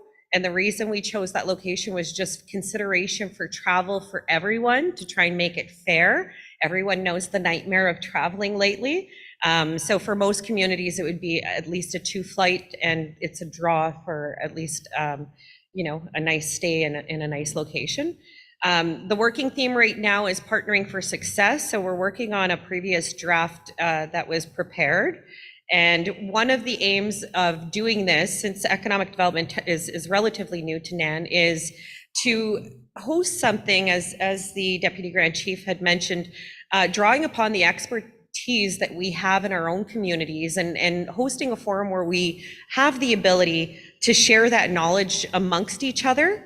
So learning and highlighting our experiences, having our own Indigenous experts in economic development present to be able to answer the questions, because it's much different when we're coming from the Indigenous perspective. There's rights, there's all different layers that we factor in when we look at any type of business or economic development business, and then having people that have the experience in mining negotiations. And then the other part that the deputy had mentioned was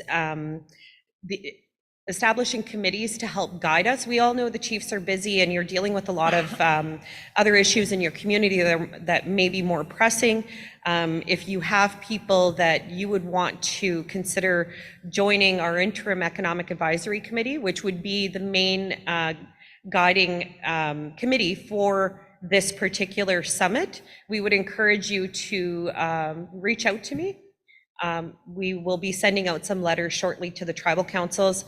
And just for your reference, I did send a letter out to 4 of the tribal councils. So Ifna, Wabun, Shabugamu, is it Shabugamu? And I forget the other tribal council, and I apologize, but we did send out the letters to the EDs of your tribal council, and I will be following up.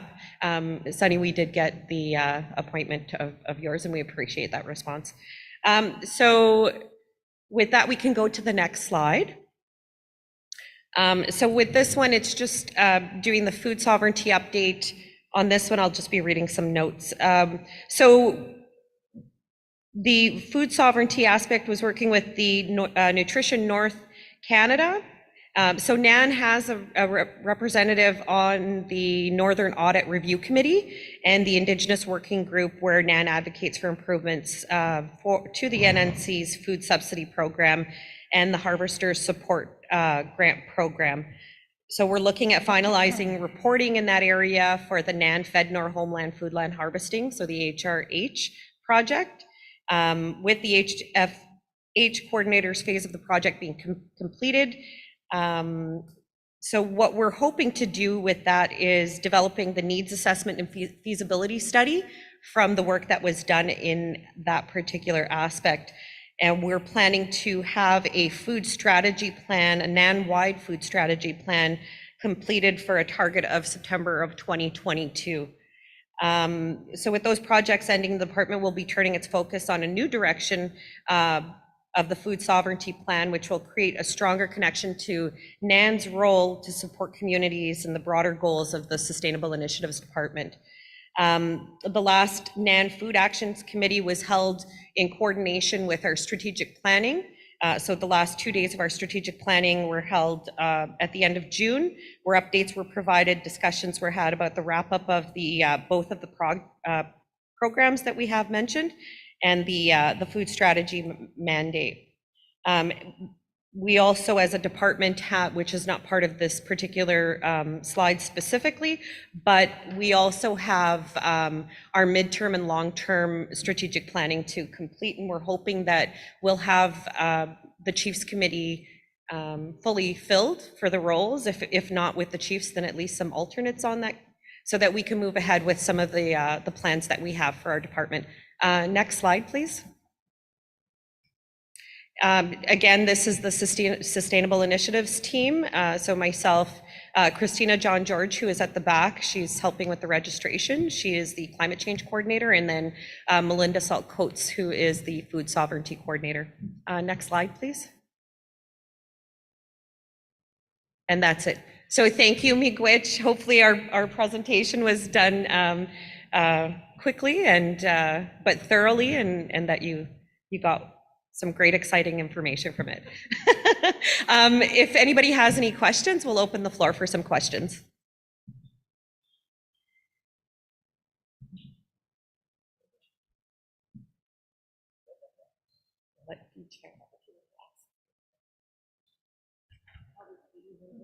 Hello, my name is Brenda Fox. I sit with NAN Women's. There's always a reason why I walk to the table, because I do have comments. So I'm usually asked to do so. And one of the comments I want to acknowledge the meeting today, the drum, the prayer, and the leadership here. That you are able to make these meetings, because it is very important. And I would like to acknowledge Bertha Sutherland. These are her comments, and she had texted them. So one of the questions that she has was a direct question to Victor later, the deputy. And she had said that the climate change was scheduled an environment in July, and then why wasn't the Women's Council invited to that? And the other thing is the description of our land and waters as sources instead of resources. Because trees are sources of life for all. So I think that those kind of descriptions need to be changed to what it suits us. Because we keep saying they're resources. They're not resources, they're sources of life. And that's what we are. Miigwech. And thank you, Bertha. Yeah, thank you, Bertha. We'll duly note that. We did have a meeting, we did have a woman representative there, but you know what, we're actually in the starting stages, so to us, I think, we'll welcome all the voices and the input, because I think, we have an opportunity to, because it's foundational, we could build it right, and I think that's why the strategic plan moving forward is so vital for this, and we really need buy-in from our NAN citizens, our NAN nations, our NAN leadership, because our lands are so precious. They are, and we have to do it on our terms. So thank you.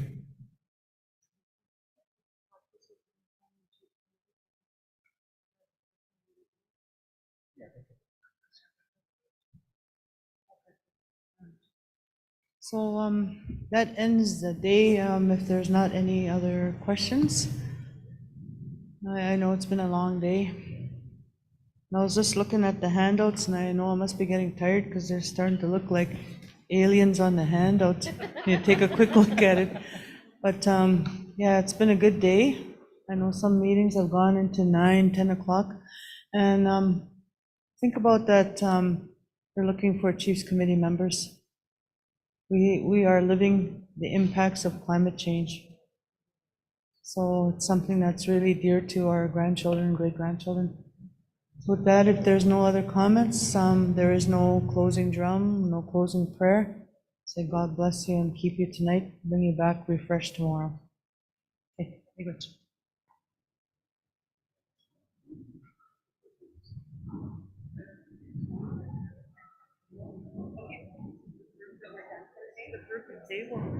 It's rounded to your gut. If it's perfect.